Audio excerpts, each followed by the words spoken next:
Це червона лампочка – це в нас українська мова, і коли зелена – це англійський канал.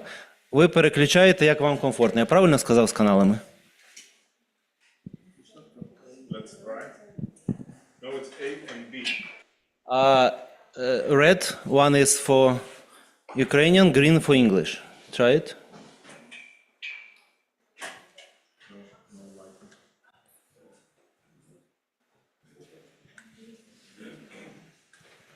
Off.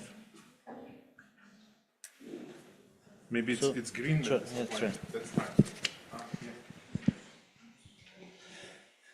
І так, ми, можливо, ще до нас хтось доєднається, але будемо починати. Я переходжу на англійську мову. One more time. Good morning, ladies and gentlemen, dear partners, dear guests, both here in our GIZ office in Kyiv and watching us online today. On behalf of GIZ, a very warm welcome to our workshop on digital and sustainable transport and logistics. This two-day event is organized by the project Eastern Partnership for Trade and Transport, or ESTNT in short, in cooperation with our valued partners from Transport Innovation Association, or TIA in short, from Lithuania. My name is Igor Blinov, and I am the national coordinator for the ESTNT project in Ukraine. Today is day one of our workshop. It is fully dedicated to customs questions, in particular the digitalization of customs operation, the EU customs reform, and advancing the modern approaches that can help streamline the cross-border operations. And today, we are also honored to have a distinguished guest with us, who represents the country which is among the strongest supporters of Ukraine's struggle for independence and freedom today. It is my pleasure to welcome for the welcome speech Ms. Agne Joanna Skaistite, the Minister Counselor of the Embassy of the Republic of Lithuania to Ukraine, to deliver her welcome speech. Ms. Skaistite, the micro is yours. Доброго ранку. Вибачте, я не розмовляю добре українською, буду говорити англійською. Dear colleagues, it's my pleasure to welcome you in this on this wonderful occasion to the project that responds to many important questions we have to solve these days. We meet at a time when Ukraine faces relentless Russian aggression and internal challenges that tend to undermine essential services and security of the country. And our first task is together to reach sustainable and just peace, save lives, and create conditions for education, jobs, and businesses. Lithuania has stood with Ukraine since day one in defense, humanitarian aid, reconstruction of infrastructure, securing energy, rehabilitation, health protection, education. And we will continue to do so for as long as it takes. But we must also look ahead. Another battle is ongoing, the fight against climate change. Delaying action only makes the cost higher tomorrow. That's why EU rules and EU integration path pushes us to integrate environmental priorities everywhere. And Lithuania is ready to share its experience and green innovations for Ukraine's greener and more sustainable reconstruction. We look forward to working further on this.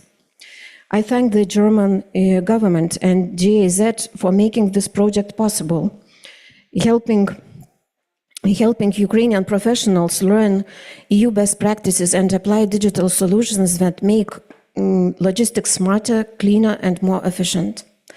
Let's use these 2 days not just to learn, but to act, build partnerships, identify priorities, commit to solutions that make transport and logistics greener, digital, and resilient. Together, we can turn challenges into opportunities. I wish you good luck in this and hope for nice cooperation.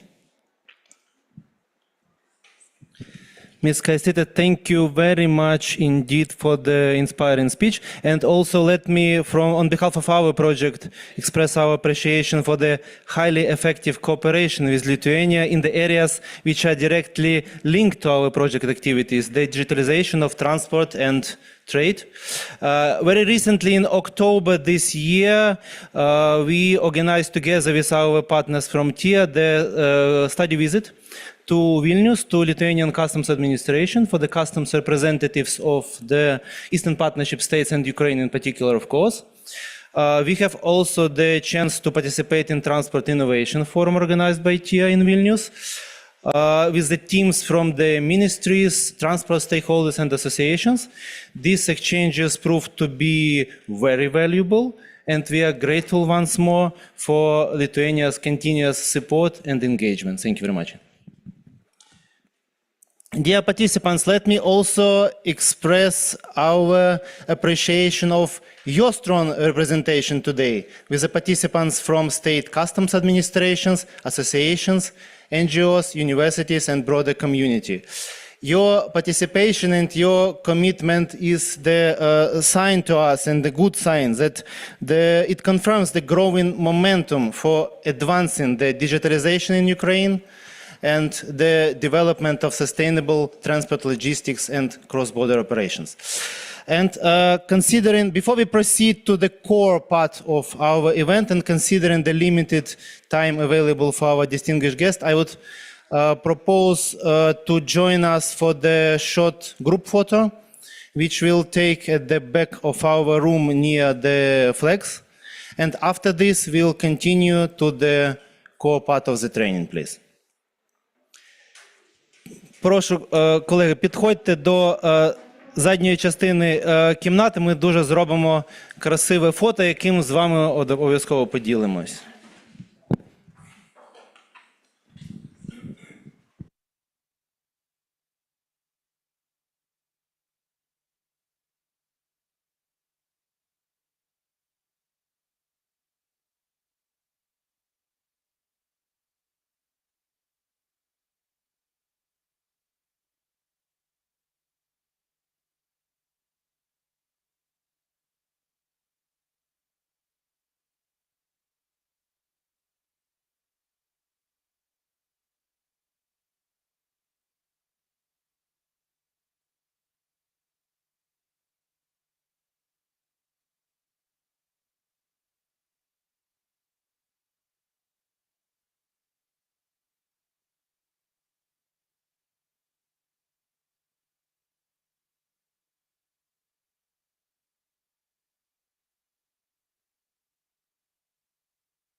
Поки ви займаєте свої місця, я українською, дуже коротко про безпекові заходи.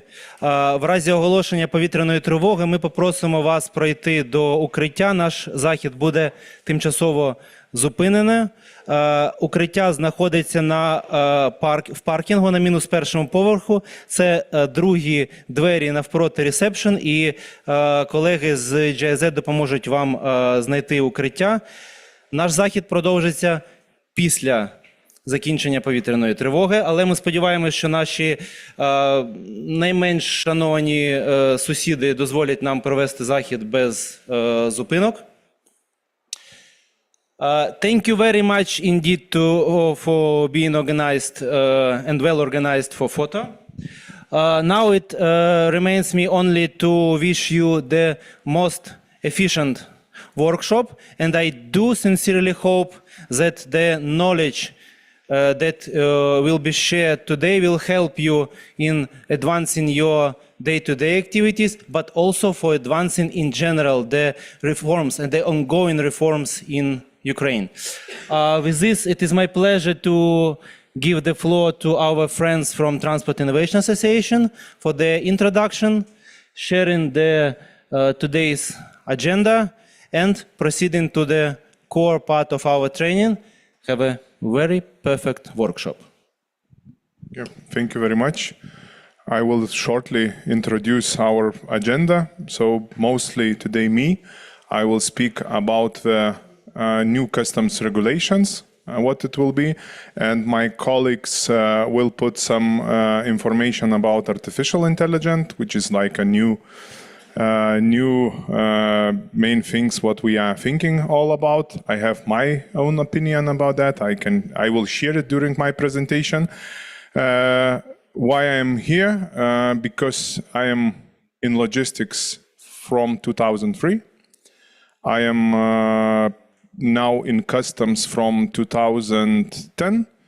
Actually, my main issues is to make transport faster, more efficient, and of course not to use so many papers or not to pollute how they are polluting. Yeah, so efficiency, green technologies, and all other things. What is in transport is on my views, and that's why I am here. I would like to share with you, but of course, when we are talking about the customs, I will talk about the main solution which helps for us in customs. So I will talk about the guarantee now, first of all. After that, we will come to what it will be new changes in our EU customs.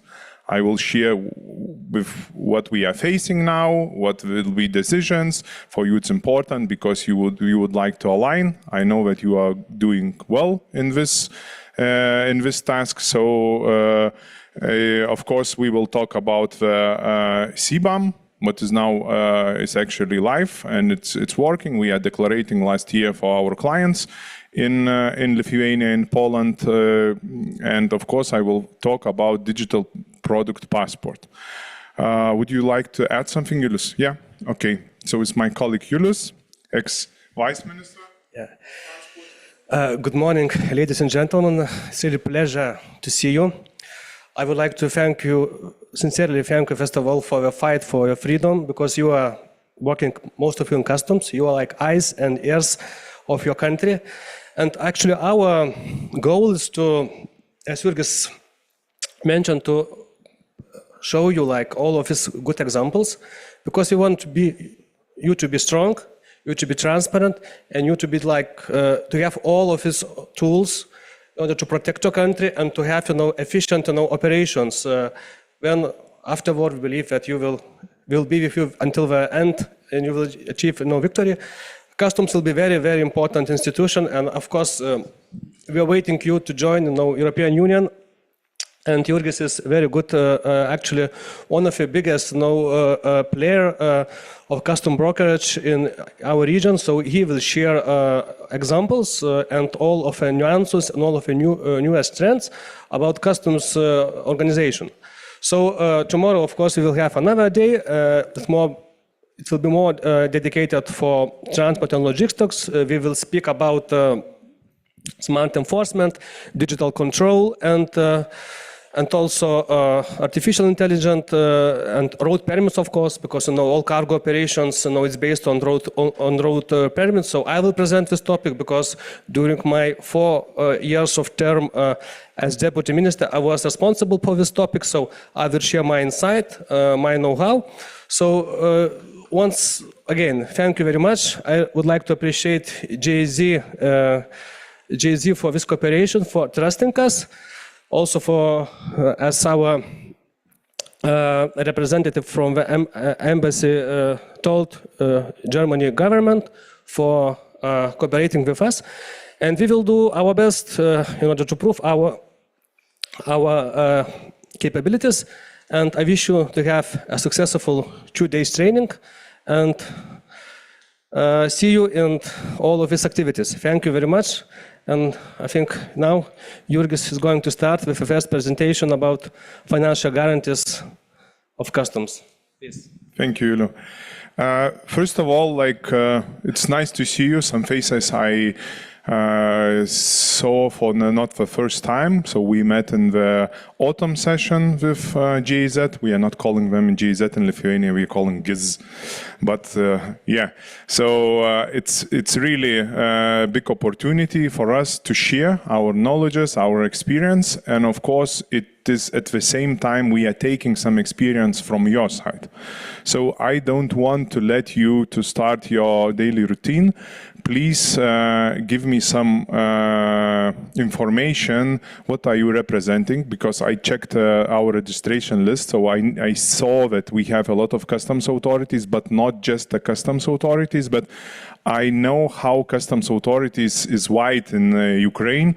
So please share what the department, what the issues do you have. So if we can do it in short, in 1 minute or less, so it will be help us to get a background what the audience we have and what the knowledges we have there in the room.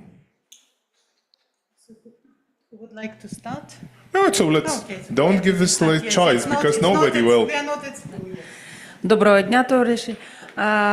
Я представляю Державну митну службу України. Я начальник відділу взаємодії з грантами. У нас департамент авторизації та надання адміністративних послуг. So you have to choose this place, yeah? No.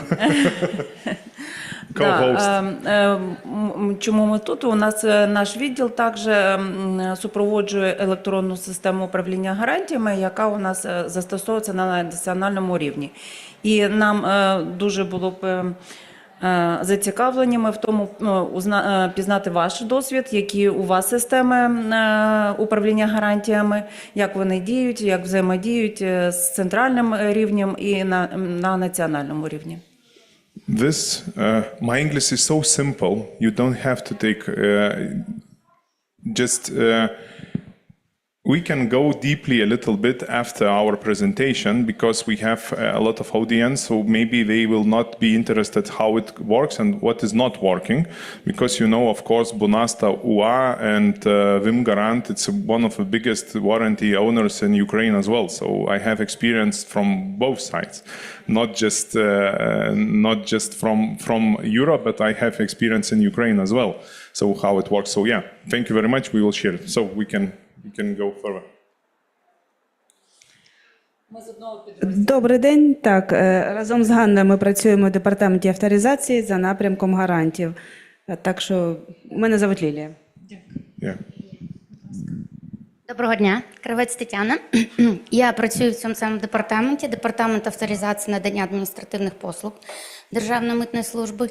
І завдяки пані Ганні я так само прийняла участь в цьому засіданні, тому що я є начальником управління, яке займається авторизацією митної брокерської діяльності і контролю за діяльністю митних складів і складів тимчасового зберігання. АЕО ні, це наш третій партнер, він багато приймав участь в таких заходах і сьогодні він не з нами, на жаль. І від сьогодні у нас з квітня місяця розпочалась реформа, і ми переходимо від дозвольної системи на складування митне до системи авторизації. Тобто, крім АЕО і спрощень, на сьогодні йде процедура в Україні авторизації митно-брокерської діяльності, яка є найбільш така легенька по критеріям, і складських об'єктів. Тобто це в нас митні склади, як і в Європі, і є ще поняття СТЗ – склади тимчасового зберігання. Import-export guarantee as well? Так.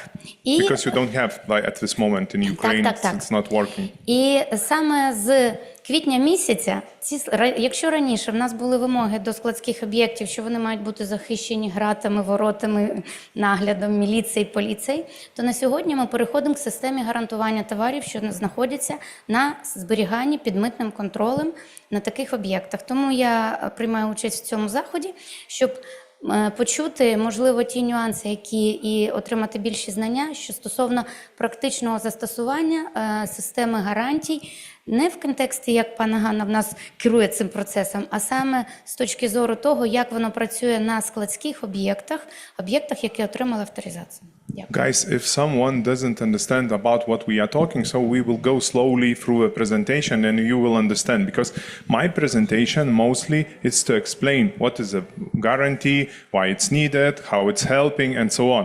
And now when you're asking about how our guarantee management system works, so if we will start to explain everyone, nobody will be interested of that, yeah? But yeah, I understand you. What is your point? Yeah, thank you.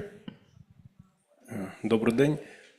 Куріло Віктор, начальник відділу з питань гарантування транзиту Департаменту транзитних процедур Державної митної служби. Ми з колегою представляємо саме напрямок реалізації Конвенції про процедуру спільного транзиту в Україні. І нам довелося, ми мали честь вивчати свій перший досвід у Вільнюсі. Саме ми були на початку реалізації проєкту Конвенції в Україні, і свій досвід ми вивчали саме в Вільнюсі. І наразі нам дуже цікаво і дуже багато питань постає. Тема гарантування для нас цікава, оскільки ми приймаємо участь і в написанні нормативно-правових актів з питань реалізації механізму дії в Україні. Ну, ми саме за напрямком гарантування, але постає дуже велике питання, яке ми знаємо, що гарантування – це лише частина цього комплексу переміщення, контролю і розуміння того, як це відбувається на сьогодні в світі. Дякую. Okay.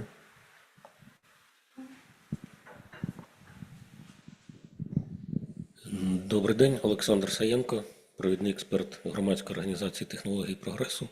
В минулому заступник директора департаменту боротьби з контрабандою та порушеннями митних правил Держмитслужби. Контрабанди? Да. Доброго дня, Дарина Коценко, співзасновниця геотехнології прогресу. Ми разом з колегами з Інституту аналітики та адвокації реалізуємо проект по моніторингу роботи Державної митної служби. Називається «Він акорд» за підтримки Євросоюзу. Наразі запустили вже частину діджитальних інструментів, в тому числі для моніторингу ефективності митниці. Go to Lithuania. We are looking now who can solve the issues with software. You don't have to sit there. Go to Lithuania now. Це просто один з напрямків діяльності, що в нас сильний дуже стрім по діджиталізації. Це не тільки по митниці, але ще там по BI, по моніторингу відбудови і так далі. І відповідно тематика як митниці, так і діджиталізації нам дуже близька і знайома, і тому вирішили прийняти участь в цьому воркшопі. Yeah, we will share contacts. I will just provide your contacts with Customs Lithuania because now we have so big issues with this. Всім доброго дня, Віталій Набок, старший аналітик Інституту аналітики та адвокації. Також, як сказала Даша, спільно з технологіями прогресу впроваджуємо проект «Акорд». Хотів би вже сказати більше про аналітичну його складову. Тут ми активно працюємо, власне, над допомогою Державній митній службі, також взаємодіємо з регіональними митницями в контексті моніторингу, імплементації змін митного законодавства і так само готуємо також тіньові звіти щодо розділу 29 «Митний союз. Наближення АКІ ЄС». Крім того, громадська організація Інституту аналітики та адвокації зацікавлена, власне, діджиталізацією. І також як митних, так і транспортних процедур. Раніше ми впроваджували проєкт ЄТТН, який зараз фактично вже перебуває на завершальному етапі реалізації державними органами. І так само, власне, зараз працюємо над дослідженням у сфері транспорту та логістики. Дякую.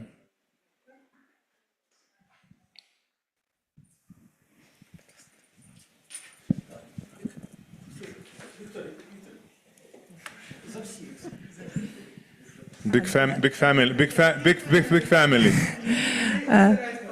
Доброго дня, мене звати Вікторія Лебідь. Ми представляємо сьогодні наукову спільноту, Національний транспортний університет. Я декан факультету транспортних та інформаційних технологій.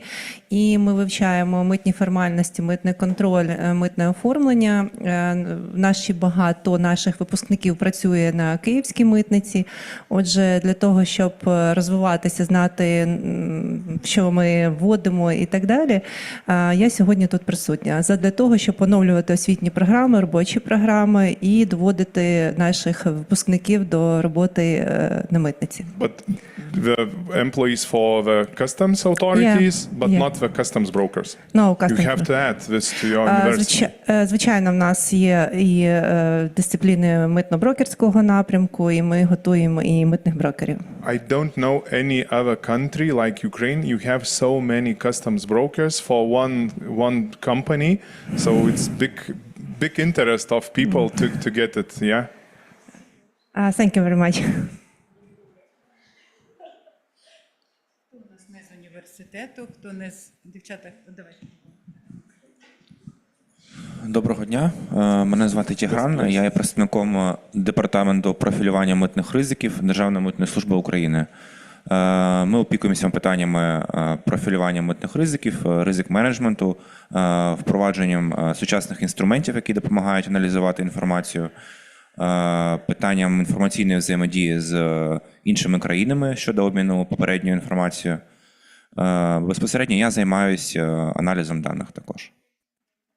So you are doing it physically, yeah, and you are doing digital, or how it works? You have like now to understand. We have two departments, yeah, different, but they are covering the same. Yeah, but it's very interesting to talk about.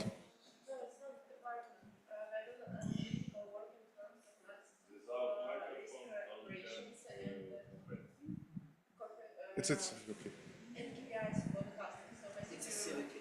Okay, I understood. Thank you.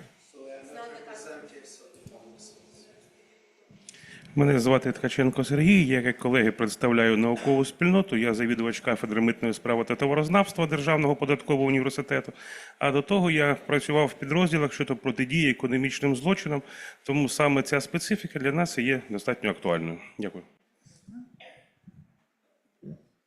These guys, you will not tell anything? No, just a second, because this is probably from one organization, yes? Yes. Okay. Yeah, why you are late and everything, yeah? Yeah, so my name is Robert and I'm an ex-deputy chief of the Ukrainian Customs Service. I'm sorry.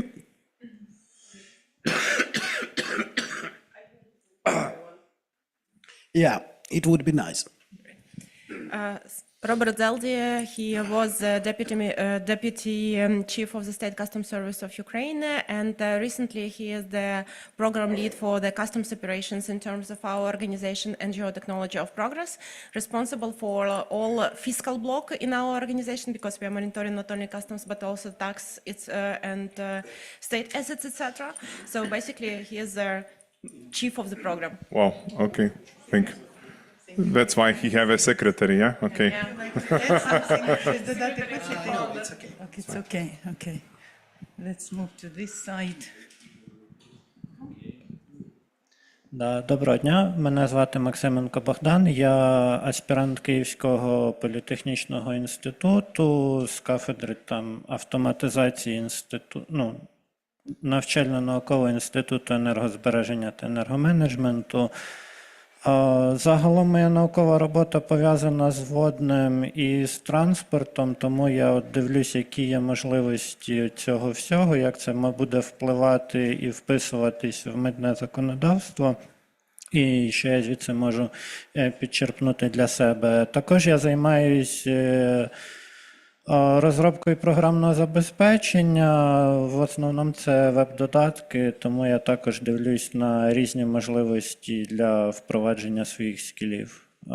Дякую. Доброго дня, я Дмитро Вафір, я студент Національного університету Києво-Могилянська академія. Митне право і міжнародне торгове право входить до кола моїх наукових інтересів, того я прийшов поглибити свої знання і познайомитися з новими людьми. Дякую.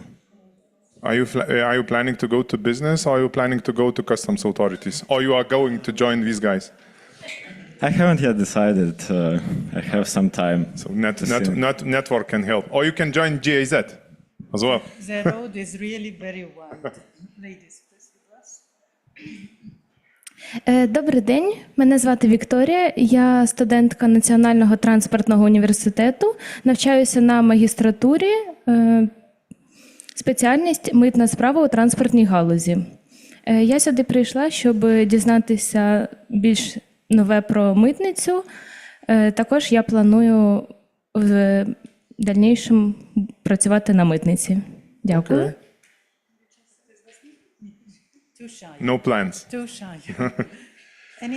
Anyone else? Yeah, if we missed someone, so please don't be shy, because this is very important. We are here to share the knowledges, to put the questions, because actually, if I can get my clicker, and you can put my, actually, I am not from customs authorities. I am good friend of them. I am cooperating with them. Now we have a lot of issues, so my offer to solve them every time to cooperate and to give some suggestions how to solve it, but not to fight. Why? This is how I work. So in 2007, I opened my own transport company. And I had just 18 trucks which were doing transport. How GZ will tell, so how they will act. Okay, so then I was operating with the drivers on the border crossing. It was okay, but when I was letting my drivers go alone, they were spending on the border crossing points like 4 days, 5 days, and when you have to do delivery and you are small carrier, for you it's very expensive to lose this time. And after that, I started to go deep into the customs and how to do it fast. Then I started my career in 2007. I started like transport manager in 2003, but like business owner in 2007. I understand that it's like exist one transit procedure. It's called TIR transit. Students, do you know the transit procedure which called TIR transit? You know? And customs authorities, do you know? So it was actually operating this, but it's very, very complicated to operate by this transit procedure. And me, who I started to promote NCTS transit, it's T1 procedure in Lithuania, and whatever you will ask, you will hear that I started to do it, how it works remotely, and that it will be like simply, because before they ask to print it out, to bring to the customs authority, it was very heavy. So, but every time we are discussing, we are sitting on the round table with our customs authorities, and we are discussing how it can be more efficient and how can it work. So I was successful in this, and my company were doing like 40,000 transit procedures during the month on all borders where we are operating. And we were operating on 9 European borders with non-Europe countries. So I have a lot of experience on transit procedures. And of course, this was the first thing where I met. Okay, I never saw like clicker like this, so sorry if something will not work, so please excuse me. So this is where I met first time the guarantee. Now we have to discuss a little bit what it is. And especially for these who are students, who are going deeply into this. So first of all, we should understand when you are trading goods, you are selling goods from one territory to another territory, and when the goods are arriving to this territory, for regulation, it should be tax paid in this territory. This is clear, yeah? If you are importing goods, yesterday on the border, I saw how many cars you are importing. So when you are importing the car, and if you don't have any exceptions, so bringing car from other territory, from Europe or from USA or from China in Ukraine, you have to pay import tax and VAT. Yeah, everybody agree with this? So it's a very simple example, yeah? I don't know where you are putting so many cars. I know that you have some now possibility not to pay import tax or that, so that's why it's moving, but I don't know where you will put so many vehicles which is on the way now to Ukraine. Okay, so you have to pay to pay taxes. And what's happening? First of all, this vehicle should come into your country. So if we are talking about cars, with cars, nobody mind, it's okay when we are talking about cars like a product. So when you are importing cars, so what the carrier or the transport company or the driver is facing on the border? Customs authorities is asking, please pay taxes for this cargo. Or please provide the guarantee to transport these goods to the customs authority where these goods will be imported and customs duties will be paid. Yeah? So first of all, first procedure is transit procedure or import immediately on the border. Will you allow do imports on the border in Ukraine? It's allowed. But nobody's doing that. No, a lot of people is doing that even for logistical reasons. Because if the logistics after the border to determine where the customs clearance is done is for some reason bigger than the... Yeah. Sorry for interrupting. No, I will manage this. Don't tell anything for my audience. I will manage this. Okay, now we will talk on microphones. Everything is clear, yeah. Now you should talk on microphone, we promised. One technical question.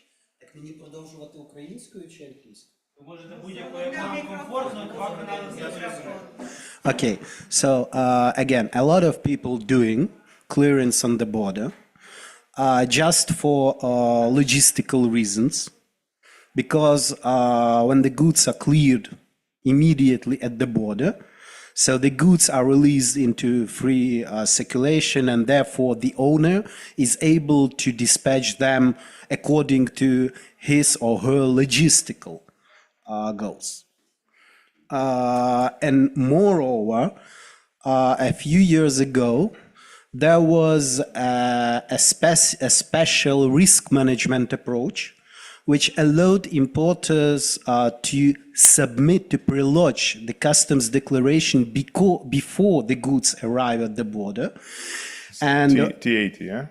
You talk about no, I'm talking about the SAD declaration, okay. The complete information for customs, including the amount of the taxable value, the amount of taxes, everything needed for risk management, etc., etc.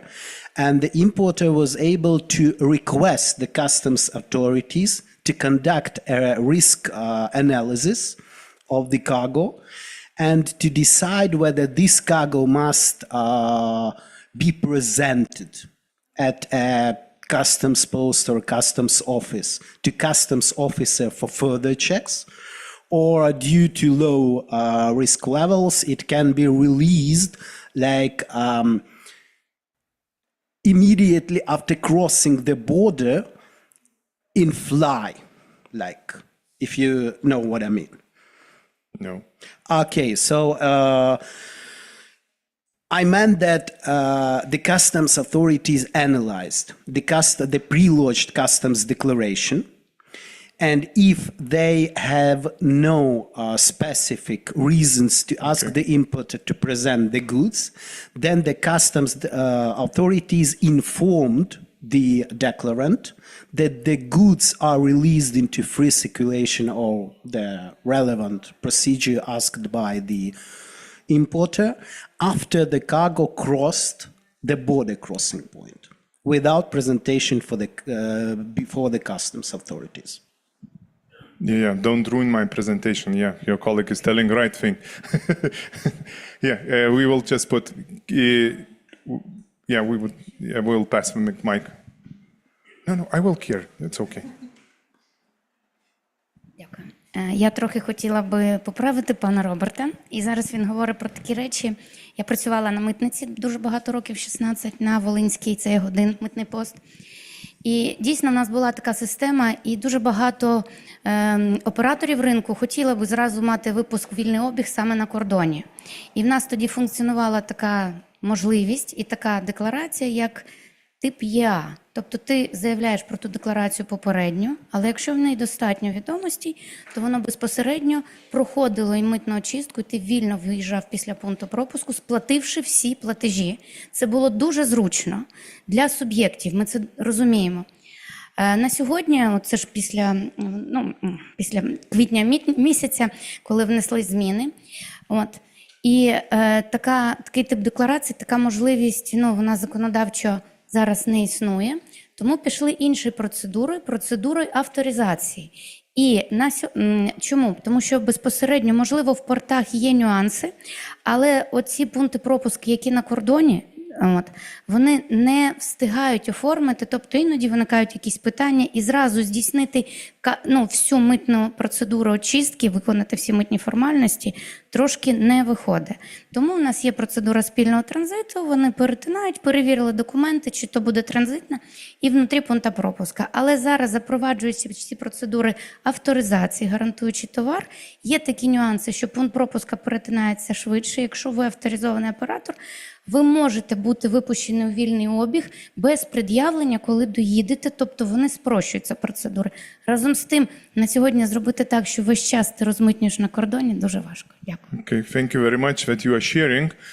The thing is that what I was telling for audience, when you are transporting the goods, you have to pay taxes, yeah. And what we cleared that if you are entering, especially now when we are bringing cars, just imagine. I saw, I don't know, the trailers with loaded for 9 vehicles on them, and it was like hundreds of them because they have to import. And just imagine how much money the company have to transfer to government to paying taxes. That's why, to make trades faster and simpler, arrived guarantee, which helps to move the cargo, first of all, when we are discussed with transit procedure.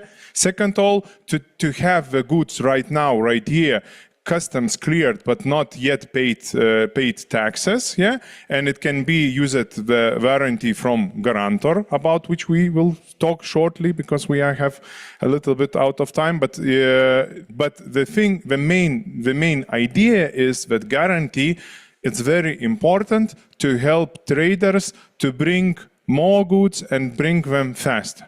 What we faced on the border, why these drivers were spending a lot of time, because it's a lack of Tirkarnet, which is a guarantee, one type of guarantee, or lack of money. Because now I am here, I am sharing what Lithuania made, and I have experience with Lithuanian, Latvian, Poland, Ukraine, Germany, UK. Now I am opening new office in Italy. So with different authorities, and what I see that they are repeating same mistakes. Really, and I don't know why they are not taking, like colleague mentioned, Lithuania is very open. We shared with NCTS how it works, like gave this NCTS one system and so on. But this system, how to make this guarantee, they didn't shared right and properly. And now I visited Moldova, I visited Georgia, which is now joining the NCTS, which is now if we are talking, first of all, about transit, yeah, when the goods are moving and you are providing guarantee. So now we have the very good solution. Like common transit countries is now like 40 plus countries which joined, yeah, and Ukraine, now Moldova, it's very close to you. After that, it's Romania, Turkey. Now Georgia joined. Just imagine you can bring your goods from Azerbaijan directly to Ukraine without any issues, without any stops. Just imagine, because before it was like on each border, like stops. What it involves, you can sell a lot of vehicles during the month, or your vehicles can spend time on the borders if providing the new guarantee for different governments. Yeah, so. Guarantee is very important. This one we understood. Now we have to talk about the big amount of guarantees, which is like, it's very important. So to come to this the guarantee, now we have understand that the rules of the legal framework we are getting from Union Custom Code, which we talked on autumn session, which here we had a lot of fruitful discussion with you guys, with your colleagues. So we are getting. But the main issue in Lithuania that we have, I will try to push, maybe it will be, I know on TV it's not showing, but of course, like all governments, Lithuania, Ukraine, Moldova, and all have their own legal framework to adjust the guarantee. And the guarantee, it's okay because it's at a copy, but the guarantors, it's the main issue. Because it's my opinion, I am just sharing, but it's very important when you are doing the guarantee and putting on your legal framework who will be these guarantors, to check how guarantors are providing this money and how this money are covered. I promise you that after minimum 1 year, you will face with big problems in Ukraine because your guarantors, this is my opinion, I am sharing, don't judge, because now your insurance companies can provide limit as the sky the guarantee. And luckily that now you don't have a lot of, how to say, you have this complicated situation and maybe people is facing to defense country and everything, but then they will just focus on how to make fraud. You will get a lot of problems and one by one this insurance company will be bankrupted. And this is the main problem what I see and what will comes. So, in shortly for these who are not in like on the same page. So, customs is telling for the driver. Can I tell some simple? Yeah, for driver, please provide transit declaration paper or import declaration paper, or sometimes on export declaration paper, where we can see who is guaranteeing that the taxes for our country or our region will be paid. So at this moment, he is coming and he's providing the guarantee, which is confirmed by customs on the customs broker side, or it can be business entity. Yeah, it can be company who is not customs broker, but who is importer or exporter. Sometimes big factories are doing like this, and they have status on to do that. Please provide this guarantee. But what it said in, especially in EU legality, and after that, please bring the guarantor confirmation. So they have two layers. First of all, it's how to say, business covering the taxes will be paid. Second layer, if business will not exist anymore or he cannot cover, so guarantor will cover these taxes. And when we are talking about taxes, when we are talking other different countries working in different way. So in Ukraine, it's very easy to get this guarantee. I promise you, it's like very, very easy. Yeah, you are going to insurance company, signing the agreement, we are providing some calculations we are providing to customs, after that sharing with them, we are providing the policy on millions, and you can start working. In Lithuania, we have totally different situation. And we are lack of money, really, because we do not have local insurance companies. And our insurance companies' regulation is more complicated. So what it means that if you are choosing the guarantor insurance company should allocate, like if they are giving you 1 million, we have to allocate 1 million into capital. So it becomes very, very, very expensive. And the problem is that insurance companies in Lithuania don't understand when we are talking about millions. I will talk about my warranty, so it will be easier. On Bunasta, Ukraine, we have like 22 millions, I think, or something like, or maybe more. Maybe now more, or like maybe bigger. So 60?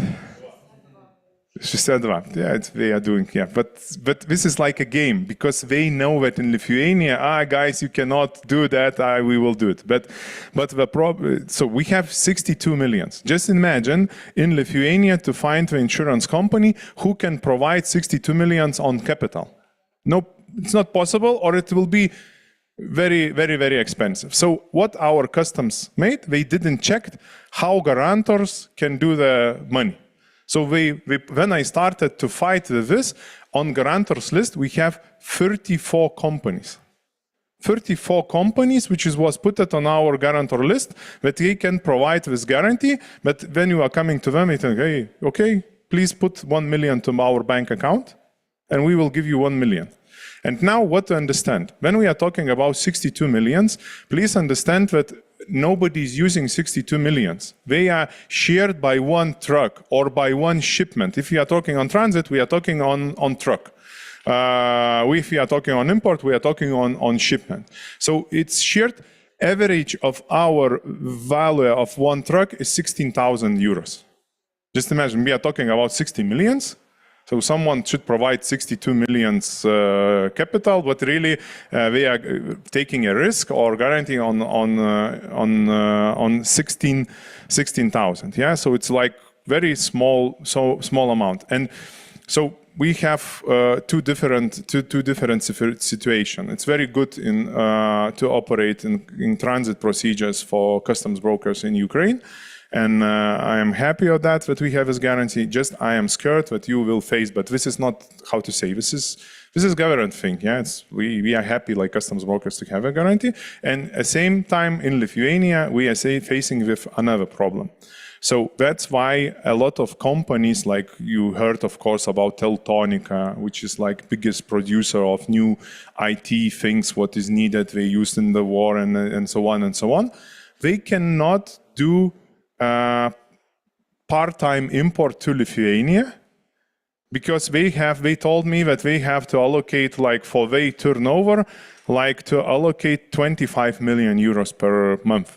What we are bringing from Vietnam, from China, spare parts for part import. So now we are trying to bring different guarantors, and that's why we are working on this Lithuanian legal framework, because we would like to put a new regulation things that this allows other companies to join this. But first of all, what we are doing, we are checking how these companies are doing this guarantee, how they can get, because for our banks it's not possible, for our insurance companies, how in your country is not possible. So we are lack on guarantees, and it's like big issue.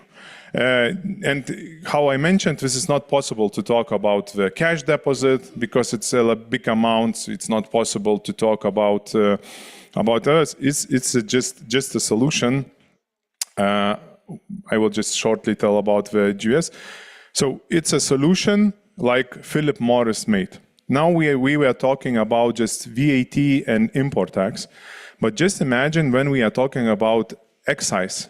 When we are talking about cigarettes, yesterday from border crossing point to Lviv, took my colleague from Lviv office, and he asked, what we can do, because we have a lot of cigarettes who are coming from Serbia to Ukraine. And what we can do, because Ukrainian warranty is still not working on Romania and Serbian border, on Romania it doesn't work. About this I can share as well what to do, how to change it, that it will work. We made it that your issue to guarantee works in Poland. So we went to TaxSud, we discussed with them. So I promise I will do in Romania. But now we are telling, we have cigarettes. And just imagine, now I told that average is 16,000, but one truck of cigarettes, we need like 1.6 million euros warranty. And to cover it by Lithuanian insurance company or by Lithuanian bank, it's not possible. really, because it will cost so big amount of money, yeah. But in the same way, I'm not sure if it will be covered by Ukrainian insurance company, and it will be not delivered 4 trucks of these cigarettes, how it will be covered. So it is every time stick have two ends, yeah, every time. So please understand that. So what we did, so in Lithuania, when I started to do, they are coming and we are telling, hey guys, we have a big queue on the border because the companies do not have warranties. We're telling, oh, no problem, we have 34 companies, let's get them. Because nobody checked how guarantors can provide the money. They put on the legal, they copied, I don't remember, from Germany, I think we copied, and they told that, oh, we have to put banks, and we have to put insurance companies, and it works. But they didn't check how Lithuanian bank, governmental bank, made the regulation for issuing the guarantees for them. So we started to fight, we started to explain that we don't have it, and luckily, not luckily on my side, they let to come an international company to provide the warranties. And now we have Irish company, Philip Morris, which is operating like 400 million warranty, because what we are doing, we are sending the cigarettes. We have Philip Morris factory near Klaipėda, and we are sending huge amount of cigarettes, and we having, so this is the solution. And in our case, what it happens, why this warranty is very important, this factory should move out from Lithuania, because it's not possible to transport the goods, or we have to do it some in another way.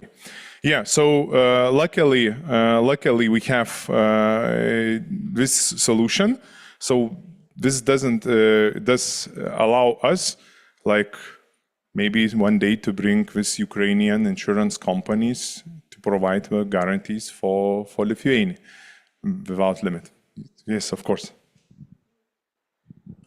Доброго дня. Я трошки хочу розказати про наших гарантів, як у нас, хто виступає гарантами. У нас по кодексу, по нашому митному кодексу національному, у нас є відбір гарантів. У нас не любий банк, не люба страхова компанія і не люба фінансова може стати гарантом. Ми взаємодіємо, так як у нас ринок фінансових послуг, регулятором є Національний банк України. Ми взаємодіємо з Національним банком України. У нас для гарантів, якщо він хоче гарантувати саме по митному кодексу, по митних питаннях, є окремі пункти. Вони повинні відповідати умовам певним. Тобто вони там не повинні мати то, що заборгованості по сплаті ніякої, вони повинні нормативи в Національного банку дотримуватися при тому певного періоду. У нас є від 36 місяців до 12 місяців і 6 місяців.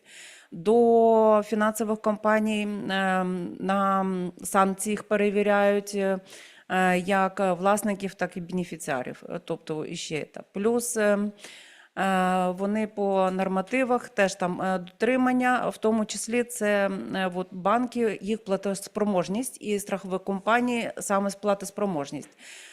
По-друге, їх перевіряє Нацбанк. І ці критерії, то, що я перелічую, це контролює Нацбанк. І якщо фінансова компанія десь, наш гарант, який з списку йде з реєстру, він десь порушує, вони повідомляють нам, ми починаємо процедуру зупинення рішення, вони можуть вжити якісь заходів, якщо ні, то ми скасовуємо реєстрацію гаранта, і він не може гарантувати на ринку по митних платежах. А для страховиків у них обов'язково це як ризиковість, як у банків перевіряється, як вони ведуть свою ризиковість операцій, перевіряють Нацбанків. І страховики технічні резерви повинні створювати для покриття цих гарантій. Тобто, а в банках, наскільки я знаю, по банківському законодавству, банки на рахунки кладуться гроші, які покривають цю гарантію, але так як на митницю, коли грошова застава лягає, там проценти не нараховуються, то в банку там вони ще мають процентну ета. Тобто у нас на сьогодні реєстр містить 25 діючих. Із них 13 у них страхові компанії, 10 банків і одна фінансова компанія.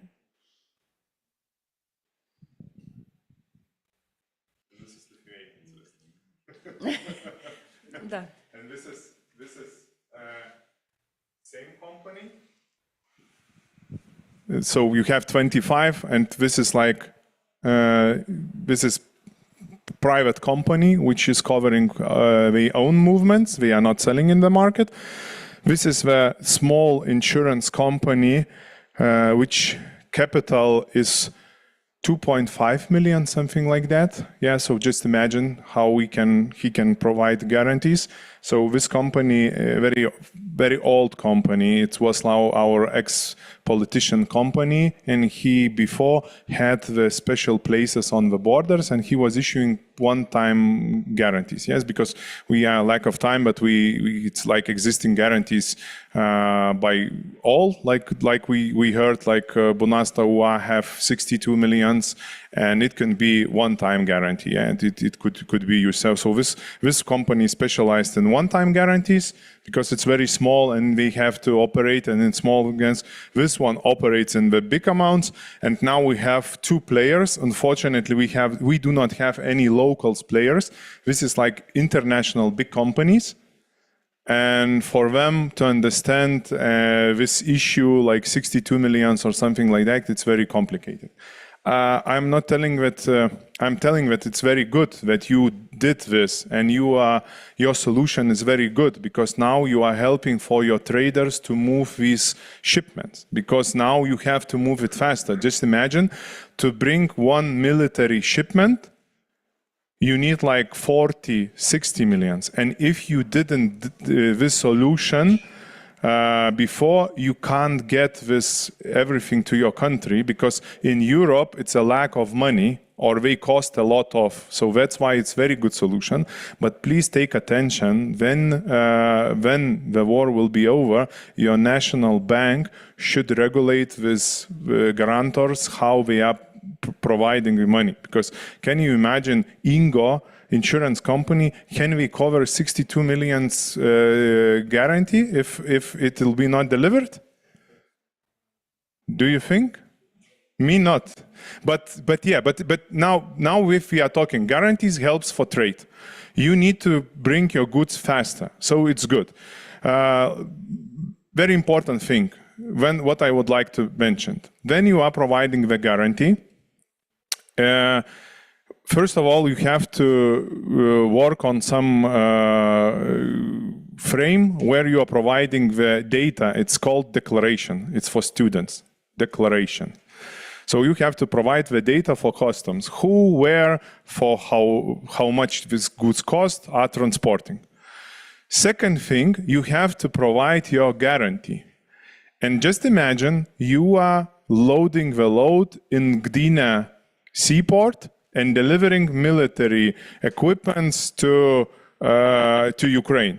So the customs authority in Poland should connect to your guarantee and check how Halina told how it works. So they should check if this money exists. In real case, we are not talking about how National Bank is regulating, yeah. But if it's issued 62 millions, yeah, or issued 50 millions, and so however.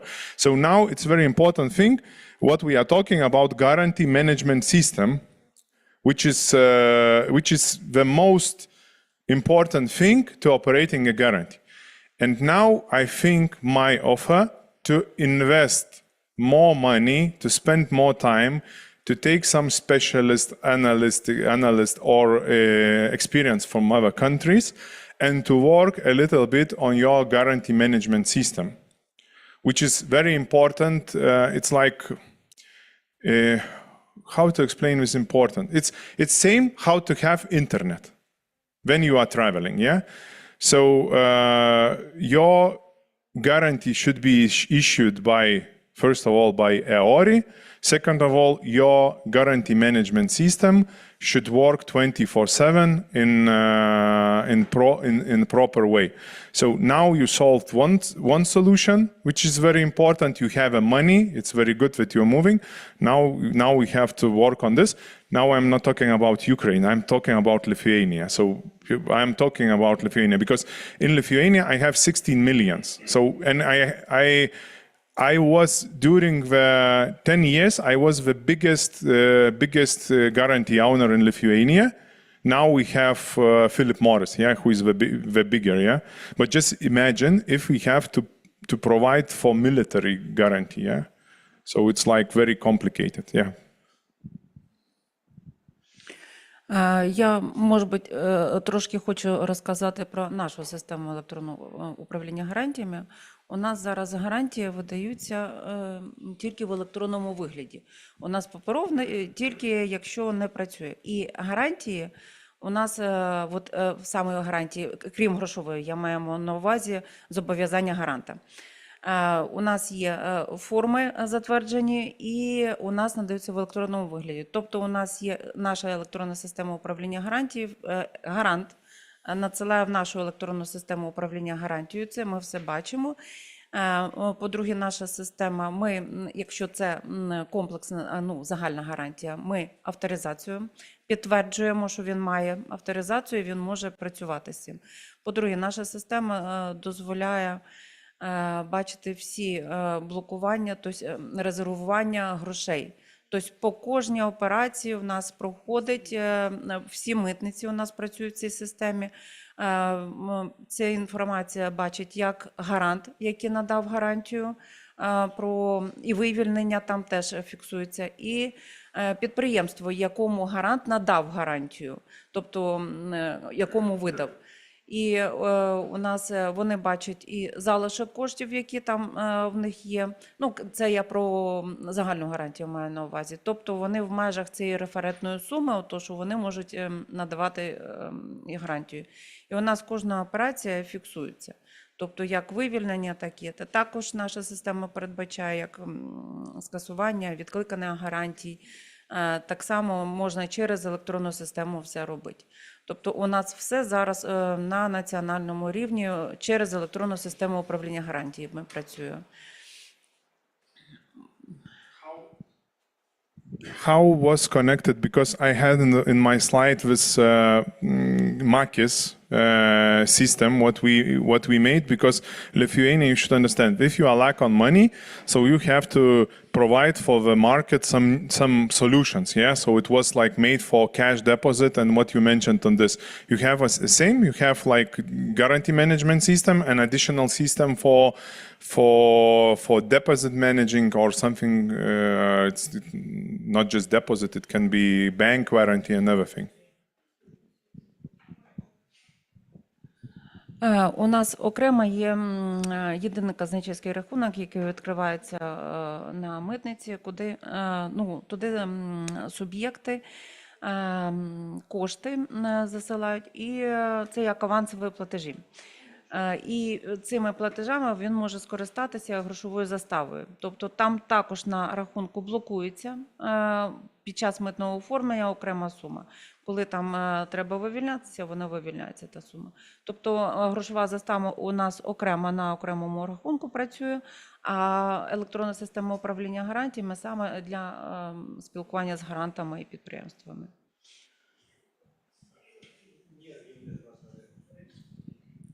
So, because we are a little bit late with the time, so thank you very much that you are sharing. And this is like, first of all, we totally understand that the guarantee and to have the guarantee, especially for the import now you have the issues, it's very important for the trades. A lot of countries do not have such type of guarantees, and believe me, it's very complicated to operate. Like example, Poland do not have this type of guarantee. Lucky that other countries can use this opportunity, but it's like, it's very complicated. Second thing, the guarantee management system, what you mentioned, you are talking about your inland country. If you are providing especially such big amounts, you have to do it for international, and it can be a big opportunity for Ukraine. We can get another mic. It can be a big opportunity for your country to use it like a solution in different countries. If other countries can connect to your guarantee and check it how it works, so it should be working this. And third thing, of course, managing of a risk. Yeah.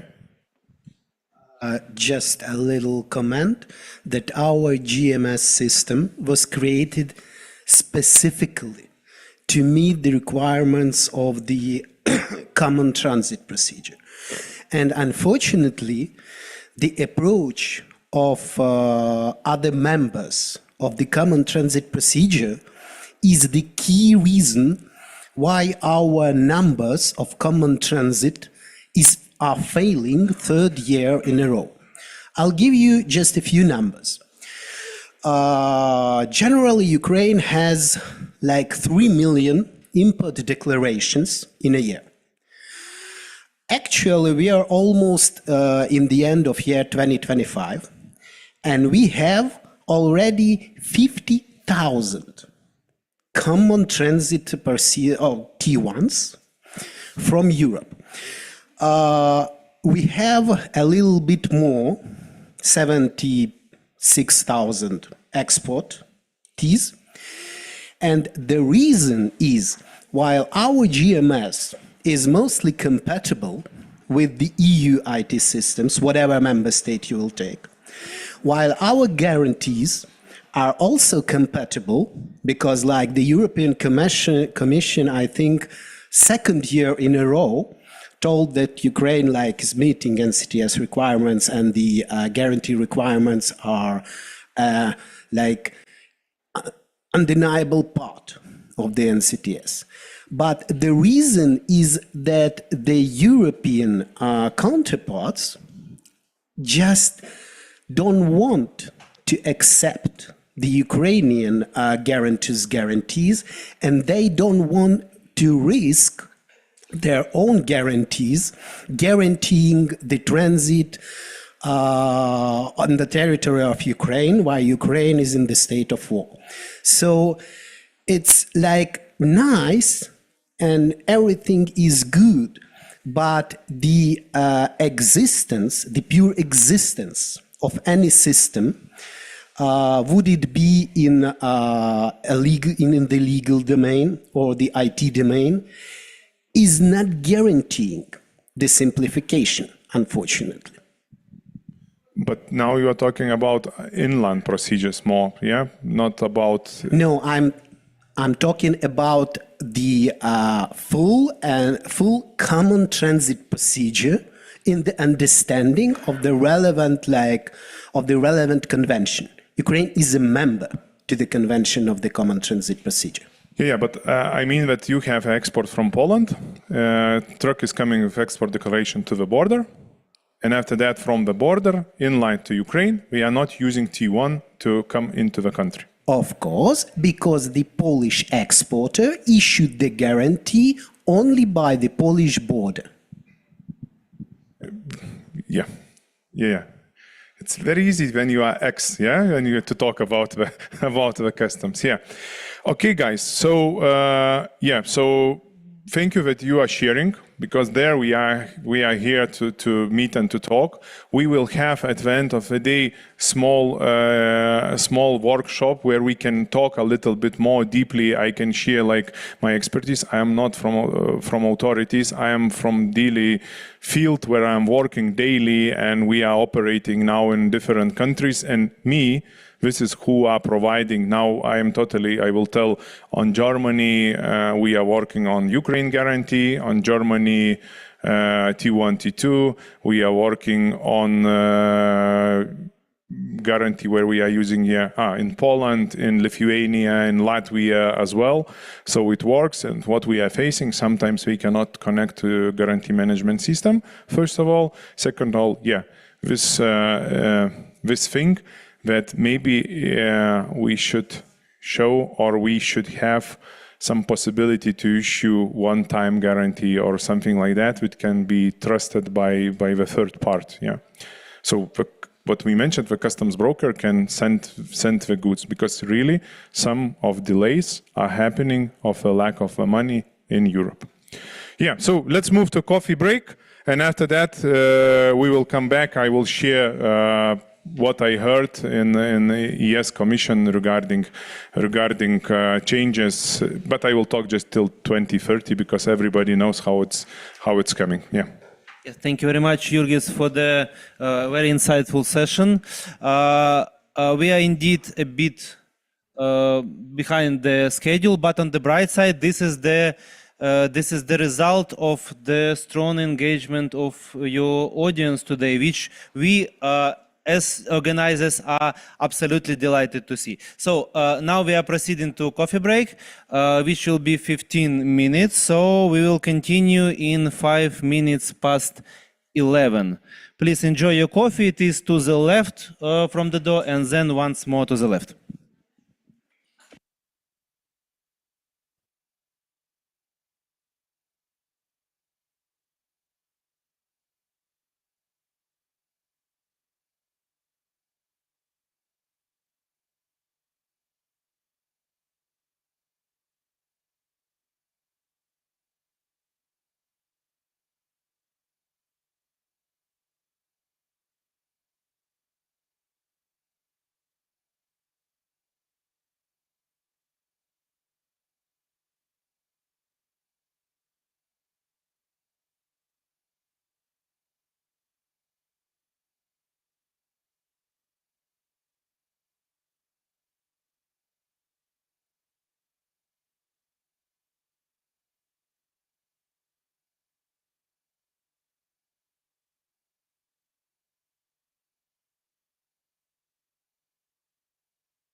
customs authorities.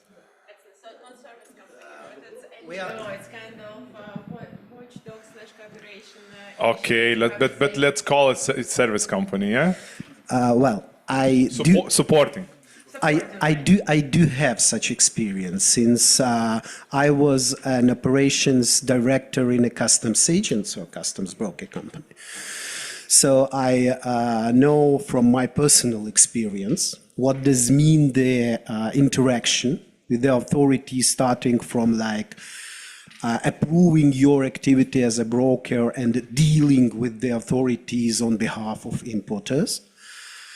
It's a complex issue, but it seems that the general trend, at least in Ukraine, is to restrict and to strengthen the control over these intermediaries, which is, at least in my personal opinion, not the best approach, since like the intermediary has a technical role, and in most of cases the intermediary knows about the shipment and the transaction not a lot more than the customs authorities do, while the customs authorities still have a lot of more tools and a lot of more opportunities to look to the transaction and the roles of different parties in the transaction from a more holistic perspective. So the approach when we strengthen the rules, the procedures for the intermediaries is not helping in general. It just makes the competition in this market harder. Higher. Yeah, and as a result, it leads to kind of oligopolizing this market. And since the agents in this oligopolical market keep growing bigger and bigger, this means that they themselves have less control over the transactions they are representing. Because, for example, a customs agent which has 3 clients, it can exercise better control and better knowledge of the transaction than, for example, Jeffco, who has like 200 or 300 clients, and it's like clearly obvious, it's clear that in this case, Jeffco has less knowledge and less control on each client.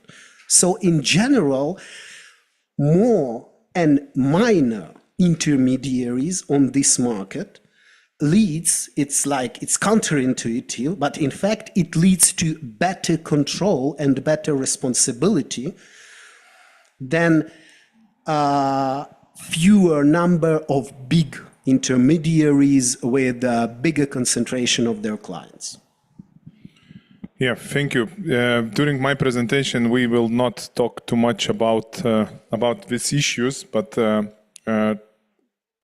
today I will share with you my vision or my thoughts about what will happen during next 5 years in Europe, in Europe customs. And this is what I know from our meetings with Europe Commission, which I know from my experts who are working for me. This is what I assembled during all our activities in the field of customs. Actually, when you were visiting with GAZ, visiting Lithuanian customs authorities, at the same days we had the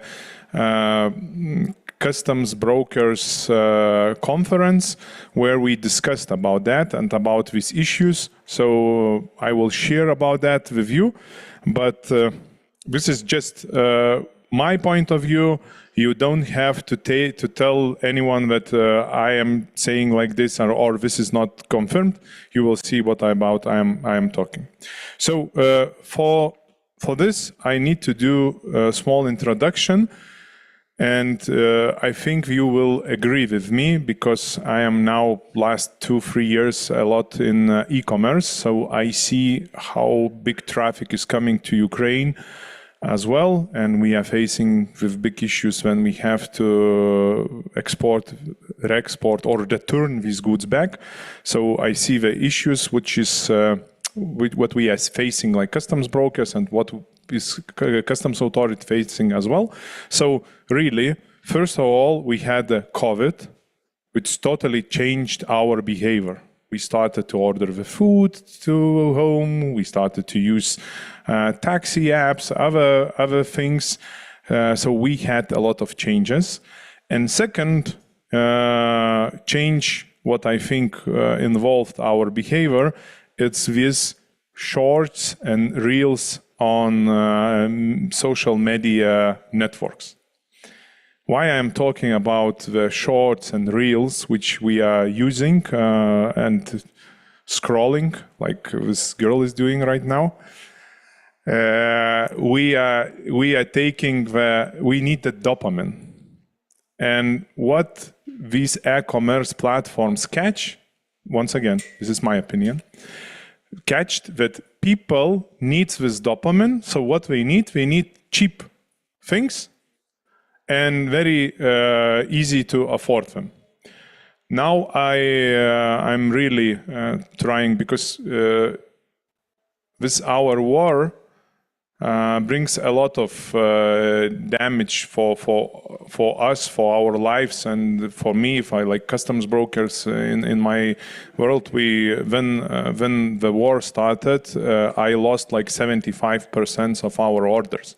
Now, of course, we brought something back, but of course, we have to look for new markets. And of course, when I'm thinking like customs broker, where I started to look for new opportunities is in e-commerce field. E-commerce is moving fast. They have a lot of issues. So I found that e-commerce, it's a very good field for bringing back lost orders. And of course, I see this traffic now, how it's increasing daily. Do you know how much unique orders, unique users on Temu platform they are telling that we have in Europe? Can you guess the number? Europe Union. I think Ukraine is included already, so like Europe. Who will guess the number of users, unique users? 15 or 50? 50, 50. Okay, next number? Not so big. On Temu, you will find that we are telling that we have 120 million unique users, and 1.5 of them purchased last 3 months. Can you imagine the turnover? The turnover of Temu platform, just Temu. We are not.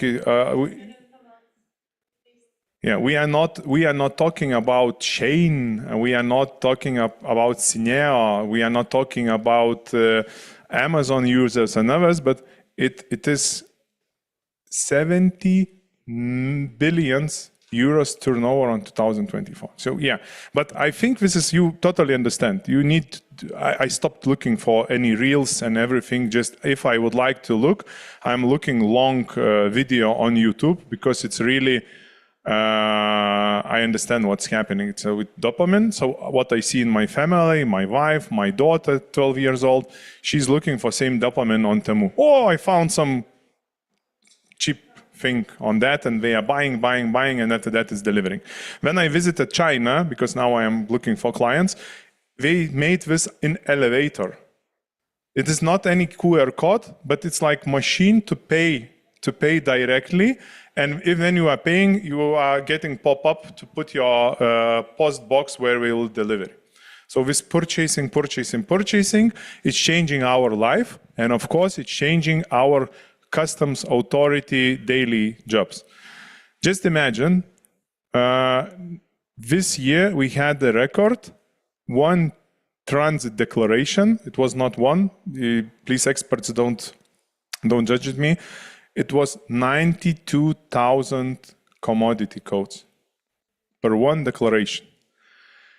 It is why? Because when you are bringing in Europe Union, we have a new solution. We have prepaid taxes. Once again, taxes, VAT, everything. So we have a solution, IOSS solution. EOS, where you can, when you are purchasing the goods on e-platform, you can prepay taxes. But when these goods are crossing the border, the Latvian, Lithuanian, Polish customs authority would like to know where the goods are moving. That's why each user we have to put in the declaration and to provide his proper address. Because we have more taxes, but we have import tax and we have VAT. So import tax in Europe is set up by we are acting like as one. But if we are talking about VAT, so we have totally different. In Lithuania we have 21, in Poland we have 23, somewhere else you can find 20, and etc. So that's why we have to provide each data. Just imagine what's happened. I don't know, have you heard? But Latvia decided to implement ES2 declarating. So it's a data providing for safety and security reasons that the customs authority can do these researches, or however we will call that. Nobody thought that they will have to implement 92,000 data fields. And on 1st of October, we totally blocked the Latvian border crossing point for 10 days. It was unbelievable. So this is we totally understand that our life is changing every day. We are using more, we are buying faster, we would like to get faster delivery, and especially for e-commerce.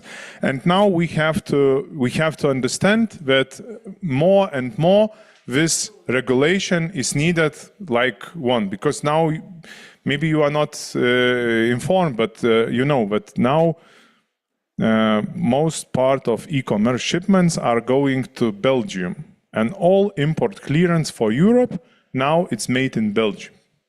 You will say, oh, Belgians are doing something in gray way or something. No. If you will check, you will see that the biggest penalties you can get into the jail like customs broker. I know some guys who are now fighting for the penalties 28,000 and more euros, and they are scared to get in the jail for 6 months, and it is Belgium.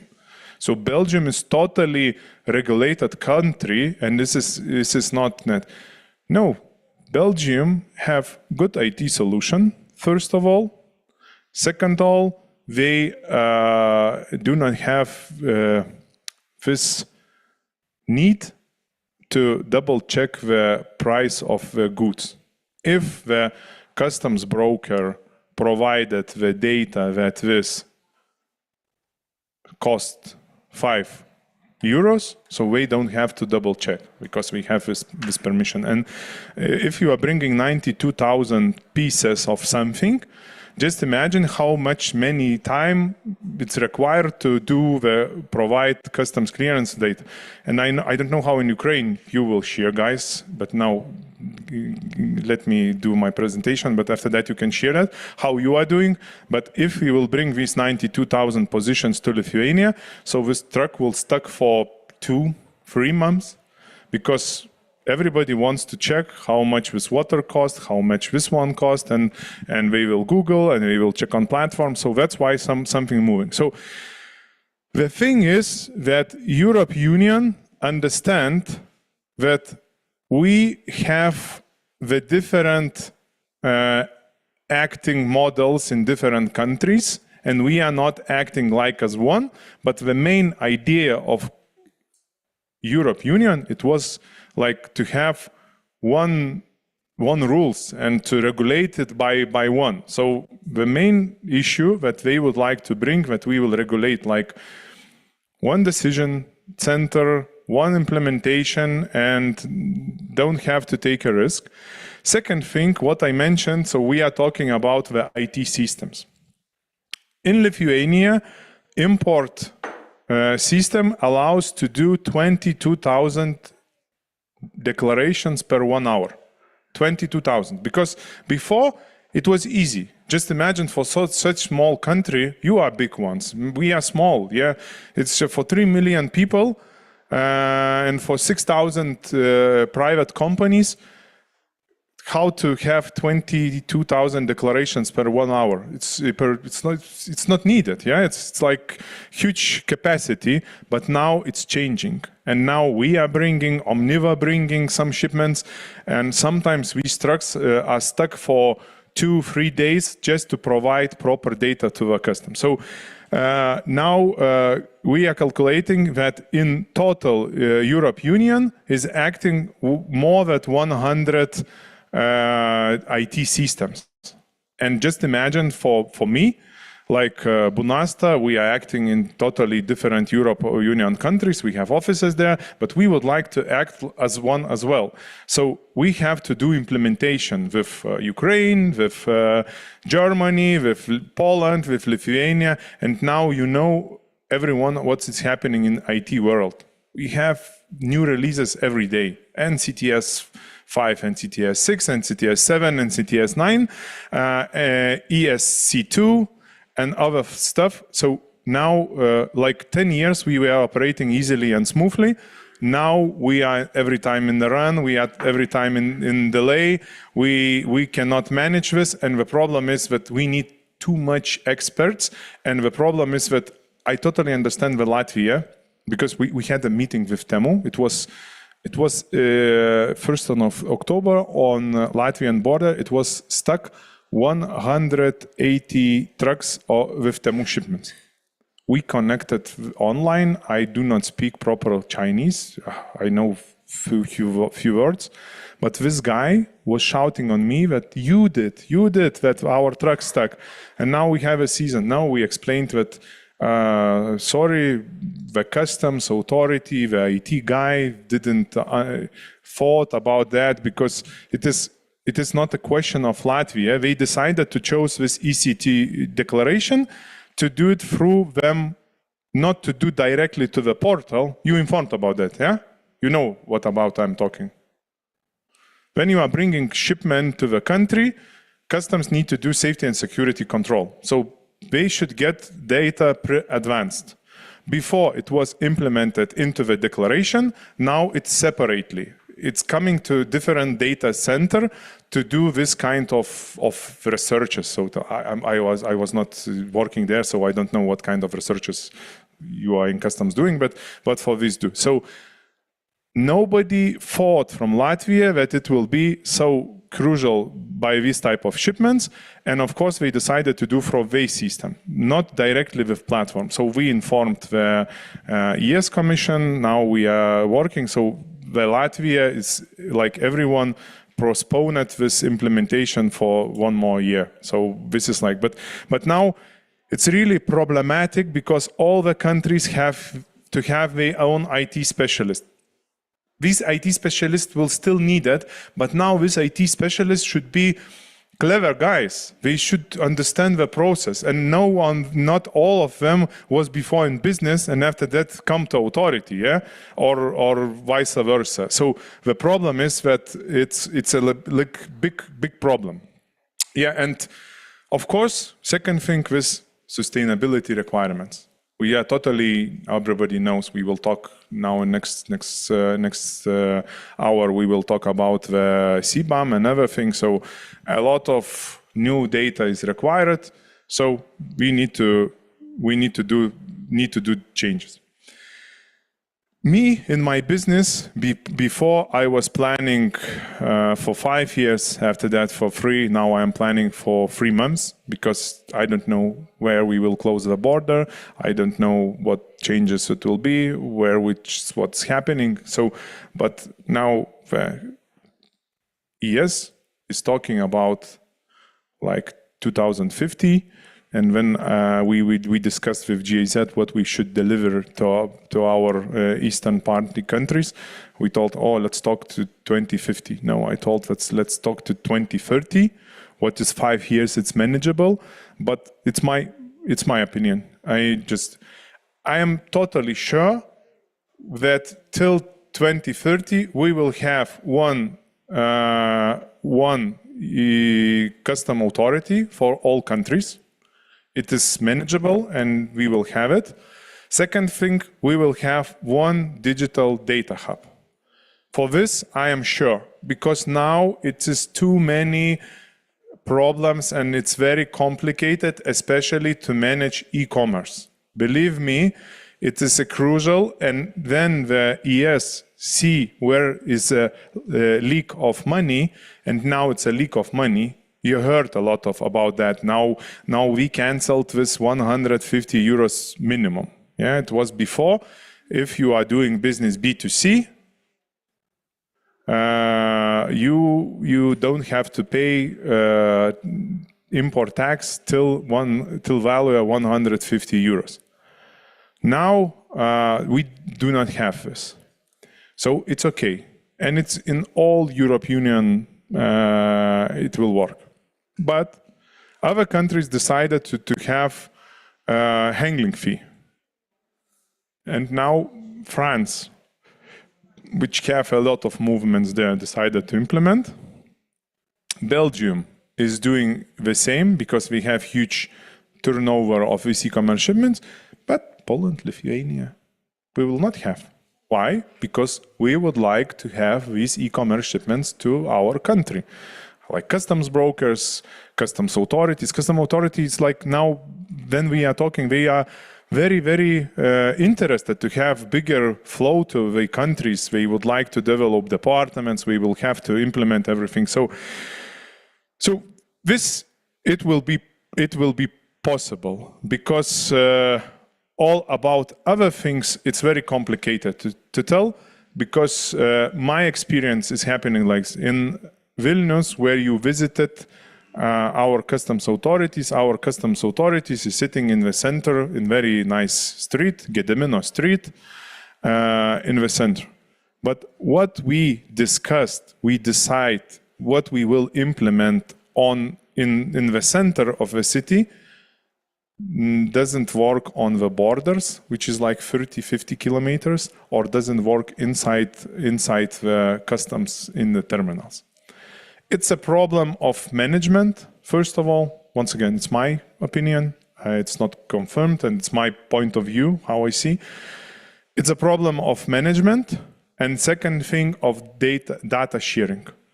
I am totally agree how we have and what we are doing there with sharing, the people are coming with the new knowledges and with new systems, but it's very complicated to implement them, especially vertical.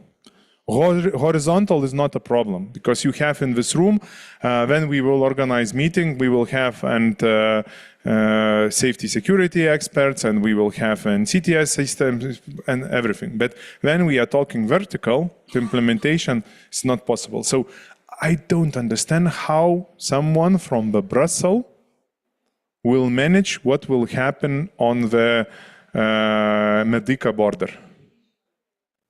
Just imagine how strong should be competitive of management, how it should work, how it should be task done, how it is implementation. I don't know how in your country, but in our country it's very complicated. And I don't want to say that the people don't want to work and they don't know how to do that. Yeah. So this is the main issue. But till 2030, I promise you that we will have one customs authority, which will organize all customs work. And if you are preparing and you will be in Europe, please be prepared for that you will have a boss from Brussels who will manage your daily tasks. But of course, we will face this. But what I mean about the e-commerce, about one digital data hub, it will work. So when we are talking about new changes, we should talk about one single window. Now, when we are moving the goods, all of us, we are facing a lot of issues. And main is that in customs, when we are talking about declarations, when we are talking about the Euro 1 certificate or other things, you are doing everything in digital. But when we are talking about phytosanitaries, when we are talking about other certificate of origin or other stuff, now the customs always is requiring in paper form. I am talking daily, and I know why. He's telling me, now we have a good system for declarations. I don't need to make a copy.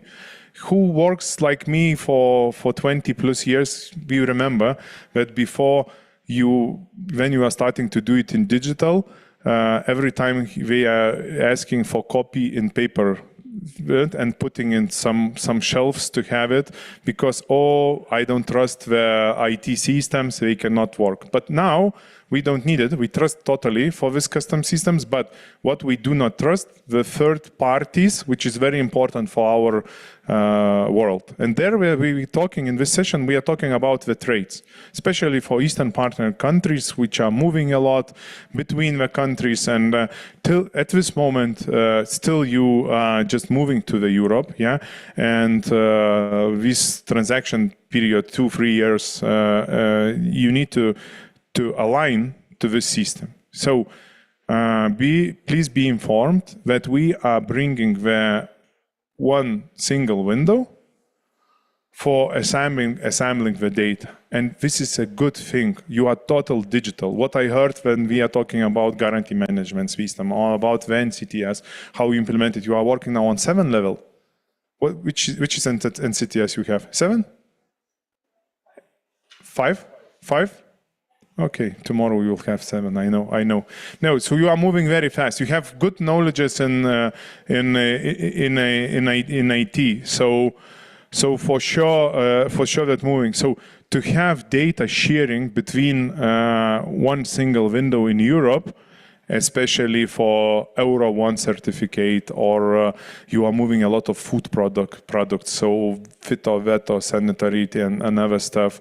Don't forget Polish scent system, RMPD, and all other stuff. So now it's time, because I think till 2028 we'll have this digital hub by data, and after that it will be assembled one single window, and data sharing is a solution. We don't need these papers because it's a copies, everything, and so it's very important thing what it can be. I don't need to repeat about one customs authority needed. This everyone understands totally. I think when you are a big country, you have something similar in different regions. I don't think so that you can organize in same acting in Lviv customs authorities and same acting in Dnipropetrovsk. It's like so this is in Europe happening, and for us it's how to say, it's painful, or we don't want me, like a customs broker with 260 employees, I don't want to move, let's go now to Hungary, because the customs authority in Hungary works properly and they installed a new IT system. Or let's run now to Italy or somewhere. I would like to have the same employees in Ukraine, in Poland, in Lithuania, and I would like to develop my one IT system, which will implement into one IT system. Maybe few IT systems, but not 100 plus. So, of course, another thing that now you know that all totally customs managing crisis in different way, especially now when we started to implement the sanctions of the goods, and this is what now we properly see how our countries acting in different way. So how Hungary is acting, how Poland, how Lithuania is acting. We are Lithuanians every time, like we discussed that. What to say? We good on words. We are not very good on digital, but what to acting we are very good. So if we are not getting in paper form good confirmation, we will not allow these goods to move out from Europe. So and of course we would like that other countries act as we are acting, because we are losing some orders, we are losing some that. So if everybody do like this, so it's okay. But if not acting, so, and this is very important to understand what can manage. One digital data hub, it's a solution, but in another way it's a problem, because just imagine I think you heard about GDPR regulation in Europe. Don't tell anyone, but just imagine, for Latvian customs, we are sending 92,000 names, second names, addresses of the people who ordered something. And it's totally with Latvia okay, because they not acting like one. GDPR is totally, it's allows, okay. But now if we have to send the same data to Brussels, one digital data hub, I don't know how it will be, because penalties are so high. It's from turnover and everything. So it's very important that hopefully they should hear us and to take these advantages and understand. Now I am not scared anymore about these goods, because I'm telling you that we have discussing last week with Temu, so we are switching not anymore to B2C, because it's not actual. Now we will move to B2B. What it means, B2C before, like I mentioned, you can sell the goods directly to the buyer, and if the goods price is less than 100 euro, he will not pay the import tax. And import tax is like average is like 8%. Are you agree, specialist, that average of import tax is 8%? Maybe 10. Yeah, so just imagine, when you are buying directly from China, this thing, you are not, because it's like, maybe it's very expensive, but it's like, if it's value low, like 150 euros, you will pay less, like 15 euros. And if the company is importing this, you have immediately to pay from the first cent the import tax and VAT. Guarantee can be used, of course, but you have to pay. So now most of e-commerce platforms will move to B2B. So they will send the goods on the name, will do the import, and will do a delivery. Good thing that Europe Commission understand this, and now they made very big changes, and it's coming to be implemented very soon. that it will not exist any more, let's call it indirect import. So it will be not possible without any representative in Europe to bring the goods and custom clear. Because before it worked like this, especially on Amazon platform. Temu, Shein is selling you directly. When you are looking for dopamine, you are purchasing the goods, cheap or expensive, whatever, because on Temu platform you can buy excavator, so it's expensive one, but you are purchasing the goods, but these goods will be delivered on your name, and they will be cleared on your name. On Amazon platform, it worked before in totally different type.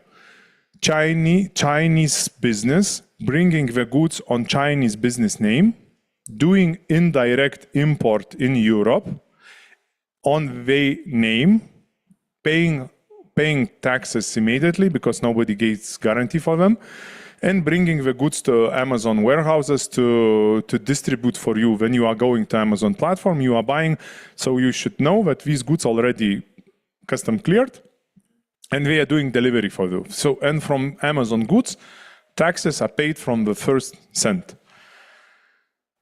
So now they understand this. Why? Because it's happened like this.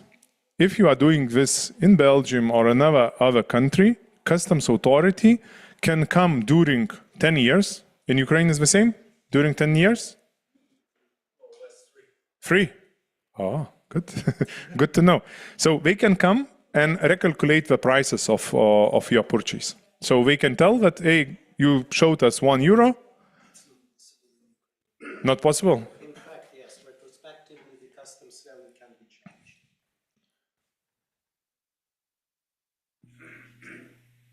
Well, in general, except as for a very specific case when a post-audit is done in respect of a certain importer, it's not possible to retrospectively challenge the customs value. And it's like strange that the EU countries allow for such approach, since this approach completely is not in line with the WTO agreements, because like they say that in case if the customs has any doubts in the declared customs value, it has a lot of rights to like challenge this, to ask for confirmation, etc., etc. And I think that therefore, in the European member states, it's also done in the framework of a post-control audit. But again, there are different reasons for challenging the value.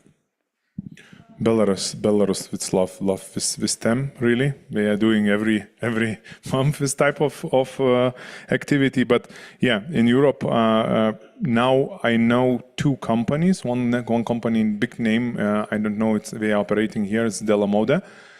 They got like 35 million euros recalculation. And of course, this Chinese company, no. So the customs broker have to pay that.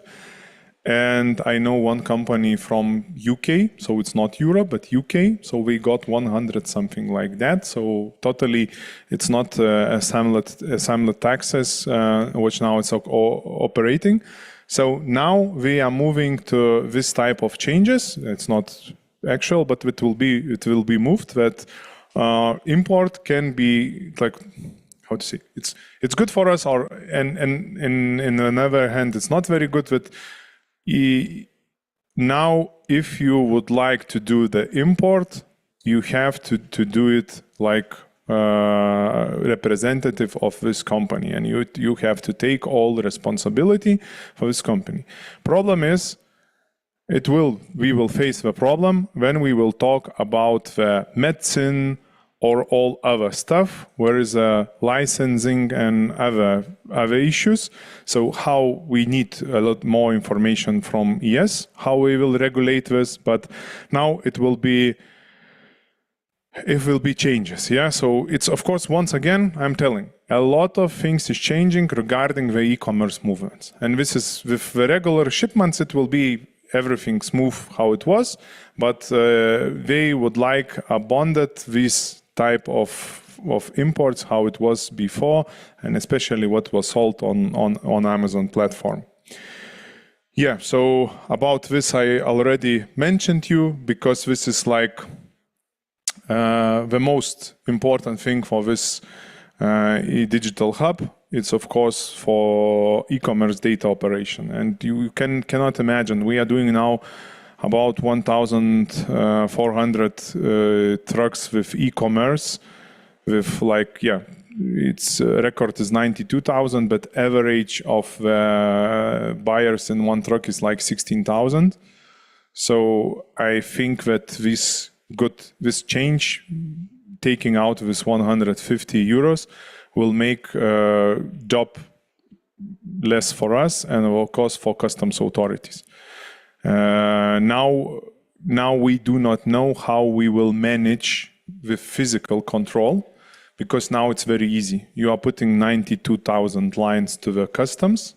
If customs would like to check 1,993rd position, we can go into our data, and we will know in which big box this thing will be.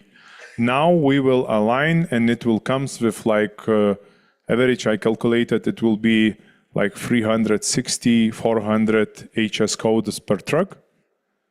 And when the customs authority would like to check one commodity code or one piece from invoice by this commodity code, we will face with big issues.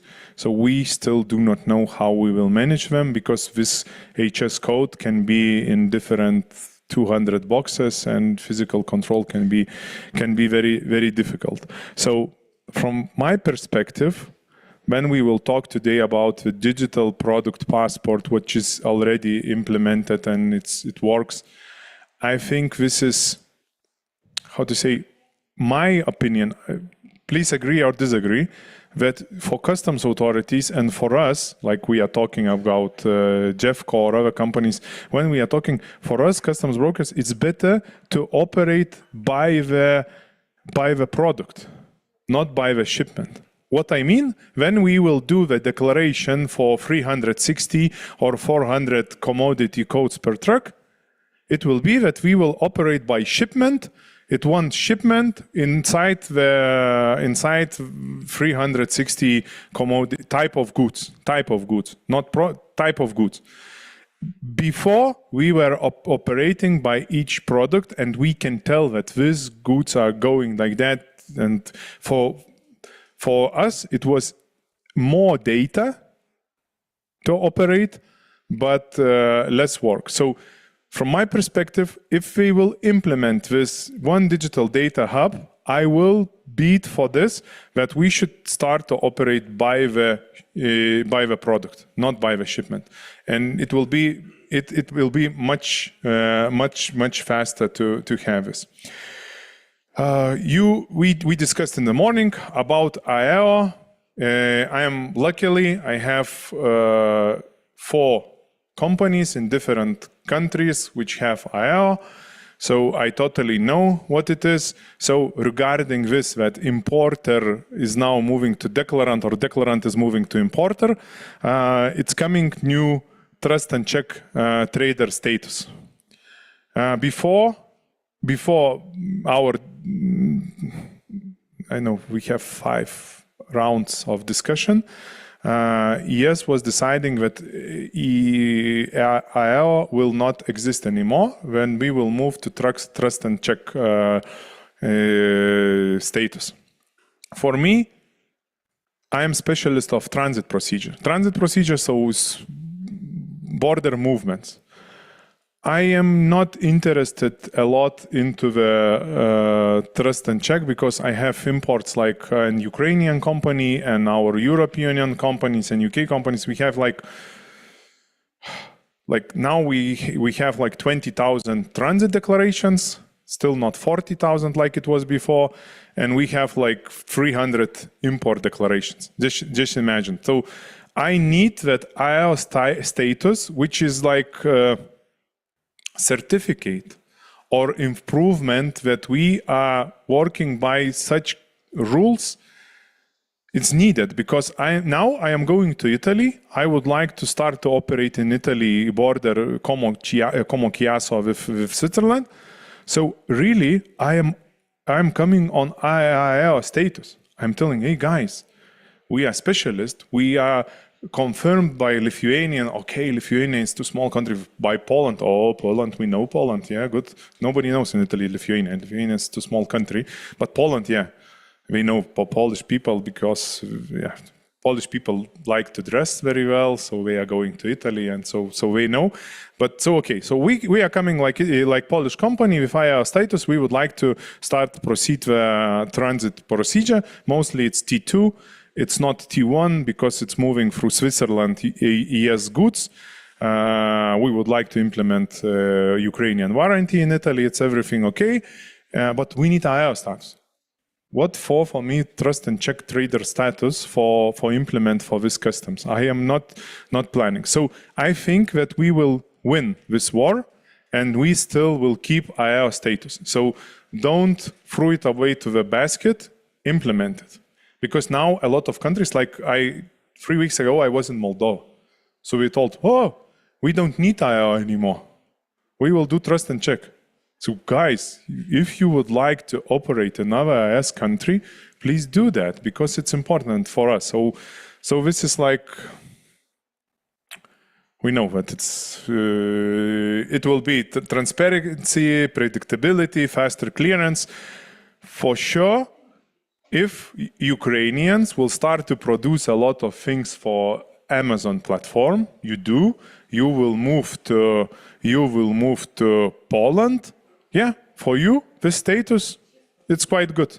IAO doesn't show that you can do imports like me. I have IAO status, but we are not good specialists on import as well. Because we see a lot of shipments, but we are not operating in this field. Okay, so risk of data I manage. So yeah, the main thing, I think it will be issues of GDPR because now all the countries is acting totally in different way. Italy is just like what is in Lithuania, it's not the same in Poland. What is in Poland, it's not the same in Latvia. Shortly, because we have a lunch break, we have Eastern European partnership. Yeah, so.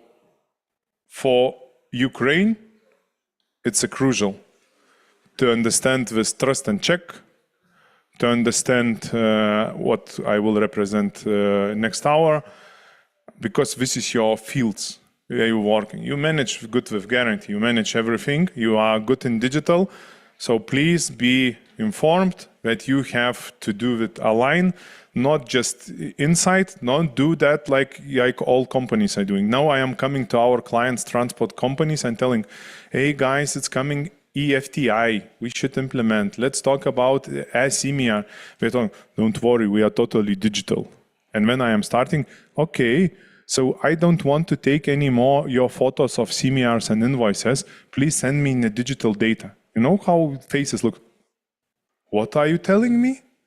Because they understand that they are digital, so they are getting from the clients orders by email and sending invoices by email as well. So this is a totally digitalization. For me, digitalization is digital data sharing, which we can put data, risk data, all the checks where we can put, but I am not talking about photo of invoice. Just imagine, now we are in Ukraine office, we are trying to implement OCR to read these photos, to take out a little bit data from them, fragments, and after that to look for data which was provided before. So this we are calling digitalization, but from my opinion, digitalization, then I am sending to you digital data. I don't want to have these monkeys which are making a lot of mistakes and implementing. So my opinion, and Eastern Partnership, GZ, can help us to implement digital data sharing. We can bring all the requirements for one digital window. We can bring all the requirements for ECS2 regulation. You have a good starts with eCMR, inland transportation, yeah? So just imagine it can become eCMR for Poland. And in Poland, we are working on that, yeah? And just imagine if we will have just one data set where we will have all the controls what we need. Import data, for transit, for CMIA, and for other data. So for you, it's a crucial. I will not go for this, yeah. This what I found on your data sources, what you are doing right now. I don't know if this is true or not. I will not come back about customs code because we have an autumn session, a lot of discussion there. I remember we have like 1 hour delay of our schedule, of course, and CTS. And don't forget about IAO. IAO is very important. From my point of view, of course, trust and check partner should be, and that's it, yeah. So the Eastern Europe partners. So please share your thoughts about 2030, what is going on and what's not, and let's have a lunch. Do you have some thoughts, some questions? Give him rest, guys.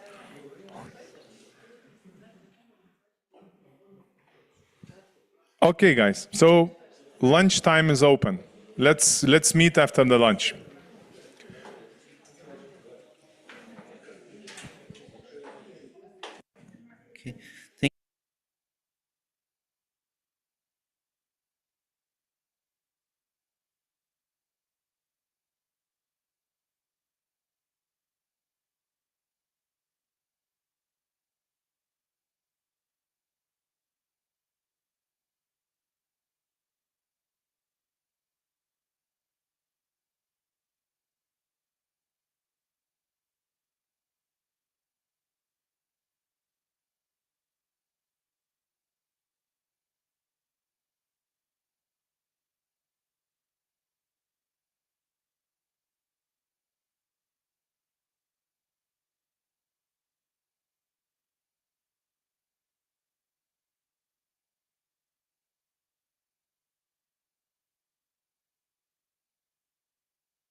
So, dear all, I hope we had a good lunch, and thank you for coming again.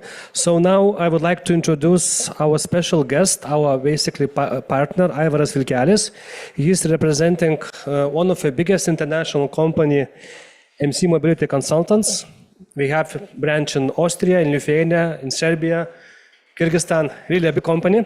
So we have pleasure to participate, to cooperate with them. And Aivaras is actually, I know Aivaras quite a long time ago. He was actually deputy director of Lithuanian Road Authority. He was responsible for Lithuanian road strategy, ITS, planning, and so on. And now he is working as an independent international consultant. And Aivaras today is going to present, I think, very interesting and very relevant topic about artificial intelligence in transport and in customs. Here you might know the presentation name transport, so don't be afraid. He also going to present some insight, use cases and practices which might be applied in customs as well. So, Aivaras, floor is yours. Wish you success. Okay, thank you, Julius, for a short introduction. So, as Julius mentioned, today, in the second part of our workshop, we'll discuss or we'll see a little bit about artificial intelligence. My presentation are from several parts. So, the first part is about IA basic background, and then some cases, real cases in let's say in Europe and countries introducing artificial intelligence in custom in other fields, and of course a little bit about the future, what we're expecting for the short period, for the medium term, and maybe even for the longer period. So, what about AI vision in European mobility future? The European Union envisions artificial intelligence as a key driver of sustainable, smart and connected mobility. AI will enable safer, cleaner and more efficient transport system by powering automation, data-driven decision-making and digital integration across all modes of transport.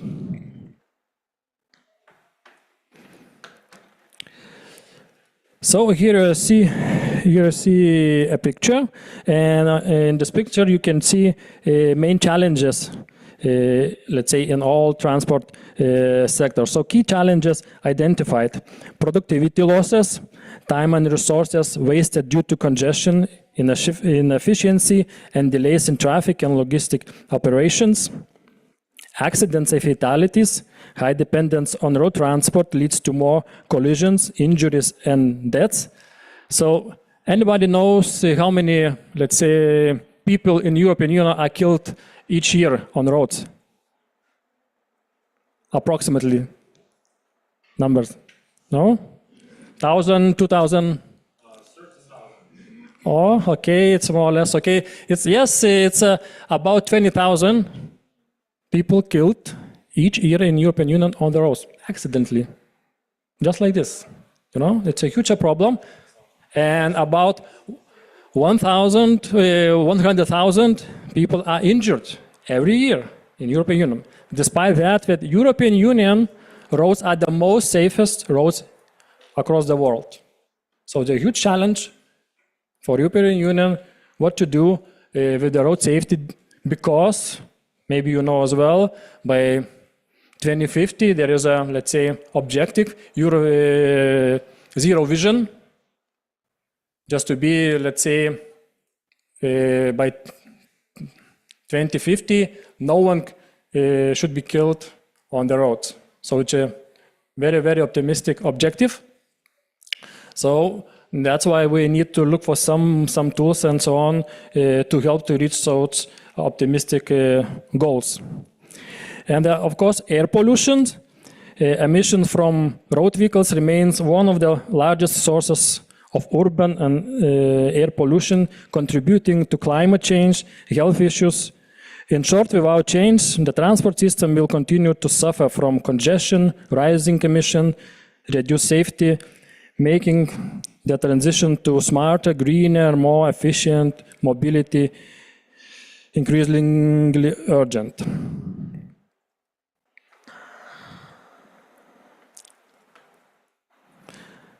So what about current situation? Today, transport environment suffers from unbalanced service provision, unequal access to mobility options with some areas overserved and others neglected, uncoordinated competition, various transport modes and services, for example, cars, buses, bikes, scooters operating independently rather than as part of one integrated system, lack of leadership, absence of unified direction and governments to harmonize transport policy, innovation, and infrastructure planning.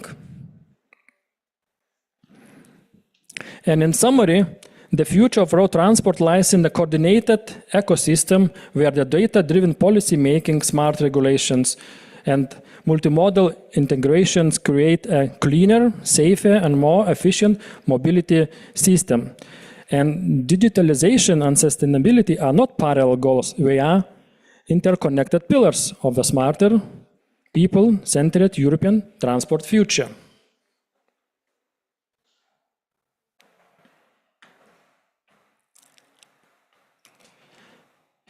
So here you can see the modern supply chain and main, let's say, tools and data explosion and AI. So, Internet of Things, sensors, real-time awareness. So, Internet of Things devices continuously capture real-time operational data such as location traffic, precise positioning of vehicles and cargo across global routes, environmental monitoring, temperature, humidity, and shock sensors ensure compliance for sensitive goods like pharmaceuticals or perishables. Asset performance, engine health, and fuel efficiency metrics for predictive maintenance, for example. Internet of Things enables end-to-end visibility, but the sheer volume of velocity of data can overwhelm traditional systems without AI-driven analytics. Enterprise resource planning, transport management system, warehouse management system are, let's say, operational backbone.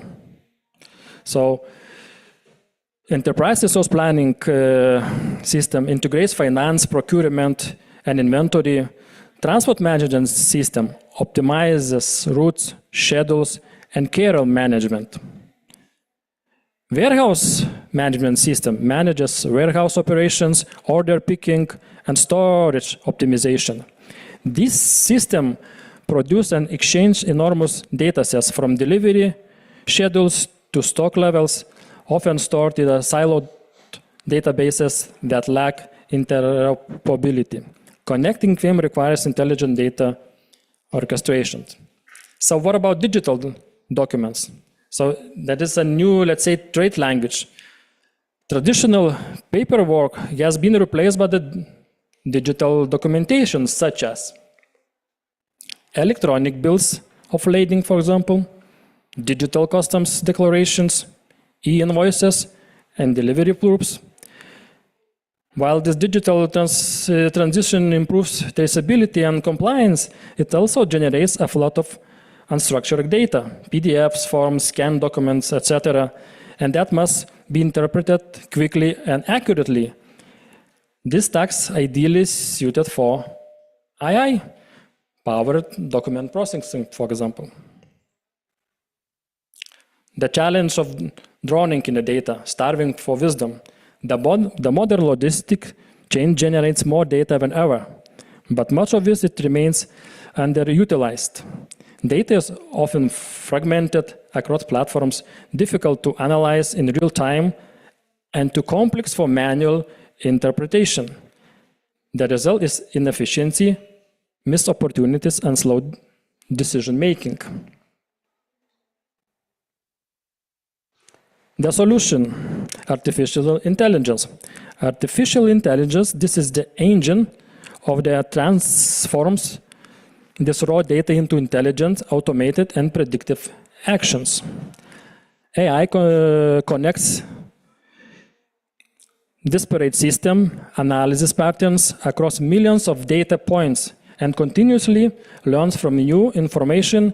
Key benefits include predictive insights, anticipating delays, demand shift, or equipment failures before they occur, automation, reducing manual work in routining, documentation, and communication, optimization, streamlining resources use, cutting emissions, and minimizing cost.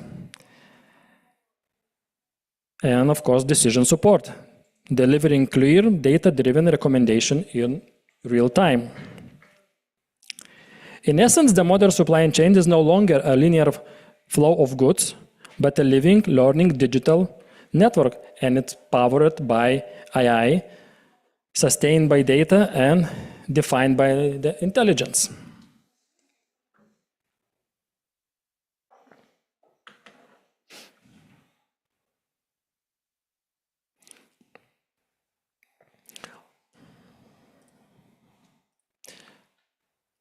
Okay, so here you can see the Europe's transport path to the future. So there is a motto, let's say, it sounds like a motto. So if proactively shaping our future mobility by developing of validating new technologies and services is a key to staying ahead of the curve. The EU will therefore put in place favorable conditions for the development of new technologies and services and all necessary legislative tools for their validation.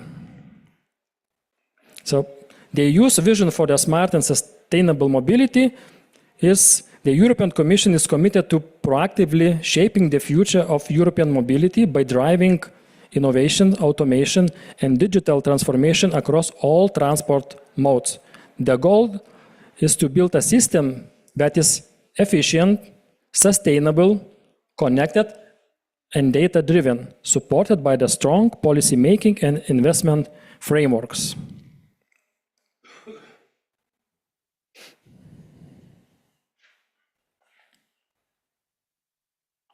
So, artificial intelligence is becoming essential for transport automation in all modes, with digital technologies and components in their core. The Commission envisions an AI ecosystem built on excellence and trust, ensuring transparency, ethical standards, and public acceptance. And AI and automation will optimize traffic management and logistics, reducing congestion and fuel consumption, for example, enable predictive maintenance and improve safety by anticipating system failures, supports autonomous and connected vehicles that operate efficiency across different transport modes,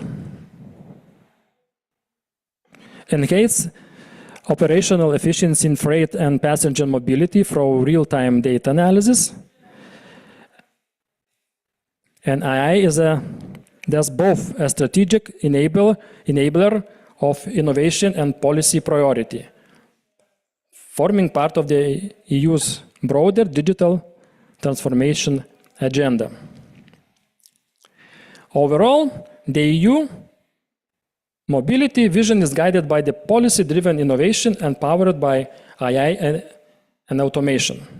Through smart regulation, digital infrastructure, and fair data governance, Europe seeks to build a safe, sustainable, and intelligent transport ecosystem, one that enhances connectivity, reduces emissions, and ensures that innovation benefits all citizens and business across EU.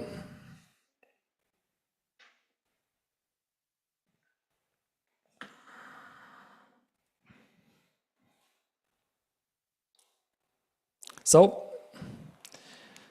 the digital transformation of the transport and mobility sector requires further efforts related to data availability, access, and exchange. So, data availability and governance. Effective digitalization depends on data availability, access, and exchange. Currently, data sharing in transport is hindered by fragmented standards and tools, lack of unified EU market for mobility data, legal concerns. And to address these challenges, the Commission will establish European Common Mobility Data Space, a secure, interoperable framework that connects energy, telecommunications, and transport systems. So what about vision for 2030 and beyond? By 2030, the EU aims to achieve seamless multimodal passenger transport through integrated electronic ticketing,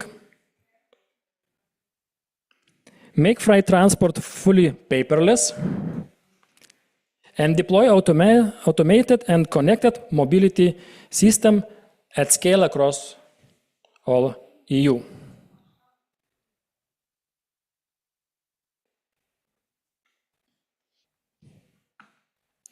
So a little bit AI in transport digitalizations.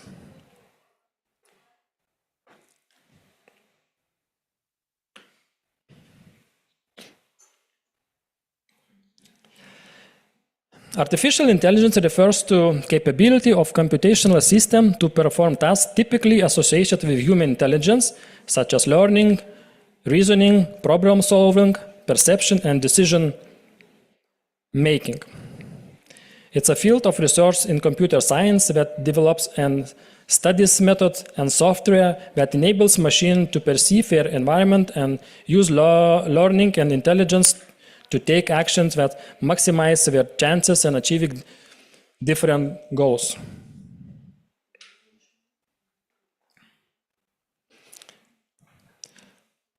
Artificial intelligence as a field of research, it is discipline with computer science focused on designing algorithms, models, and systems that can perform intelligent behavior autonomously, and it will involve software and algorithms that allow machines to process data and make decisions, perception mechanisms like sensors, cameras, that helps AI system understand their environment, learning process, allowing machines to improve over time for experience and data patterns.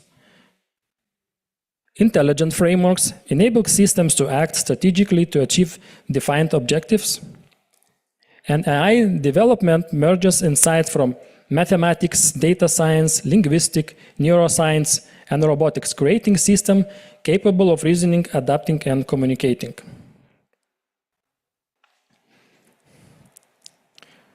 In summary, artificial intelligence represents the fusion of data, computation, and cognition.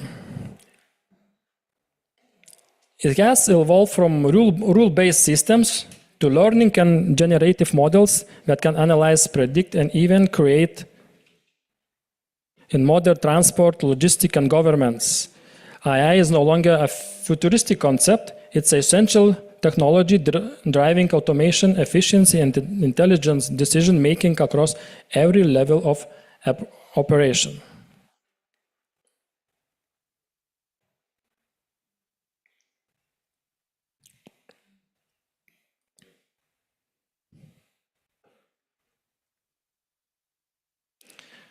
So, artificial intelligence a solution for today's problems in transportation. Artificial intelligence is no longer a futuristic concept in transportation. It's an operational reality. It's a daily business routine already in our, let's say, work field, whenever we were working. Artificial intelligence is a primary role in transport as matter from simple data analysis to sophisticated real-time decision-making. Across road, rail, air, and sea, artificial intelligence has moved from isolated pilot projects to being a core component of strategic operations.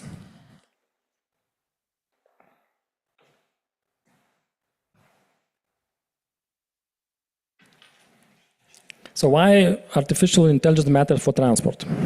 AI for transportation brings a host of advantages, revolution the industry and enhancing various aspects of transportation ecosystems.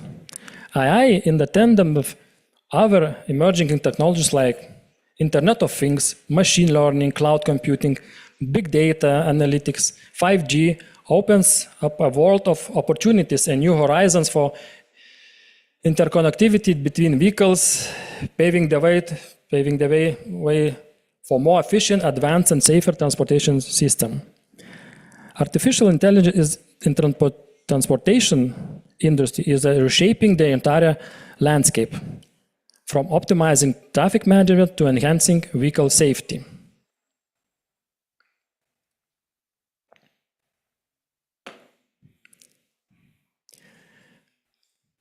So, what about AI enablers? So let's say main tools, let's say in AI. So artificial intelligence isn't one single thing. It's a toolkit of engines that power specific high-value tasks across the supply chains.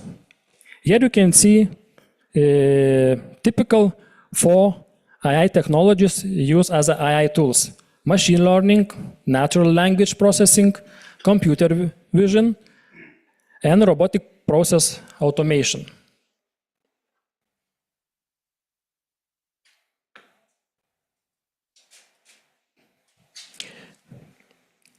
In this table, you can see examples for each technology.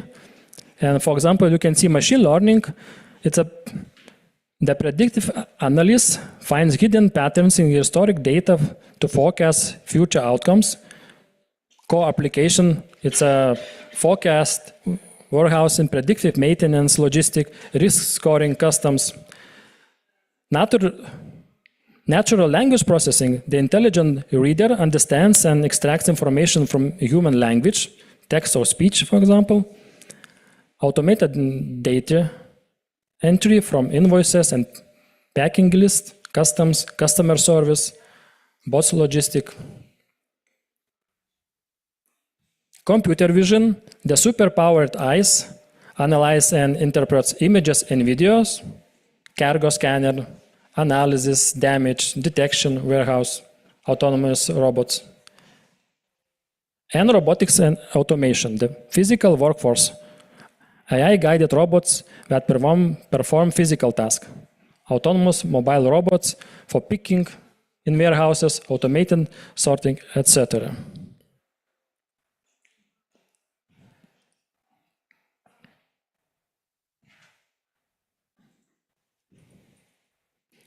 The requirements, needs for success for AI. So you can just buy AI. A successful implementation requires a strong foundations. The first one, data foundations, is the most important. You need high quality, clean data. AI is a garbage in, garbage out. So historical data must be accurate, complete, and standardized. Data integration.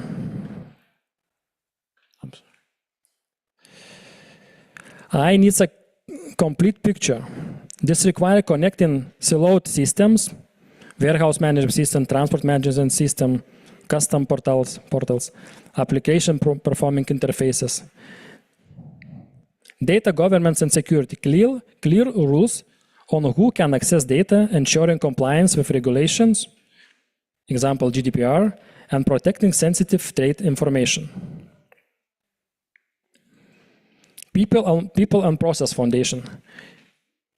Clear use case, start small with high return of investment problem, rather than trying to boil the ocean. So just start with from the small steps.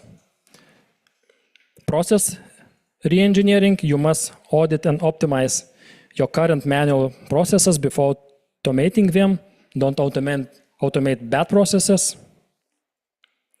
Stakeholder buy-in, IT operations, custom officers, and warehouse staff must be involved from the day one. Everybody should be involved from the day one, who will work later with the AI.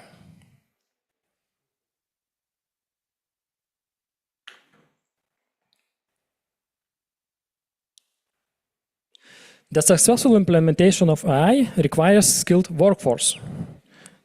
This involves not only data scientists and AI specialists, but also transportation planners, engineers, policymakers who understand the potential and limitations of AI. And investing in training of those people is very, very important and crucial.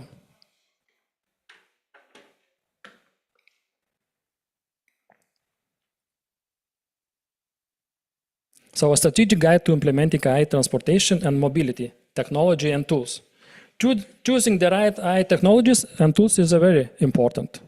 This includes machine learning, algorithms for predictive analysis, computer vision for monitoring traffic and infrastructure, natural language processing for interacting with travelers, and optimization algorithms for routing and scheduling.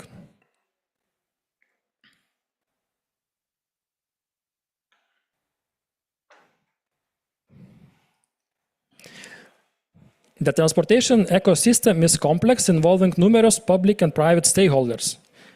A successful AI strategy fosters collaboration between government agencies, technologies companies, academic institutions, and the public to ensure a holistic and integrated approach.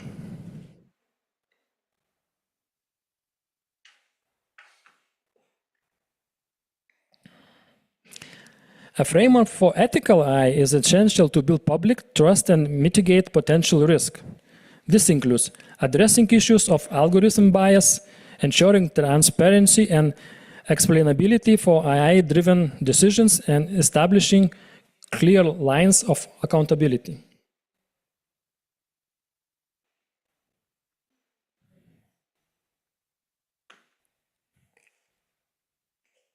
So, AI for transport solutions.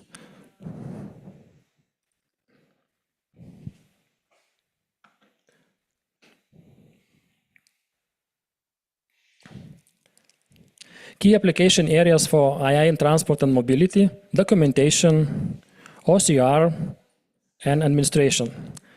So the first one, optical character recognition, OCR. This is the base technology that reads text from scanned document. Intelligent document processing, IDP. This is the next level where AI understands the context of the data captured by OCR. Instead of just reading, let's say, 1 to 3 Main Street, it knows this is a consigned address, for example. Automated document processing. AI, particularly using natural language processing, can read and understand trade documents like invoices and bills of lading. It can automatically extract key information and check for errors and inconsistencies, drastically speeding up the documentation process. AI-powered risk assessment. Instead of randomly inspecting shipments, custom agencies can use AI to analyze vast amounts of data and identify high-risk cargo.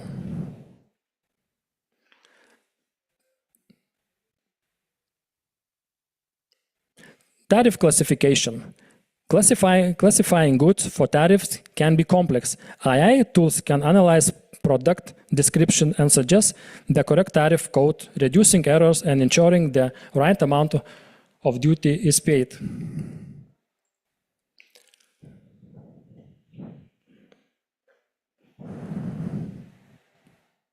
On the right side, you see a table. It's examples, for example. If you see document audit accuracy, by manual processing, it's let's say 70 to 85%, and it's AI-powered system, it's from 95 to 98% of accuracy. Error rate, let's say, when you're doing manual processing, it's 15 to 30% error rate. When it is done by AI, it's only 2 or 5% of error rate.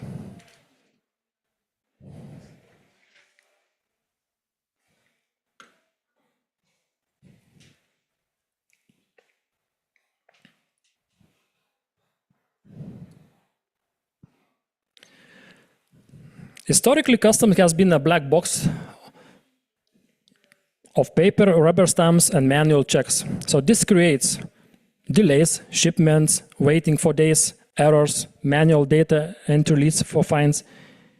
Inefficient risk, officers can only physically inspect tiny fraction of cargo, example, just 2%. High cost, labor-intensive processes. Artificial intelligence helps to eliminating manual data entry and paperwork bottlenecks, which are historically a major source of delays and errors in logistics.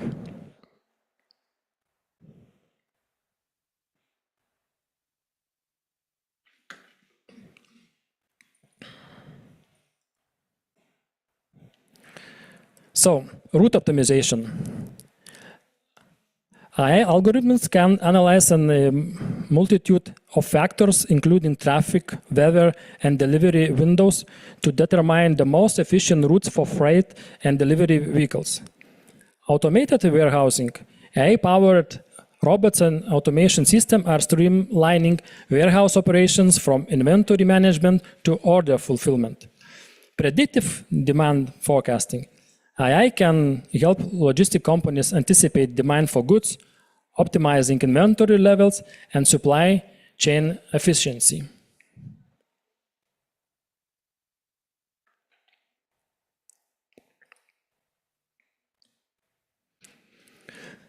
Predictive traffic flow. AI algorithms can analyze real-time and historical traffic data to predict congestion hotspots before they occur, allowing for proactive traffic management. Adapted traffic signals. AI-powered traffic signals can dynamically adjust their timing-based or real-time traffic conditions, optimizing traffic flow and reducing delays. And incident detection and management. Computer vision and sensors data analysis can automatically detect accidents, stalled vehicles, and other incidents, enabling faster emergency response.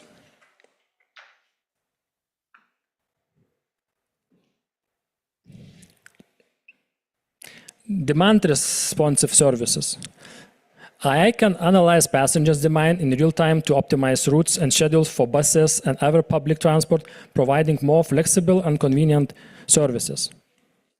Predictive maintenance by analyzing data from sensors on vehicles and infrastructure. AI can predict maintenance needs, reducing downtime and improving the reliability of public transport. Personalized journey planning. AI-powered mobile applications can provide personalized travel recommendation, combining different modes of transport to offer the most efficient and convenient routes.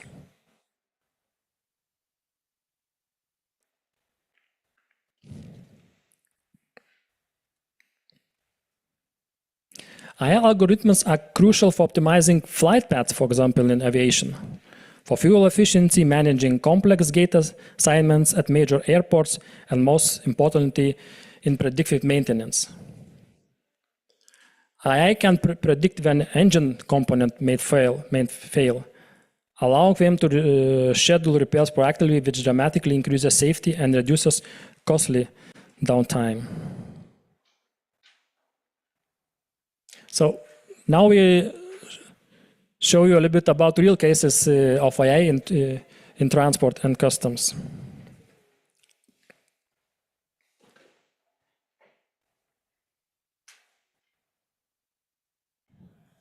The first one is from Dutch customs. What was the problem?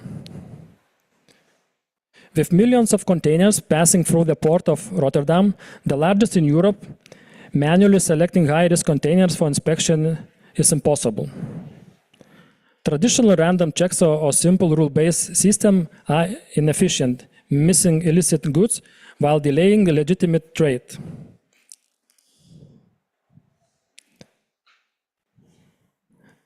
So what was the AI solution? The Dutch Customs Authority has deployed a sophisticated AI-powered system that uses machine learning to perform real-time risk analysis for each shipment.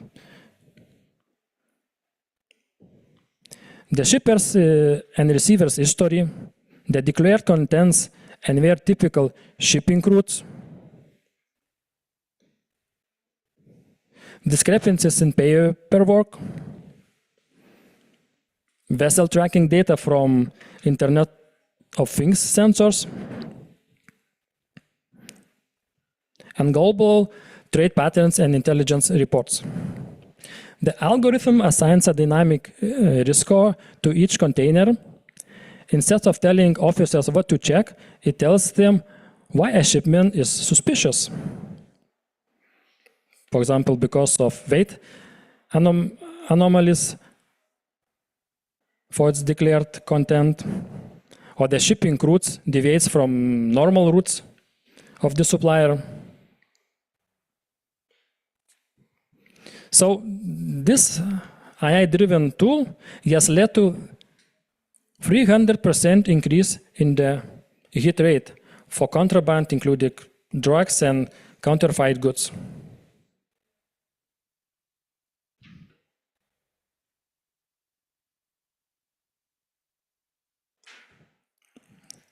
The next one example. Organization. So 14 European markets, including UK, Netherlands, and Italy. So what's the problem was? Custom clearance remains one of the most paper-intensive industries, further challenged by strict regulation and complex compliance requirements.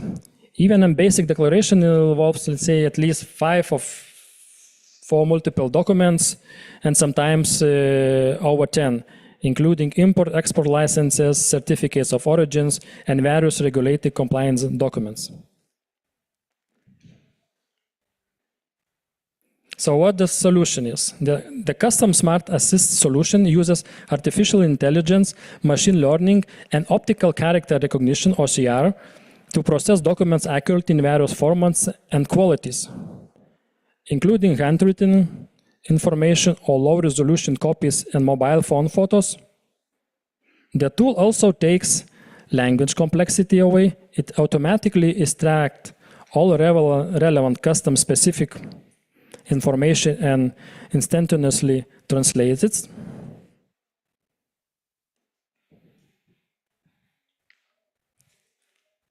The system is designed to be self-learning. If any data fields are unclear, we are flagged for custom experts to review before submission.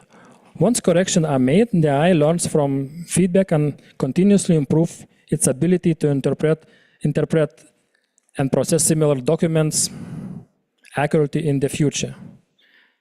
This minimizes errors and significantly reduces processing times.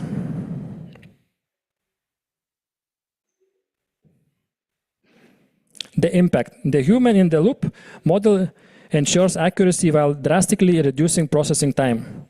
Significantly reduced time spent on manual documentation tasks, more focus on expert knowledge and strategic decision-making.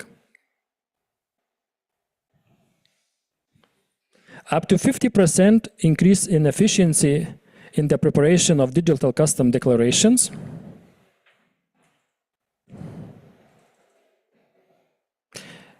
And it's a Europe-wide rollout across 40 markets with target of 1 million declaration processing using AI technology in 2025.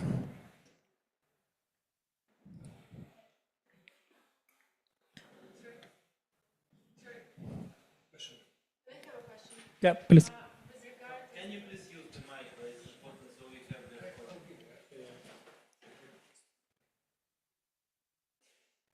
With regard to the first case and risk management system, We can. It's not. Yeah. Oh, now it's okay. With regard to the first case and risk management system with using AI, it's pretty clear. And with regard to the second one, I'm curious whether it's already operational or it's only in a kind of a pilot testing mode so far. working in, because it seems to me that this handwritten data and low quality mobile phone scanners, etc., it's the raw data you've spoken before, and that's why it's interesting whether they like piloting this solution to understand how it could be scaled further, or it's already operational on like in 5 countries already. No, it's not the final operation. It's a more or less, let's say, in the middle of the process. It's started on a pilot. Now we are doing, let's say, in the middle already of the implementation, but it's not finished as a, let's say, justify approved this system. It's like, let's say, yeah, they're still working. Like a pilot mode. More or less, yeah. And can you share probably some some additional information on the current user cases you're presenting us right now, with more technical data with regard to what kind of sets of data they analyze, and etc. Probably a bit more on the technical scope of those cases. Okay, after that, yeah, we can gather information, yeah, and to share. Okay. So, okay, let's talk about example from Lithuania, from our country. So, Lithuania custom innovation.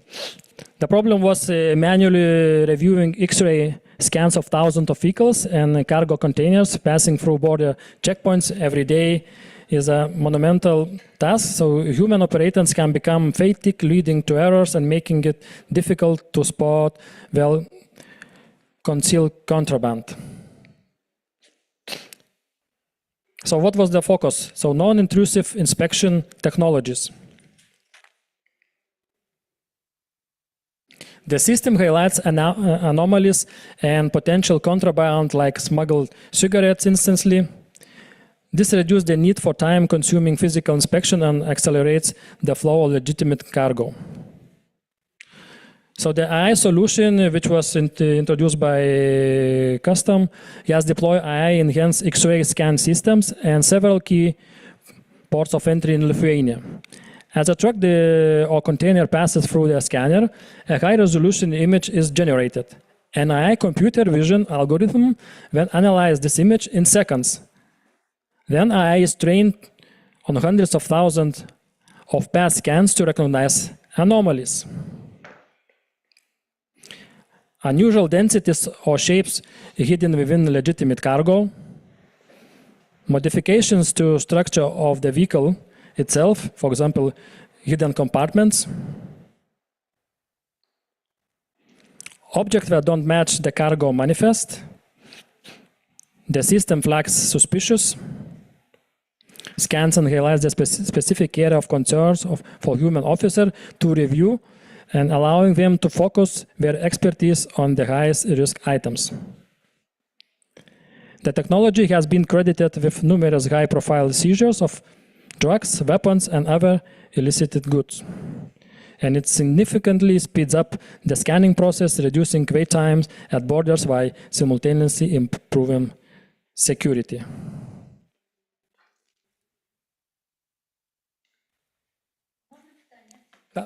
Yep.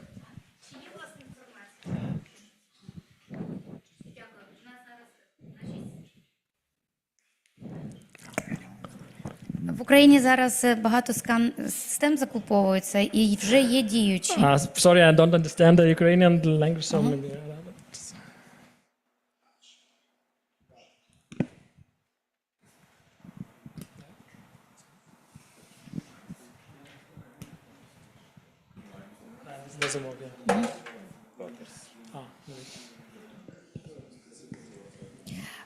У нас зараз практично всі діючі великі пункти пропуску автомобільні в зв'язку з тим, що кордон обмежений, закуплені скануючі системи, і аномалії ми виявляємо люди, тобто людський фактор. Скажіть, будь ласка, а чи є результати застосування? Тобто, як ми почули, цей третій кейс дуже цікавий, а чи є якісь результати застосування саме штучного цього інтелекту по скануючим системам, який, як я зрозуміла, і замість людини аномалії дивиться, плюс ще документи аналізує, чи є якісь результати і показники? Чи це просто як один із кейсів? Чи вже він має результат, як там ви казали в попередніх кейсах? Дякую.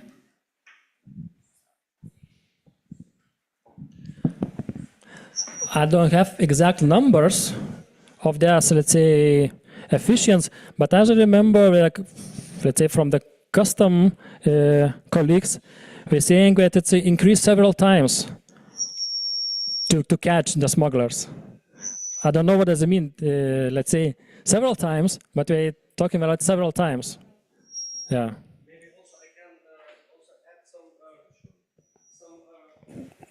Some facts to your question, basically. Yes, because we have scanners in our actual railway border crossing points and road border crossing points with Russia and Belarus.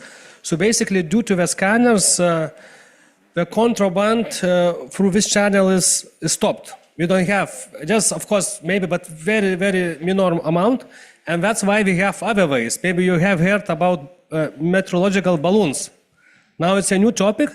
And this is because we have very efficient control at our border crossing points. So now, from Belarus, most likely, we have started to find a new way, and now we have another big issue: how to stop, these meteorological balloons, because sometimes they can imagine like 200, like meteorological balloon can carry about 50 boxes of cigarettes.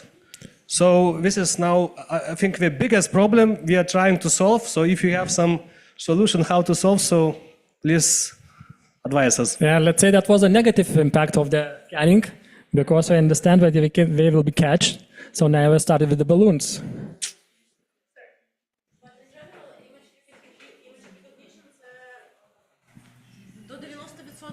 Ефективності зараз. The last IT systems and with usage of AI, image recognition, they show up to 80% of efficiency increase. So that's why probably it's something that could be piloted in the custom service as manual checks. It's not that efficient so far.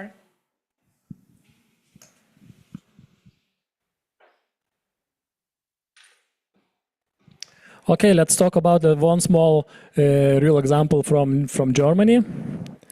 So it's let's say integrates payment methods such as credit card payment, German customs, managing the flood of small e-commerce parcels from outside EU.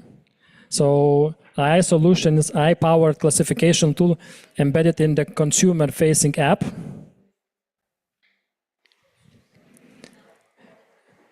The It's All app is a user-friendly app for individuals and business who need to submit custom declarations for postal and courier shipments up to 150 euros. Individuals can also use the It's All app to declare gift shipments up to value 45 euros. And this innovative app allows custom relevant data to be automatically transferred to the custom declaration by taking a photo or importing documents such as standard commercial invoice. For quick and easy payment of import duties, the app integrates the modern electronic payment option ePayBL. And in fact, helps citizens correctly classify goods and calculate duties. It simplifies complex regulation for average user, ensuring higher compliance rates and faster duty collection. So very, let's say, simple tool for declaration of small purchase.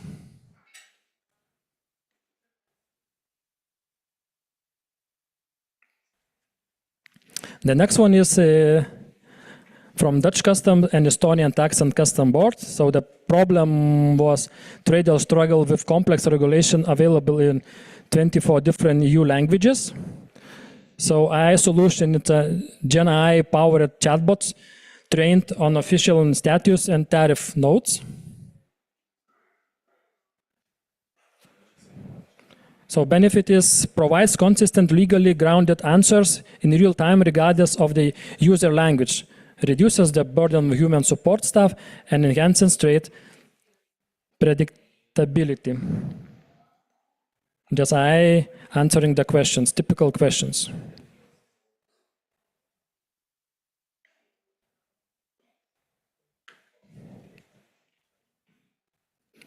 And the last one example from the business side. So everybody knows DHL, one of the biggest companies, let's say logistic company in the world.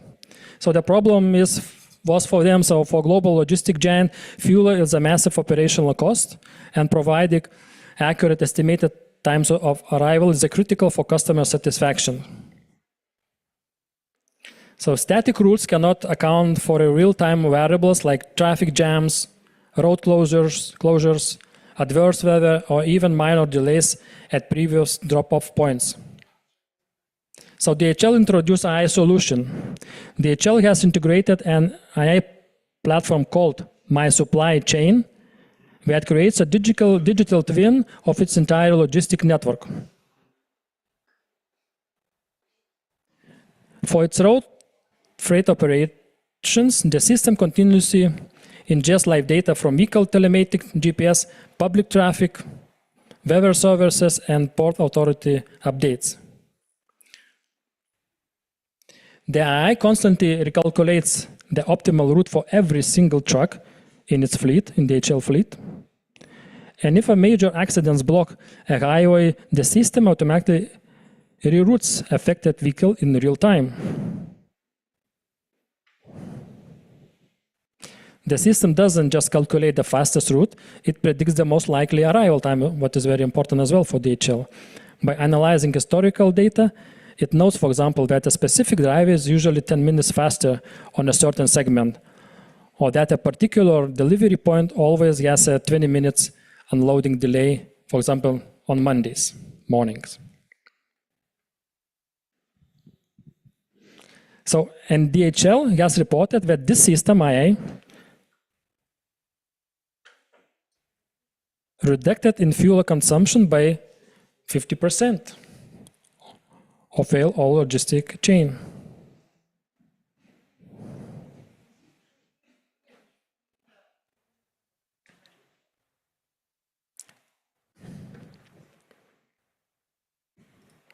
So here is a summary, let's say, of business cases, core technology, primary benefits. So automated declarations can gain, let's say, can improve efficiency by 50%.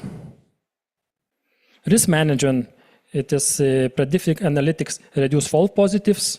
Intelligent X-ray, let's say, based on computer vision, faster clearance. And e-commerce apps, classification of AI, citizen compliance. And for example, virtual assistants as a Dutch example, 24/7 trade support from AI, not from the human.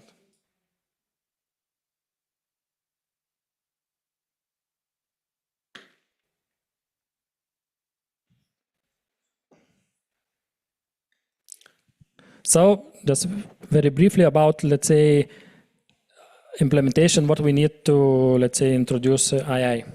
So the first one is a pilot project and proof of concepts. Start with the small-scale projects to test the feasibility and impact of specific AI application in control environment. Learning. Continuously evaluate the performance of AI system and use the insights gained to refine and improve them. Scalable deployment. Once an application has proven its value, develop a plan for scaling it. And of course, continuous monitoring and updatation. The transportation landscape and constantly evolving. So the AI strategy should be regularly reviewed and updated to adapt to new technologies, changing travel patterns and evolving policy priorities. So all the time, AI changing.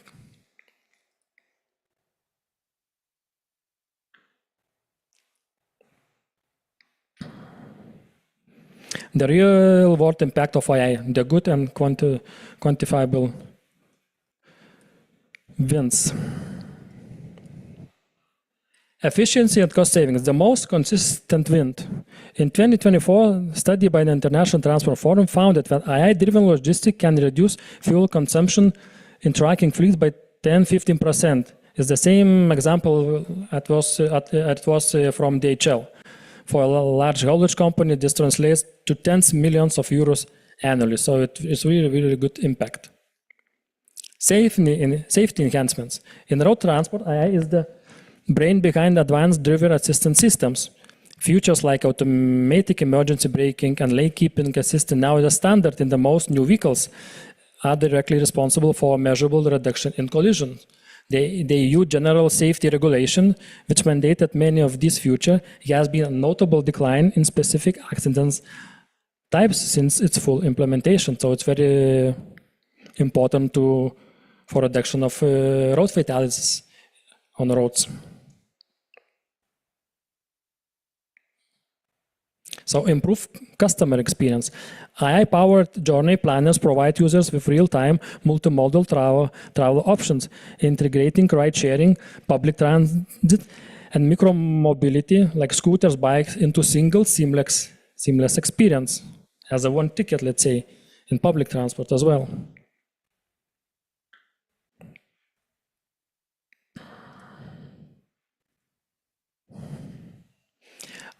AI is the only as good as its data, as it mentioned before. Without any good data, you cannot work with the AI. So many transport operators, especially older state-owned railways or municipal bus companies, are struggling with data silos, information stored in incompatible legacy systems. So when you're thinking to start to work with AI, you have to think about what is the situation with your data. The skills gap. There is a critical shortage of professionals who can understand the AI. You can't just hire a data scientist and expect them to understand the, let's say, about the railway signal or maritime law and so on. And of course, the high initial investment versus uncertain return of investment. Implementing of sophisticated AI system is expensive.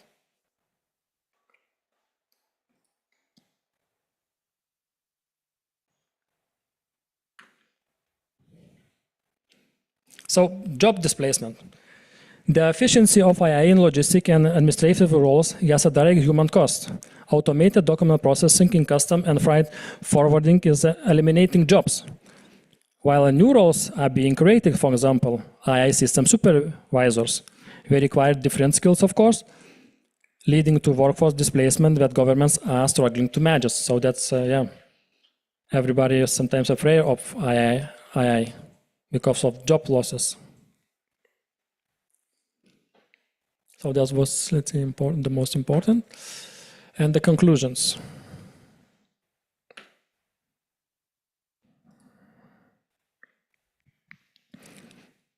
So automated document processing and classification. So AI reads PDF invoices, packing lists, and bills of lading. So benefit is auto-populates customs declarations, cutting manual data entry by 90%, and drastically reducing costly human errors, example, typos, incorrect values, and so on. Machine learning analyzes 100% of declaration in real time. It flags high-risk shipments by learning from patterns, let's say new shipper, unusual routes, undervalued goods, and so on. So shifts officer from randomly inspecting only 2% of cargo to intelligently inspecting the riskiest 2%. So it's a big difference. And automated image analysis. Computer vision analyzes X-ray and scanner images faster and more accurately than the human eye. And instantly detects anomalies like hidden compartments, contraband, and misdeclared goods, and so on.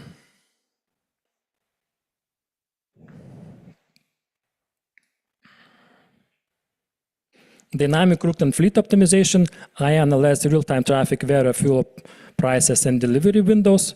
So benefit, as I mentioned, it is reducing fuel cost by 10 to 15% and improving on-time delivery performance. Predictive maintenance. I monitors of Internet of Things sensor data from engines, tires, and repair units. So predicts component failures before they happen. Intelligent load and freight matching. I matches available trucks with open loads, optimizing from capacity, route, and carrier performance. And it's reduce empty miles.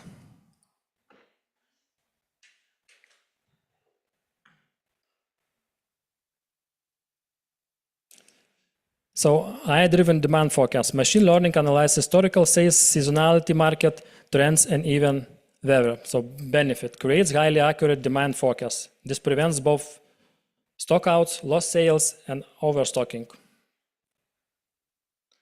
Optimize inventory or slotting. AI determines the perfect place to store every item based on peak frequency. So benefit is places high demand items closer to packing, reducing picker travel time by 40%.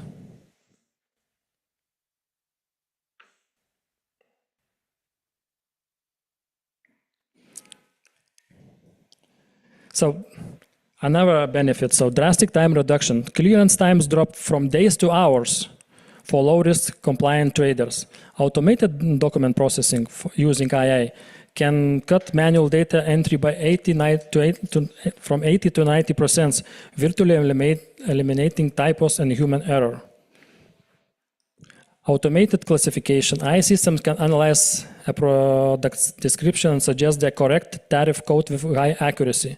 This reduces compliance errors, disputes, and fines, and it is 24/7 operations.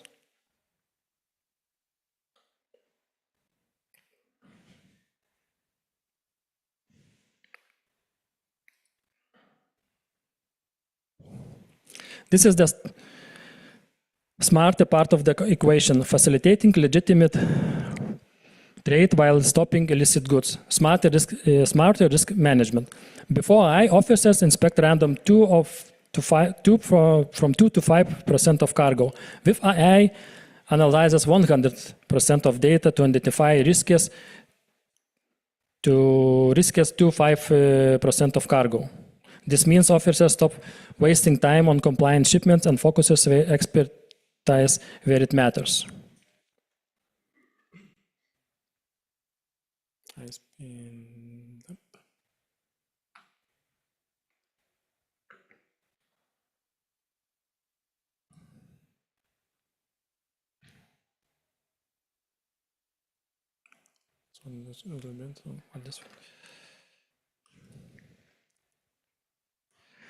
The future of AI, so what is the trends for the future? The future of AI in transport is a push-pull between technological possibility and practical reality. Federated learning. To overcome data privacy and silo issues, we'll see more federated learning, where AI models are trained on localized data. AI for sustainability. The next major push is using AI to drive green initiatives. This includes optimizing electric vehicle charging networks, creating ultra-efficient flight plans to minimize contrails, and managing supply chains for circular economy. So regulation is coming. Governments are catching up. Expect more stringent regulation around AI's use in critical infrastructure, focusing on transparency, how the AI makes decisions, fairness, avoiding bias, and security.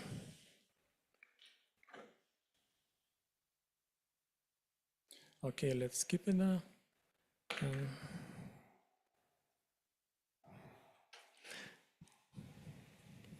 So the outcomes, the final one, it's let's say in summary, AI is successfully optimizing complex transport networks behind the scenes, delivering clear economic and efficient benefits. The most critical challenge ahead is not technological, but human, managing the societal impacts of automation and ensuring that the system we build are fair, secure, and truly serve the public good.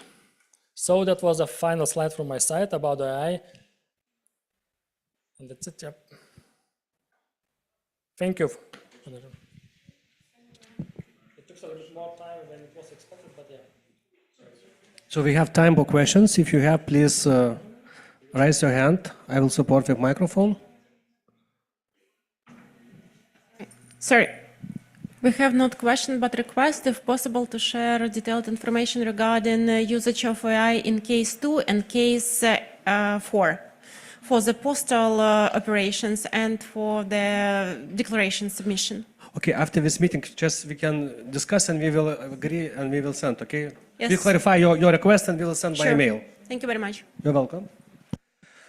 Okay, well, I have time for the last presentation for today, and I would like to invite well-known Jurgis with his third presentation about CBAM and digital passport certificate. Jurgis. Thank you so much. I hope you are doing well. So this is not a, not a presentation. I am just sharing, not to put everything in the line for 3 hours, but to put like information which is important. So I would like to start from CBAM. What do you know about CBAM?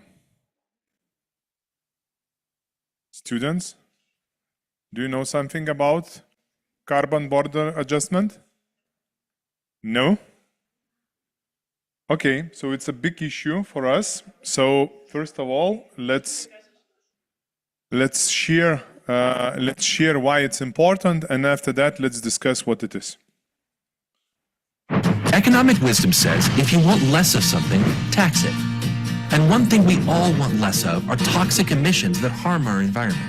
Our current environmental solutions include regulations that stifle the economy and subsidies that disproportionately benefit high earners and specific industries. Both are costly and have a limited impact on the environment. But there is another approach that's often overlooked, a carbon tax. Using fossil fuels creates harmful greenhouse gas emissions like carbon dioxide. A carbon tax places a cost on those emissions, which makes any products and services derived from fossil fuels more expensive for businesses to produce and consumers to purchase. These higher prices lead to less consumption and encourage the creation and adoption of cleaner energy sources. This is a win for the environment, and it can also generate significant revenue. But a carbon tax, like any other tax, isn't a perfect solution. If designed poorly, the tax could increase costs, especially for low-income families, and ultimately slow the economy. But if designed carefully, a carbon tax could actually be far more sustainable and efficient at improving our environment as well as the economy. Here are 3 principles for sound carbon tax design. First, a carbon tax should cover the broadest possible range of polluting activities. This means taxing all carbon emissions at their source, not just targeting a single industry or activity. Next, the tax should be a substitute for existing regulations like automotive and appliance standards, which provide minor environmental benefit at high cost. A sufficient carbon tax could achieve similar or better environmental results at a much lower cost. Finally, since the tax itself benefits the environment, the revenue it generates can be recycled to fund other priorities, like reducing high individual or corporate income taxes, improving tax treatment for business investment, or tackling the growing federal deficit. Every policy has trade-offs, but a well-designed carbon tax has the potential to protect the environment without harming consumers, jobs, or businesses.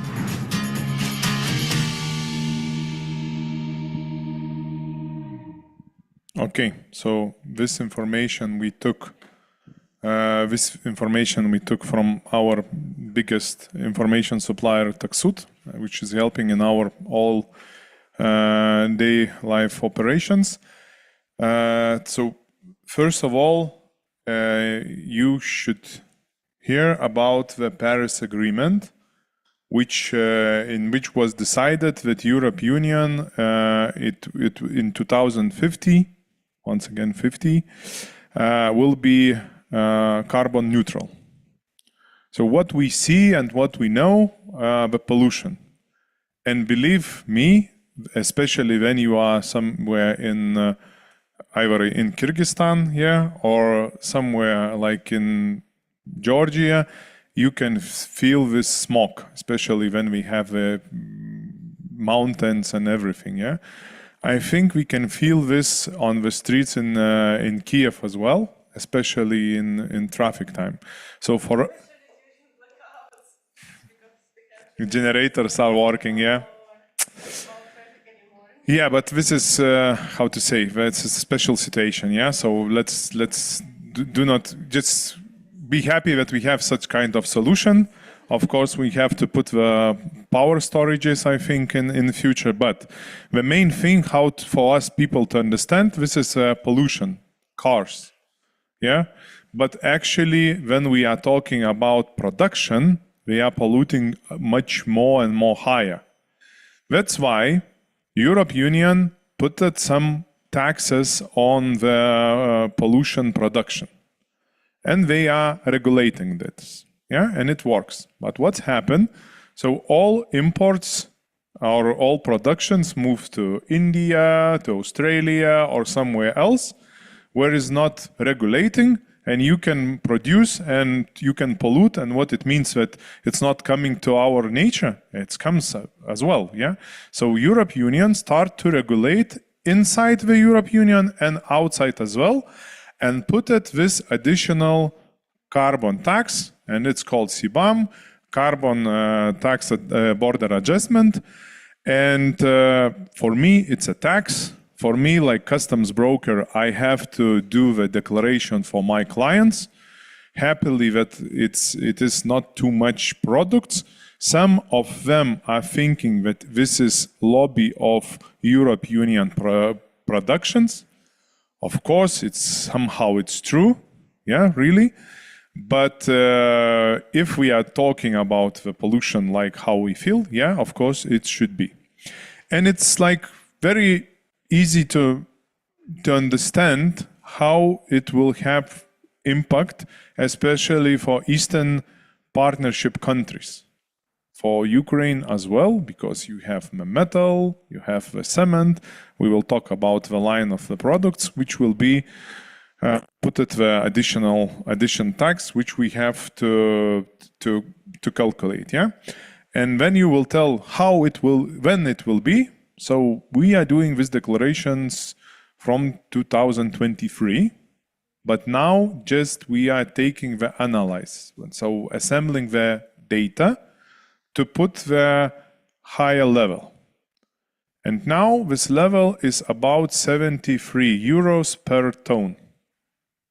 It will be if you are importing goods from abroad, the government, these 73 euros, or maybe it will be not 73 because every year they are regulating. Maybe it will be 120 or whatever. But the main idea to assemble this money and to invest into the green production, or to bring the countries and abroad countries to produce it in a green way. And this is an opportunity for Eastern Partnership countries, because they can invest and it will be cheaper and simpler into the green production. Now with this GIZ project, we are visiting different countries and Eastern Partnership countries, and of course they are totally in different geographic positions. And like for Lithuanians, to invest into the sun panels, this is no sense, because do you know how many days we have sun in during the year? How have anyone calculated? Yeah, 157, like it was last year. Yeah. So just imagine when we are talking about some Cyprus or other countries who have like 345 days per sun. Yeah, so for them it's one way. But it's not just the sun. We can use water. We can use wind. You can use sea or other different energy sources which can bring our production to green side. But the problem is that there is no regulation yet how these Eastern Partnership countries, like especially it's made for India. Let's be honest. Yeah, it's like really, it's not for China. It's really adjusted for India, for metal, for other shipments. But of course it will involve, and it could be used like opportunity or disadvantage as well. Yeah. So how do you feel and how do you see? But how it works? So like customs broker, we are doing import declaration per client, and we are calculating how many tons he imported, and we are calculating this. In future, it will be possible to buy these certificates from another factory. What I mean that with respect, it's like it will be like a line of pollution, and if you are producing greener, you are not using all your points. You can sell these points on the market, and that's how it will be. That's it. How be it working? Of course, it's when we are talking that it's like if you have the strict regulation inside the European Union. Now we started to move to offshore territories, so that's why that not to bring the leak. So they decided to do this carbon border adjustment, and how it will be regulated. Yeah. So now let's talk about the products. Don't be scared.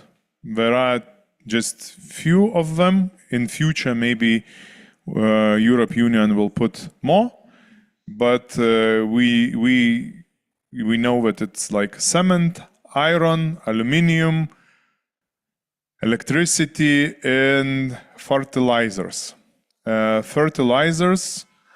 And of course hydrogen. And this is like quite the thing where we hear a lot of discussions, because now we know that it is like diesel, petrol, electric vehicles, and maybe hydrogen used to produce the power. Yeah, so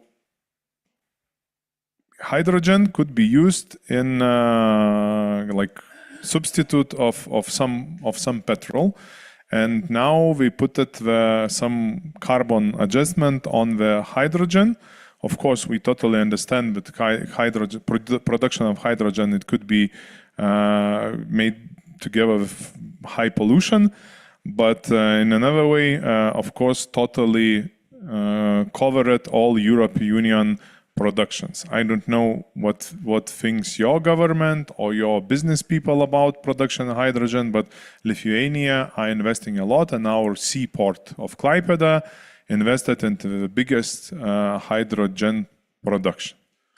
So it's somehow becoming lobby that we have some, yeah, because now by this calculation, what Klaipėda seaport will produce, if this hydrogen will be not implemented into the ships or somewhere else, so we have enough quantity for all Europe needs at this moment. Just one Lithuanian Klaipėda port.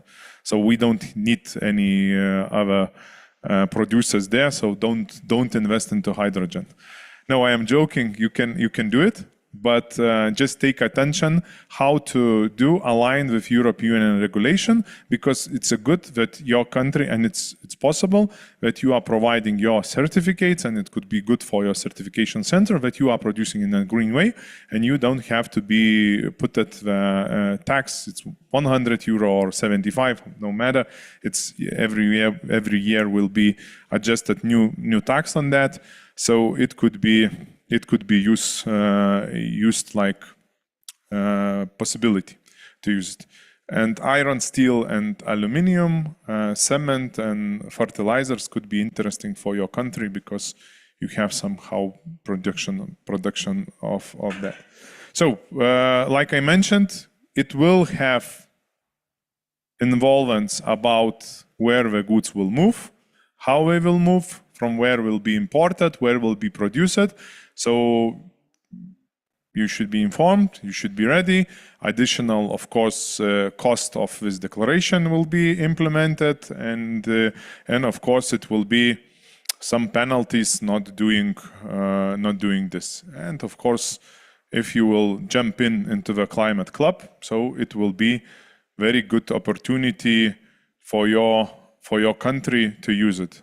Once again, I'm using this table for second time. If you have such high percentage of trade with Europe, So it could be a big advantage for you. Yeah, so we have this.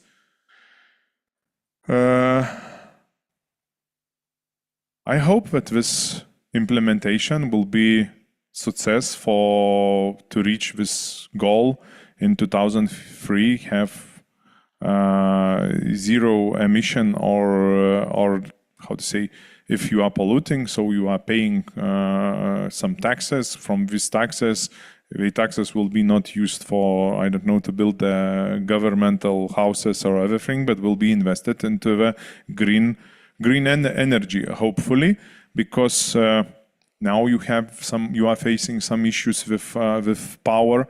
So maybe it's a right point to understand and to invest into the green energy solutions, which can help you with the war, but in future can help to have the green production line, and you will be climate friendly producers.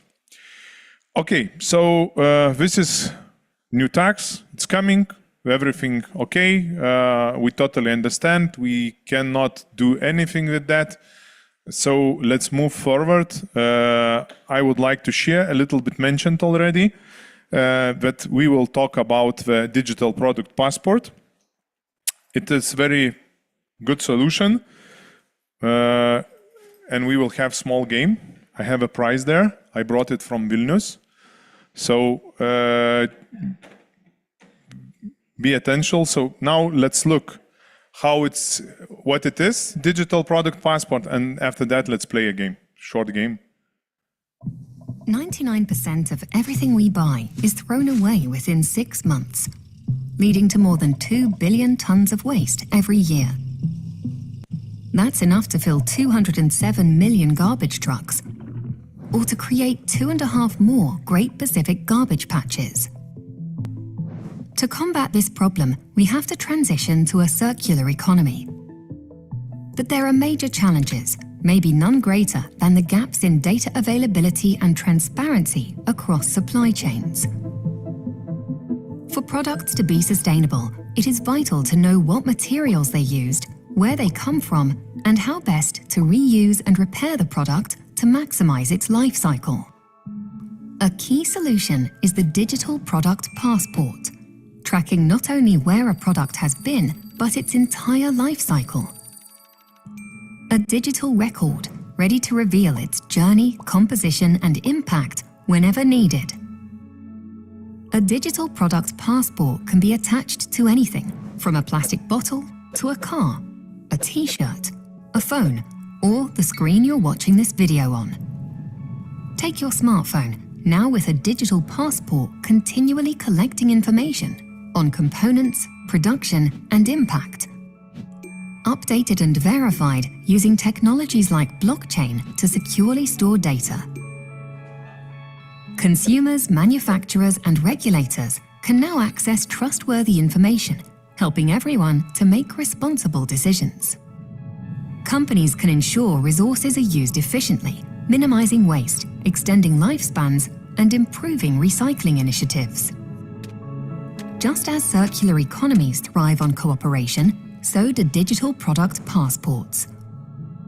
With greater transparency and data accessibility, we all stand to gain in a more sustainable future.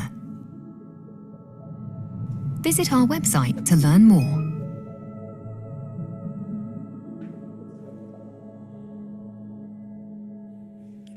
So guys, please prepare your phones. Now you will see in the screen the QR code, and who the first will guess what is the product covered by this QR code, this will get this prize from me.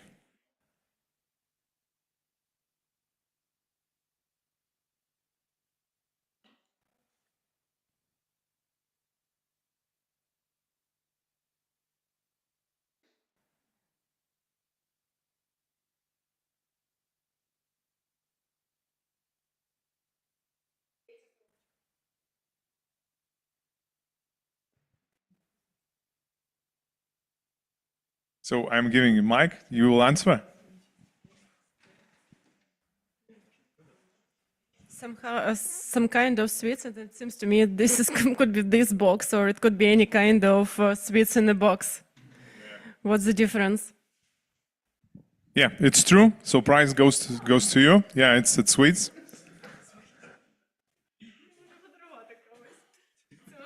Congratulations. Yeah. So how many of you got something and you were planning to throw it away and you do not know where to throw it? Have you faced this thing?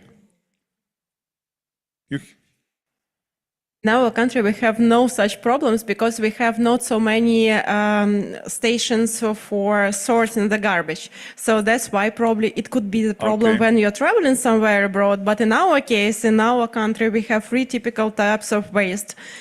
Standard one. Please visit me to Poland. I will Plastic show. and glass. And if you're lucky, you are at least sorting these three types of products. In Poland, because I moved just from September, in Poland we are sorting. We have to get the special color bag. And if your trashes are put not in right bag, they will not take it. And you have to sort like glass. It should go to one bag and this. And every day, it's coming a different truck to pick up. So I am working like this now. I'm coming with one bag. So no, today not glass, sorry. Bag, and after that. Yeah, so it's really complicated for me as well, because in Lithuania we are not sorting as well, really. But in Poland they are sorting like crazy. And this is like very complicated. In our country, if you want to be 100% sure that your garbage was sorted and afterwards pick up by different tracks, you need to go to special station, which is called Ukraine Without Garbage. It seems to me it should be translated as this. And you pay for your garbage to be picked up from you after you sorted it out in different bags. So basically, it's in our country, you are not paying penalties if you are doing it wrong. It's vice versa. If you are it's worse to bring when you want to sort. So you need to pay for your garbage to be picked up. Rich people thing, yeah. To sort. Yeah, guys, but Todd, I like person who have no time. I have a lot of things to do, but I really totally understand how it's important to sort and how it's important how it will involve. Yeah. So, this my example doesn't work. Okay. So because you are more with customs, more specialist. So let's imagine that we know everything about the product and how product worked. You know, when the war started, a lot of companies, businesses faced the problems because their products was found on the Russian supermarket shelves. Yeah. And it made big, how to say, brand awareness problem for these companies and other things. So we come to our government with this suggestion, let's implement it earlier. And then someone will come to the shelves in Russia or other country where we have sanctions, it can scan, because you have something there, yeah, you have it. So you're already using some information coded here. So you can scan, and from this, you can get all the information: who sold, when sold, who transported, who made customs clearance, all other implementation, and these companies can be sure, because I don't know the Ukrainian companies, but I know Lithuanian companies, and they are totally supporting Ukraine and helping for win the war. But their products was found on the shelf in Russian, and they faced like it was cancelled so hard. Yeah. Same. We have the same examples in Ukraine when some of our providers still were doing the operations in Russia, and afterwards they were banned in our Ukrainian markets, etc. But my question is in general with regard to your presentation, which was really very nice and pretty clear, and it's like really wow. But my question is, if we are going to have this digital product passport for each and every item which is produced, It's a line of products which we should. It's no, it's not will be implemented. It's already implemented and it's working and it should be, but it's a group of products. So it's per category. For example, per type of plastic bottle or per like vehicle type, example, etc. plastic bottle not, but like batteries, textile. Because my question was when where you're gonna store such a vast amount of information? Because Jesus, don't invite specialists. It's a good question. You are totally right. And now there I am coming to share because the main thing is that now this data is shareable through some third-party providers. Are responsible for storing that data on their servers, for example, or some kind of cloud solutions. Because the main question here, because in general, to have the overall life cycle of the product is a good story, especially with the waste management, tracking operations, routes, etc., components, ingredients, checks, etc. It's really good. But question where, who's going to be the product? Who's going to be the owner? I like it because this why we are there. It's working really. We are there because we would like that Ukraine start to build own server for governmental reasons, because the main thing that it should be working like this.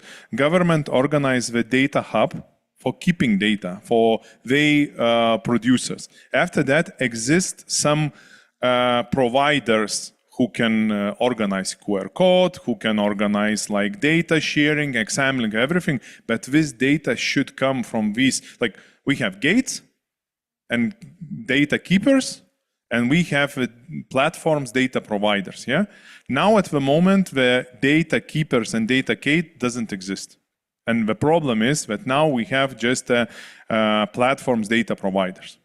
So especially the idea why we are there and we will like sharing, to organize, and it's a big opportunity for Ukraine and for companies and for business to organize such type of gates where information kept, because we totally understand these companies who are providing QR code now okay, this QR code worked, but last time when we were in like Moldova, it doesn't work.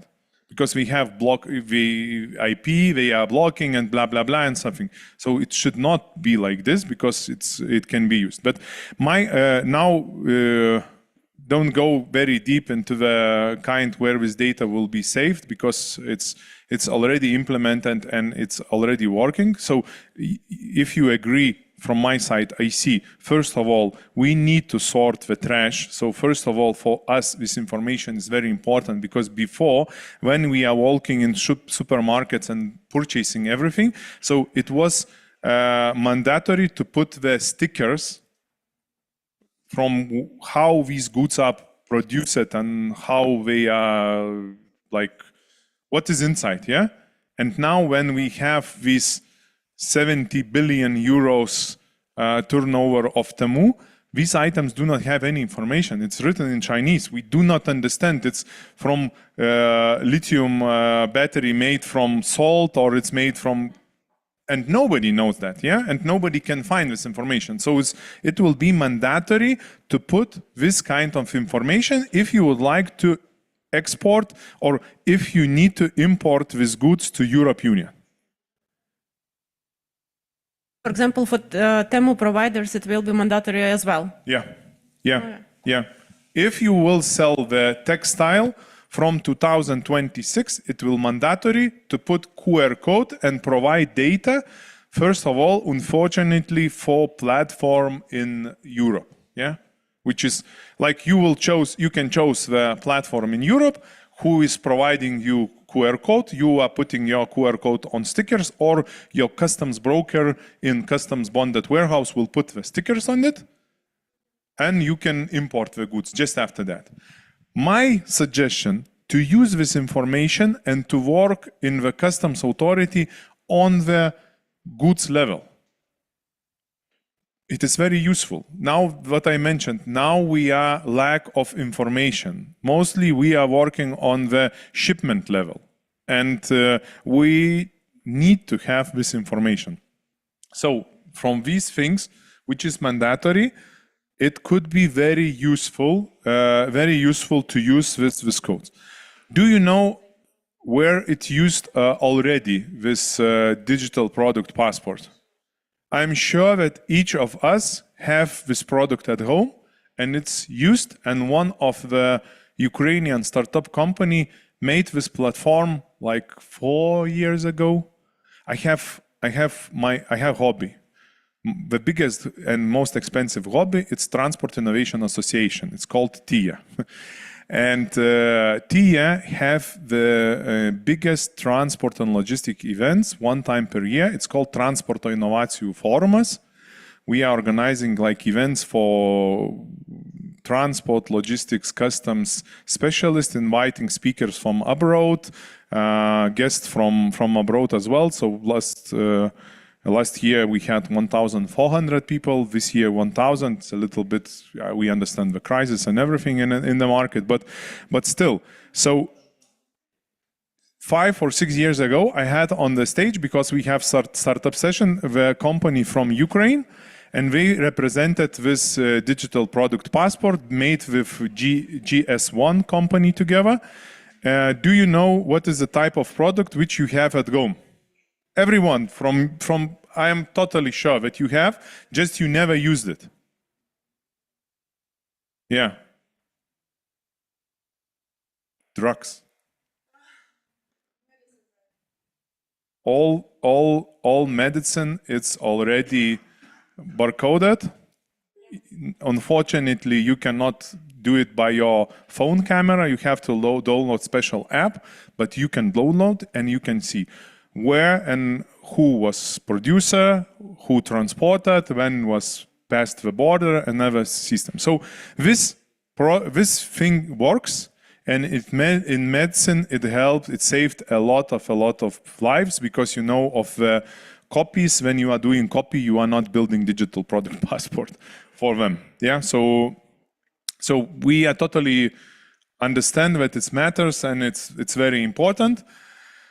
If we are talking once again, if it's working, yeah. So it's from 2024 starting to implementation. Europe Union legal framework already in action. Now for your country, it's very, very important, because you are selling a lot, and I see more and more e-commerce things from Ukraine produced. Like now we were in a trade show, and we went with some Ukrainian startup which is producing for phone and business card holder. You can put it on the phone, it's magnetic, and you can put your business card, and if you would like to do some online, you can open some link and you can put your phone. And this is from Ukraine. It's like startup, and I thought it's Chinese product, but no, it's a totally from Ukraine. So especially on such type of products, they are not mandatory, but you have like these boutique shops, Vyshivanka and other things, yeah.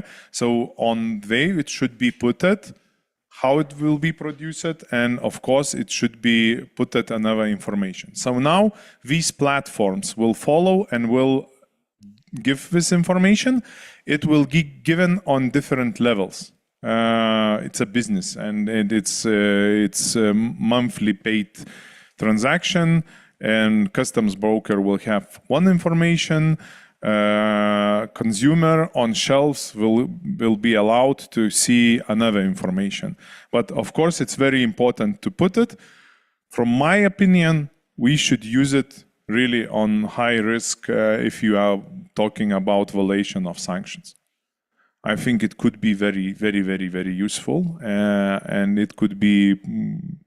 When I am talking with Lithuanian, especially beer producers, outside candies and other stuff, chocolate or something, which we are selling to, I will not like selling to one of countries, and after that, this coming to shelves to Russian stores. I totally understand them, because I am in customs broker business for like 15 years, so I totally understand how it's organized. You are bringing some goods to X country. After that, we have like bills for personal people, and these are moving to this. It was in 2014, it was like with cheese, with other production from Lithuania, it went to Kazakhstan, and after that sold. So I totally understand how it works and it makes big damages for them. So this implementation can help on that. Of course, once again, of refurbishing and double use, and of course of information. Now with trades, with logistics helps us to bring the goods from very, very far away abroad. But this information, it will be useful. We don't need to translate, to put the stickers, to make a cost if you already implemented QR code, and this QR code can adjust and you can put more and more information on this scope. Yeah, so maybe I have forgotten what something, but materials, energy, recycling, supply chain traceability, and product lifespan. Yeah, so it could be very, very useful. How it works, we already tried, so it will be like this. Just additional other things. It's very crazy sounds, but if I understood right, so it will be like with this. I just now changed my passport. I got it new because I had a lot of travels. This year I spent 163 now days abroad. So I have a lot of stamps, so I have to change my passport. And now I got the passport, which if I need to check in or I need to apply for visa for like Azerbaijan, I have just to put my phone on top of the passport and it's already everything filled. So it's have like this, I don't know, any NFC or FRID code, and everything, this information is put in. So the main idea that it should work like in the same way. So you will come to the shelf and with your smartphone, you can put it close to the label and you will understand. It's like original vyshyvanka or not original, and could be recycled or not. It's from textile, it's reused or not reused. And of course, it could be how to say, very useful information in short this. So of course, it will bring some brand reputation because you can add a lot of information into this QR code. Of course, it will save a lot of costs because now when you are throwing away to the trash, after that somehow we should understand how we can recycle it, how we can reuse it, and especially when we are talking with batteries. So it's the same.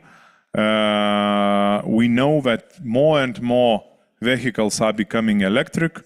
So of course, these electric vehicles powered by batteries. These batteries should be reused, and for understanding how it's made, it should be put at some information. Yeah. So conclusion.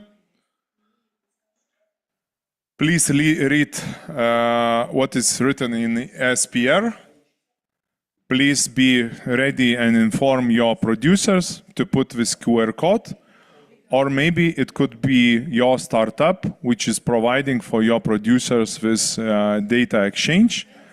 For government, we will come when we will face the first, when these companies who are providing QR code get bankrupted, the information will be missed. So we will come to this regulation that it should be some information on the government level. So your authorities will make it. If you would like to export and your export country is European Union, you have to put the QR code with all information. When you have a QR code, please provide this information. And for us, for customs brokers and for customs authorities, we can use this data on the goods level. Yeah, so that's it with me. Now it's time for questions or eat some candies.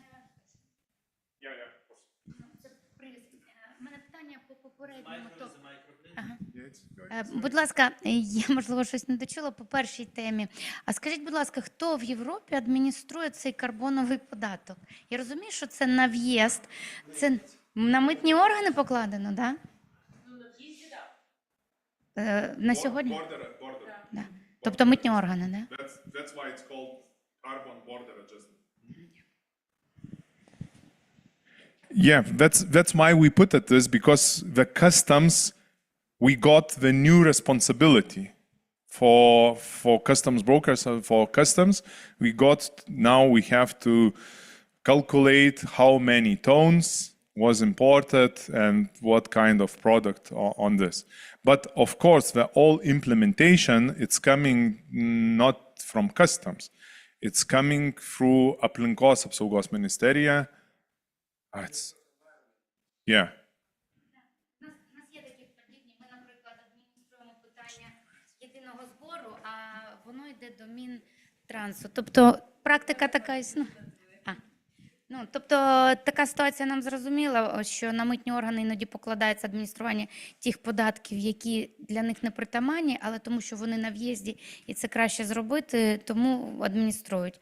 Наприклад, у нас це функції СМАПа, контролю дорог, єдиний збір, що має якби в Міністерстві транспорту, це зроблять митники, тому що вони на в'їзді і вони можуть Тобто потенційно, якщо в нас буде такий податок, він буде в нас теж. Customs authority have a lot of responsibilities, yeah, really. But it's like, yeah, it's true. It's true. It's what I want to say. Yeah. Let's manage it. If there are any questions, now it's a question: do we have kava?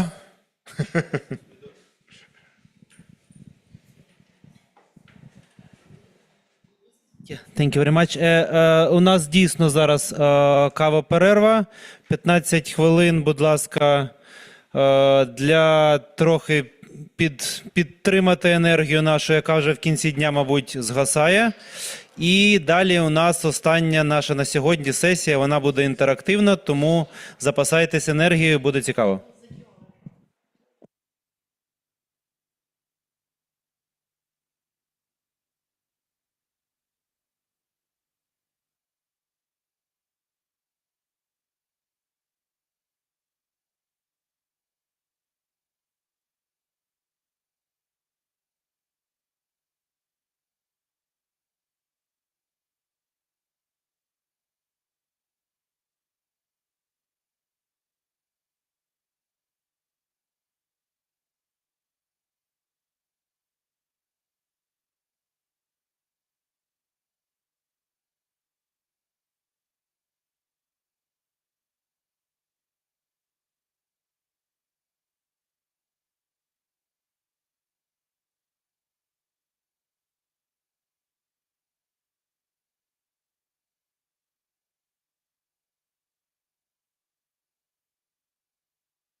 workshop. And during this workshop, our main goal is to find somehow platforms or data which is working here could be transferred to Europe Union or vice versa. But now I know we discussed with some of you that you have a lot of questions which you haven't got the answer. I do not promise that you will get it here, but maybe let's take these questions out, maybe to tell that maybe others have the same question, or maybe others have, like Roman, maybe they have experience and have some answers. So maybe we can manage it, yeah? So now let's do short, like 10-15 minutes. Let's throw away all the questions, all information which you need. The GIZ, of course, they are listening, because I hope they will put on the list for next session. So it could be different. It could be that you are missing this type of information and you are asking us to prepare it in advance, or maybe you have the questions where we can discuss and close it right here, right now, and you can easily go home. Yeah, let's do like this. Are you agree? Yeah. Okay, so let's throw away what kind of questions do you have, and maybe we will answer here, or if not, after that we will prepare some answers. Who have questions? Please open this. Yeah. Thank you.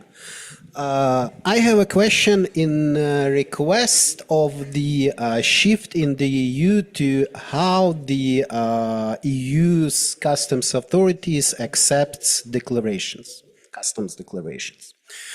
My understanding is starting from October 14, the European customs authorities, so there is no more single administrative document for the European customs authorities, and they accept only electronic online data packages, data sets. So is it true? How we are calling now, you can declarate sending in an email.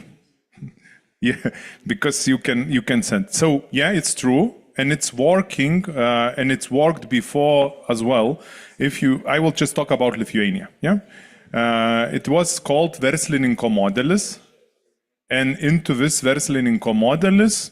So how I said that, like I shared with colleagues during the coffee break, on this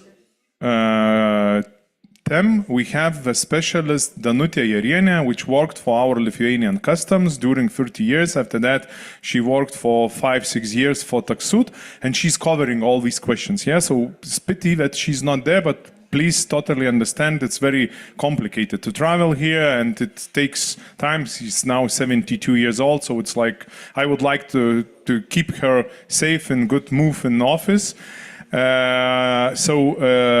Before she will just through it how it works and everything, but all the customs brokers in 2012 we have to pass the exam to use this verslininko modelis. And this verslininko modelis was developed like this. We were joking that you can send an email and you can declarate it. So yeah, it's true, it's working, and it's aligned with ES regulation. But if you will ask me who is using this, nobody. Some of foreign companies tried to use it because like, we are doing this, but what they faced? They are not recognized like companies in this territory. They don't have a because you have everybody in Europe, you can declare if you have availability to provide the goods to customs. If you have possibility to bring the goods to customs, you can declare. And now you have a solution to declare. You can throw it to this portal, you can throw the data set, what is needed to declare, and you can provide data so you can declare. But what we are facing, that all the countries have proper local software, which are payable, monthly based or yearly based, and it's for customs very good to have this type of data. It's like trust and share. So actually it works. It exists, but it's not. Nobody will use it. And I don't know. Tell me the scenario where it can be useful, because it's told that if you are a small businessman and you are doing small amount of customs duties, you can use this data set. So I passed this exam in like 2010 or 2012, and we never use it. Now we thought to use it at the beginning when we haven't our own software. But because actually we in Bonasta, we spent more than 1 million euros and we built our own software for NCTS connection for countries. My idea was to use it like, if you remember the times, like Lithuania, Latvia, Poland, borders are very close. So it's like 2-3 hours and you are changing. So what we faced the situation that we are putting into the shift local Latvians, like 10 employees, because we see that it's long queue on the border. And in Lithuania, we are putting on the shift 2 people. And after that, when the driver see the big queue on Latvian border, during 3 hours, he is changing and coming to Lithuania. And we are lack of employees. So I decided to program my own program that no matter where employee is sitting, it's providing this data. So I thought to use it, this data set of providing the other declaration, not just export declaration or import, but it doesn't allow this. So it's not possible, just we can provide it. So yeah. It's just like sometimes we are doing some things which are not very useful, or maybe it's like regulation. It's open market. You don't have to use customs broker, and you open. I think that Ukraine will do the same.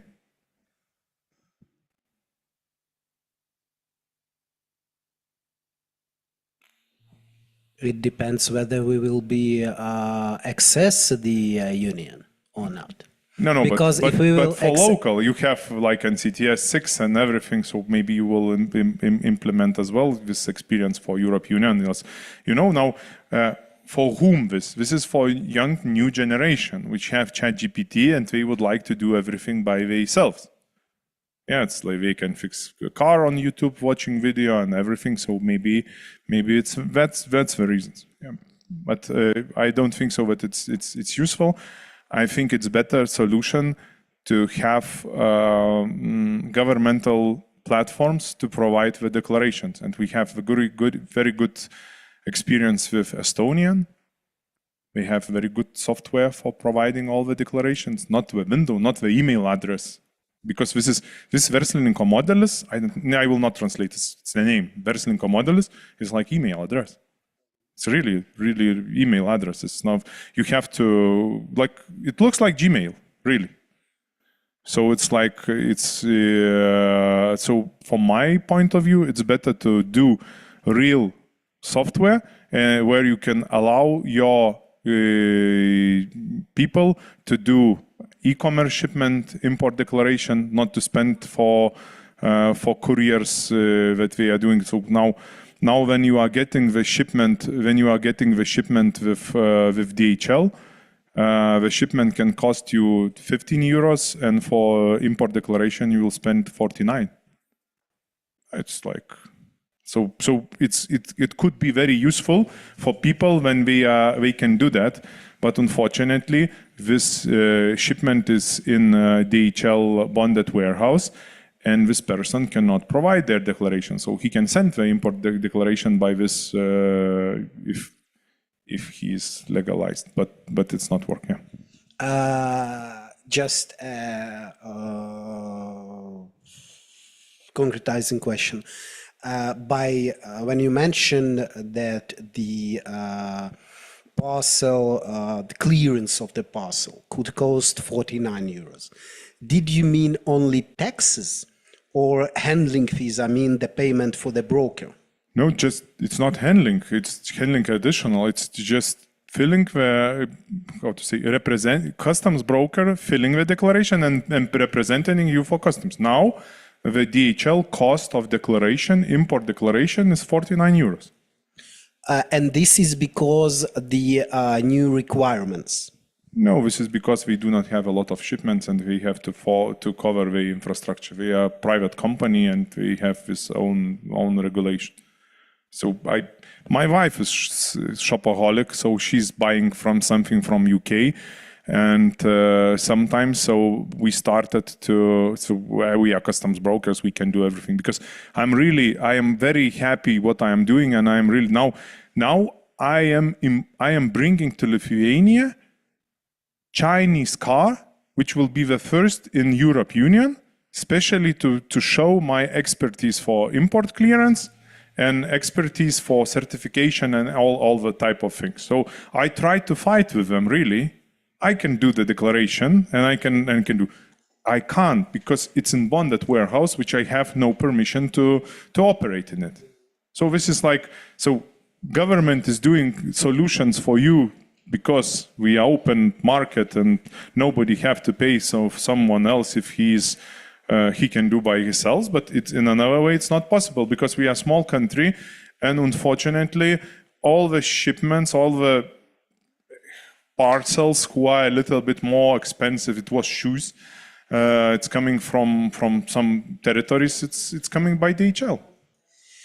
And the last question on my side, it's about your feeling. How do you feel? The number of low-cost parcels which will be taxed, and they are already taxed from the VAT perspective, yeah? And soon they will be taxed from the customs duty perspective. From first cent, yeah. Yeah, so what's your feeling? How introduction of the VAT already impacted the number and the value of the parcels, and what do you think how the introduction of the customs duty from the first cent will impact the number and the value? I mean, do you feel the number and the value decreased or increased to what degree, and such kind of a commercial, what do you feel? I catch your question. From what I see now all these B2C platforms are moving to B2B. So all logistics are changing. If before they have to transport goods, just imagine we are loading in Alashenko on the Kazakhstan-China border. The tilt trailer on Lithuanian number plates are coming to China, is loading, and coming through Lithuanian border, going back to Belgium, making customs clearance import because it was B2C, and after that it's coming back to Germany. DPD, do you have DPD here? Is operating? They are DPD. Deutsche, no? So okay, so now the biggest player it's Deutsche or it's French. Yeah, now international is DHL, and local in Europe it's the biggest player in the market is DPD. So we are bringing to DPD warehouse, and DPD is doing distribution. We see when we are doing T1 declaration. We saw that it's for Lithuania, for Latvia, for Estonia. So just imagine how these goods was moving just because it was B2C. Now logistic totally will be changed because they will come to Bunasta office, to Vilnius. We will do customs clearance because it's regular import, which with 400 HS codes, with physical customs control on codes. So it will need a warehouse, warm, because customs authority will come and will take a look, but they will save on logistic 5 days minimum, and we'll save that. So if we'll have implement of quantity, no, because they will save on logistic minimum 1,000. So this euro, which will be paid on these boxes, it will be this. I think I will not just steal anything. The average cost average of this truck is 50,000 euros. One truck. 92,000 receivers. Just imagine the average of cost of one parcel. It's so VAT and import tax 10% from €1 to pay 10% import tax and on top VAT. It sounds nothing when you are saving like 2,000 euros on transportation. So I think that the quantity will stay the same, but the players in the market will be changed. Poland will take the biggest piece of this cake, from my perspective. Yeah, but we have another problem with returnments, and the colleagues from autumn session knows how I was solving the 80 containers returnment from Ukraine, because it was Temu. They are returning like from 8 to 10 containers monthly, the goods who was already delivered, and people returned them back. And we have very complicated regulation here. The declaration should be put from the private person, should be sticker put. It's very, very, very complicated. So now it's like, we need to think now to solve in customs how to work with returnments. I mean, in respect of Temu and similar, what is the ratio of the returned goods to the overall import? What percent of goods is returned? Big amount, about 20%. But big amount. But just imagine, before it was complicated before, but it was imported on private person's name. And now the private person is returning these goods, and they should be shipped back to China. We are shipping everything back to China, really. We don't want to give it into the market like it. So we are shipping. But now the problem will be that the goods will be imported on some company name, and now the goods will be delivered to private person. And after that, when you would like to do export, you have to get the license for this to export. It's to certificate, because you are not. Yeah, just imagine. Yeah, you made an import. It will be what it will change the certification and all the stuff, because we will move to B2B. Yeah, it's like, I think the Europe Commission should think about that and to do it like, okay, but for e-commerce on B2B we are doing some additional regulation when we don't want to do that. Yeah. So if you have some other questions regarding e-commerce, please shoot me, because I'm 2 years now very deep into this, and people know I am working in Ukraine as well for this, because it's like, I see the perspective there, because like I mentioned before, in Ukraine, I do not want to operate like regular customs broker with import-export, because market is overcrowded, too much competitors. They are not, some of them are working in some special fields in special ways. So I don't want to go into this field, but actually with e-commerce, so yeah, it's very interesting, especially with returnments. And what is interesting, the Temu, I'm talking too much about Temu, but it's like Pampers, yeah, it's same. So when we are returning the goods, we are not returning any VAT or import tax before. So what the Europe Commission will face, that now when they will do on B2B returnments, they will ask us back, hey, please, import tax and VAT, give it back, because now when you are returning, have you tried something to return from Temu? Someone? No? Come on. But are you looking on? Shorts? Do you look shorts? No, not reels. Yeah. Okay. You are lucky. You are lucky. Okay. So we can close e-commerce term with customs. Yeah, we are close. Okay, let's move to another question.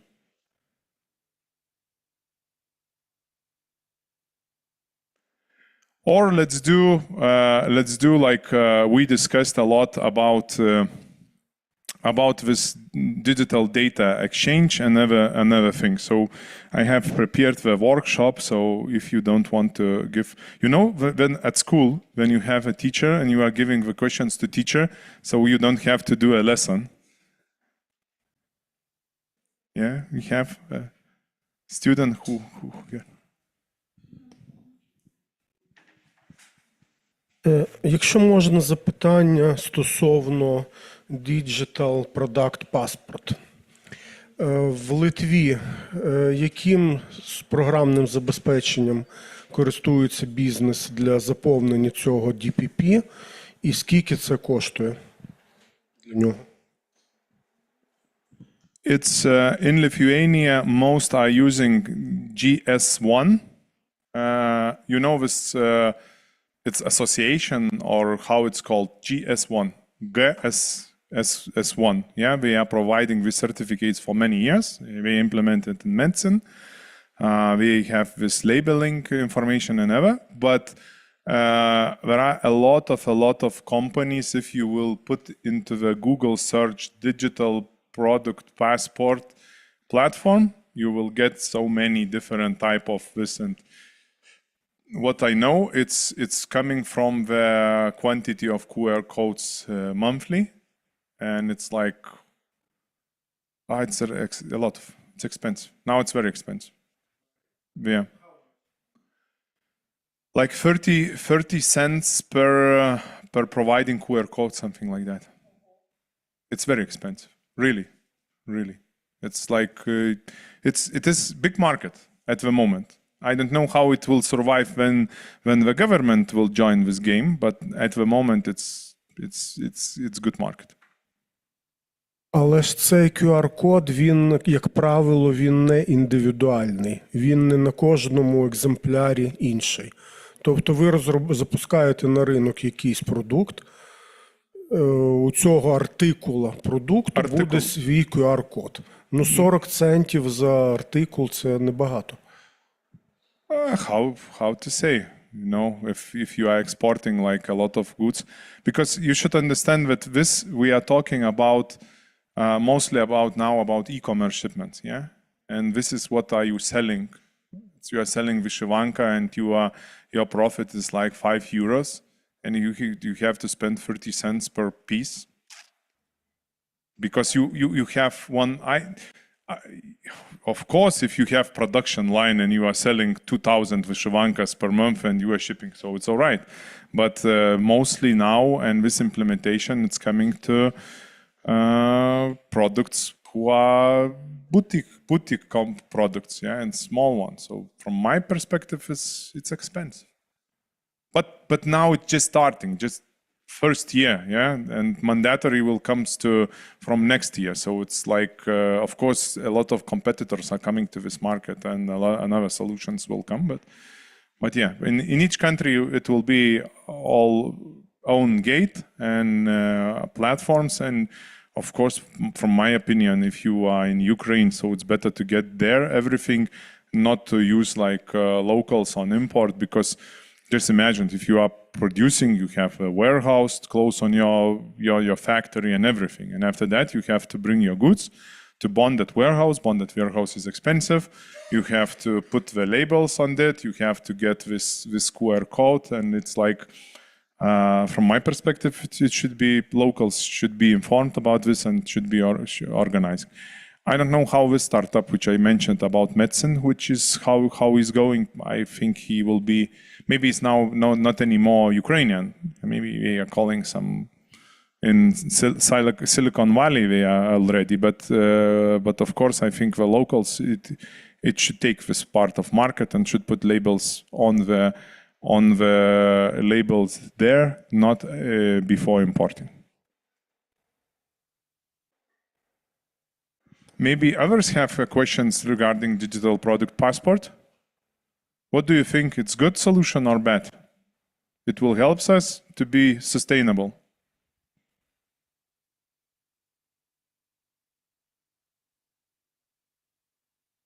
How to understand? Sustainable in terms of waste management. Yes. I mean that it's not resistant, because if the information will be attacked or ruined by somebody, then it's all over. How a QR code does help in whatever product, if the platform which should provide me the deciphering of the information is like not able to do this, or doesn't exist anymore, or not, or doesn't work.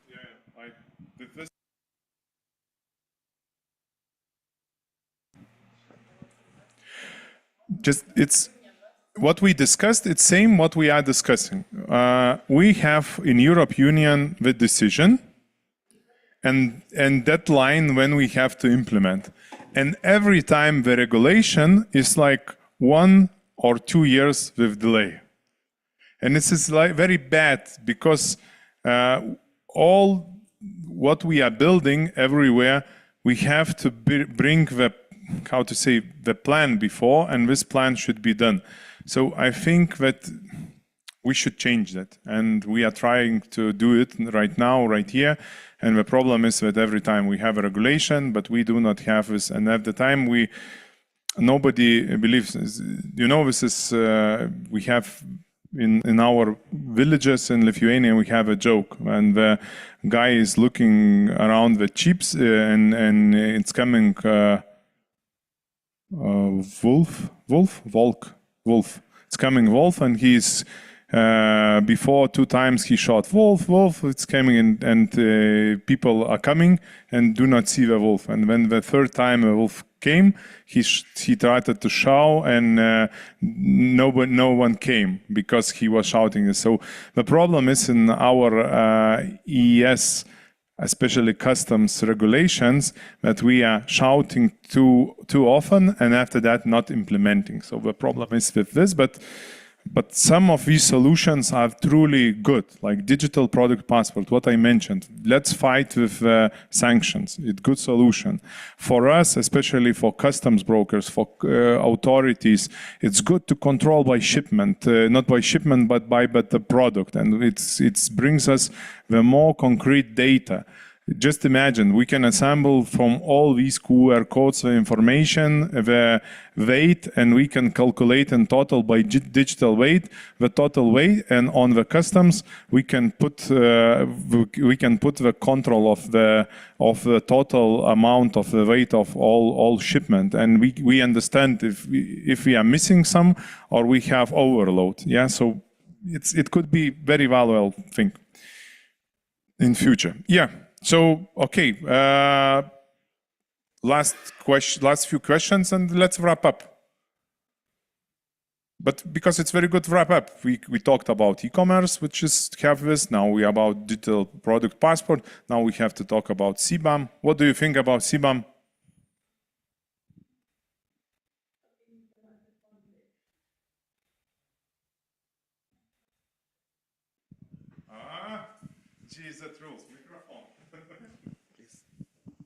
Well, with regard to CBAM, the logic of regulation itself is extremely weird, because that's actually extraterritorial tax on another country, which already does some damage to environment.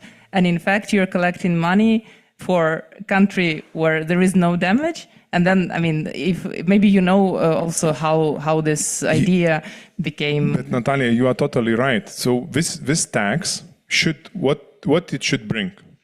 First of all, the foundation and money for green power. Second thing, for involve into the green production line. Yeah. So there are 2 solutions. One solution is to pay for ES, for carbon tax. Yeah. Or to implement green production in your country, to certificate it and invest into your country, because how to say, it's the same. An incentive, yes. Yeah. So in total, I think we will reach the point. But you are totally right. This is like not how to say, it's additional tax. Let's let's call it easy. It's additional tax, which we can, what we can put? Yeah, it's tax. And what is weird, or we don't have any regulation that this tax will, and how it will comes for green solutions.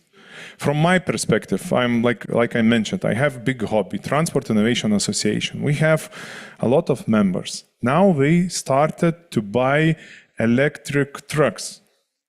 For them, it's like PR and all other stuff.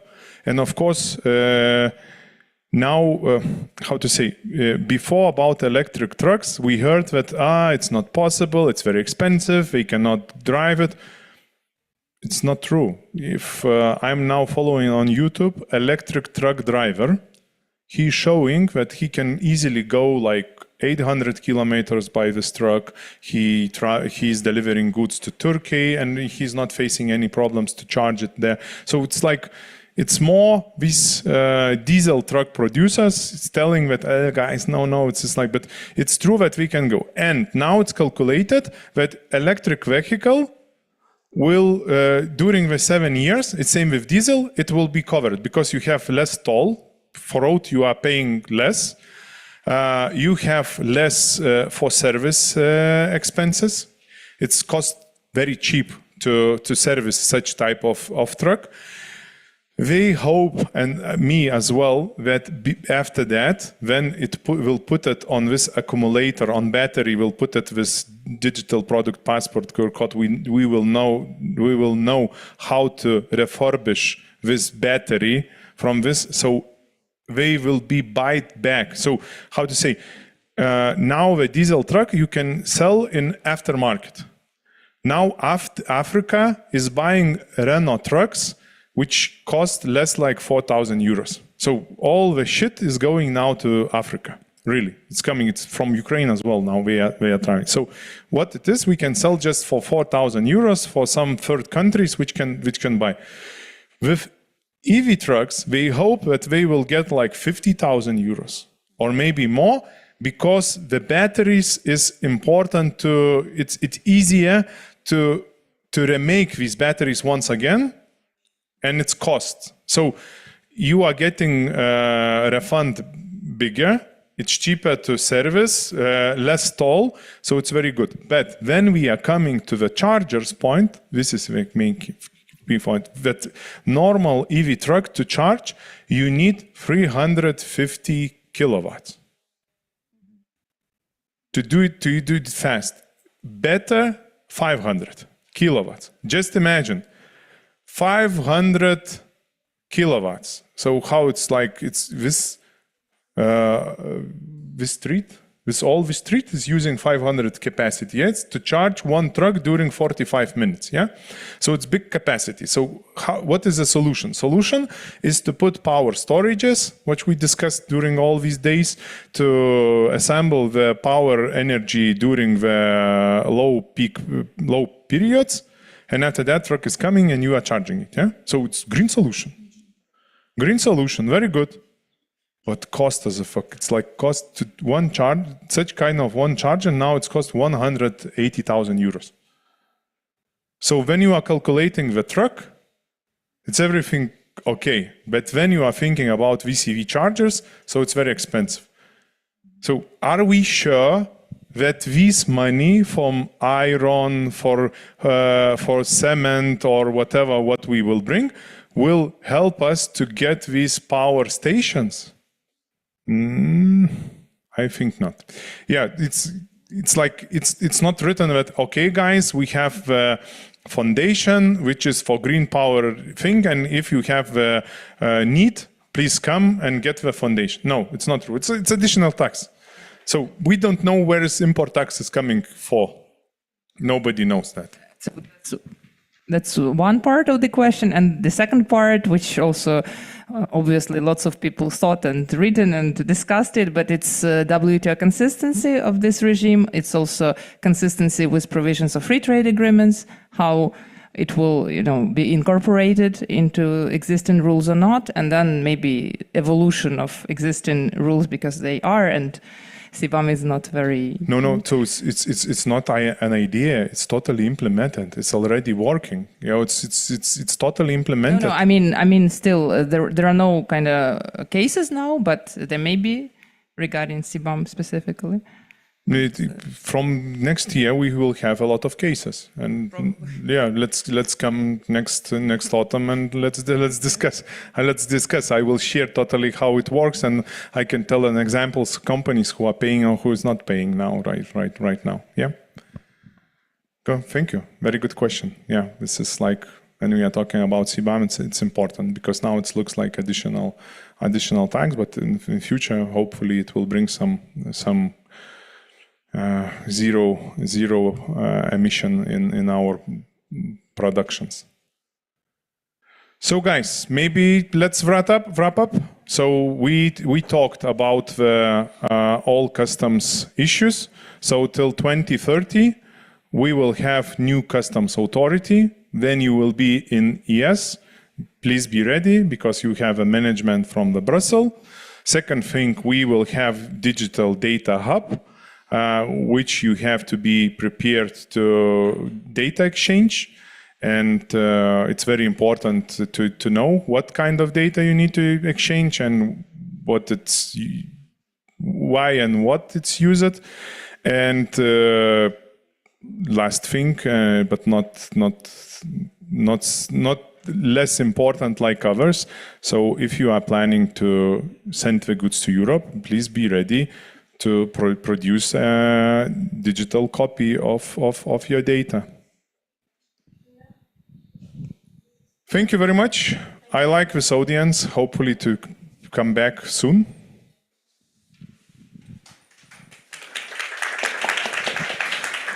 I also very like both audience and our trainers today.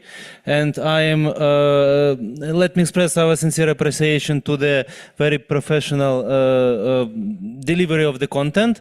And which is most important, I would like to sincerely thank our audience. You were very active and very engaged in the discussions. And this is exactly why we are doing this particular event and any events we are doing as a project. We are doing this for our stakeholders to be engaged, to think about something, and for them to hear something which is generating their thoughts, which in its turn is generating any actions from which the Ukraine will benefit. So thank you very much indeed. One more, can you please put the agenda on the screen of the second day? This was, as I said at the beginning, the first day of our two-day event. This is the agenda of the second day. It is dedicated to transport issues. So it may be not really relevant to all of you, but I would kindly invite you to check the agenda, and if for any of you the agenda is interesting and this person have not registered yet, please come to me or Natalie. We will register you for the second day, and we will be most happy to have you as the attendees of the second day of our workshop. With this, I would like to once again thank you very much for your participation. Good luck and Slava Ukraini!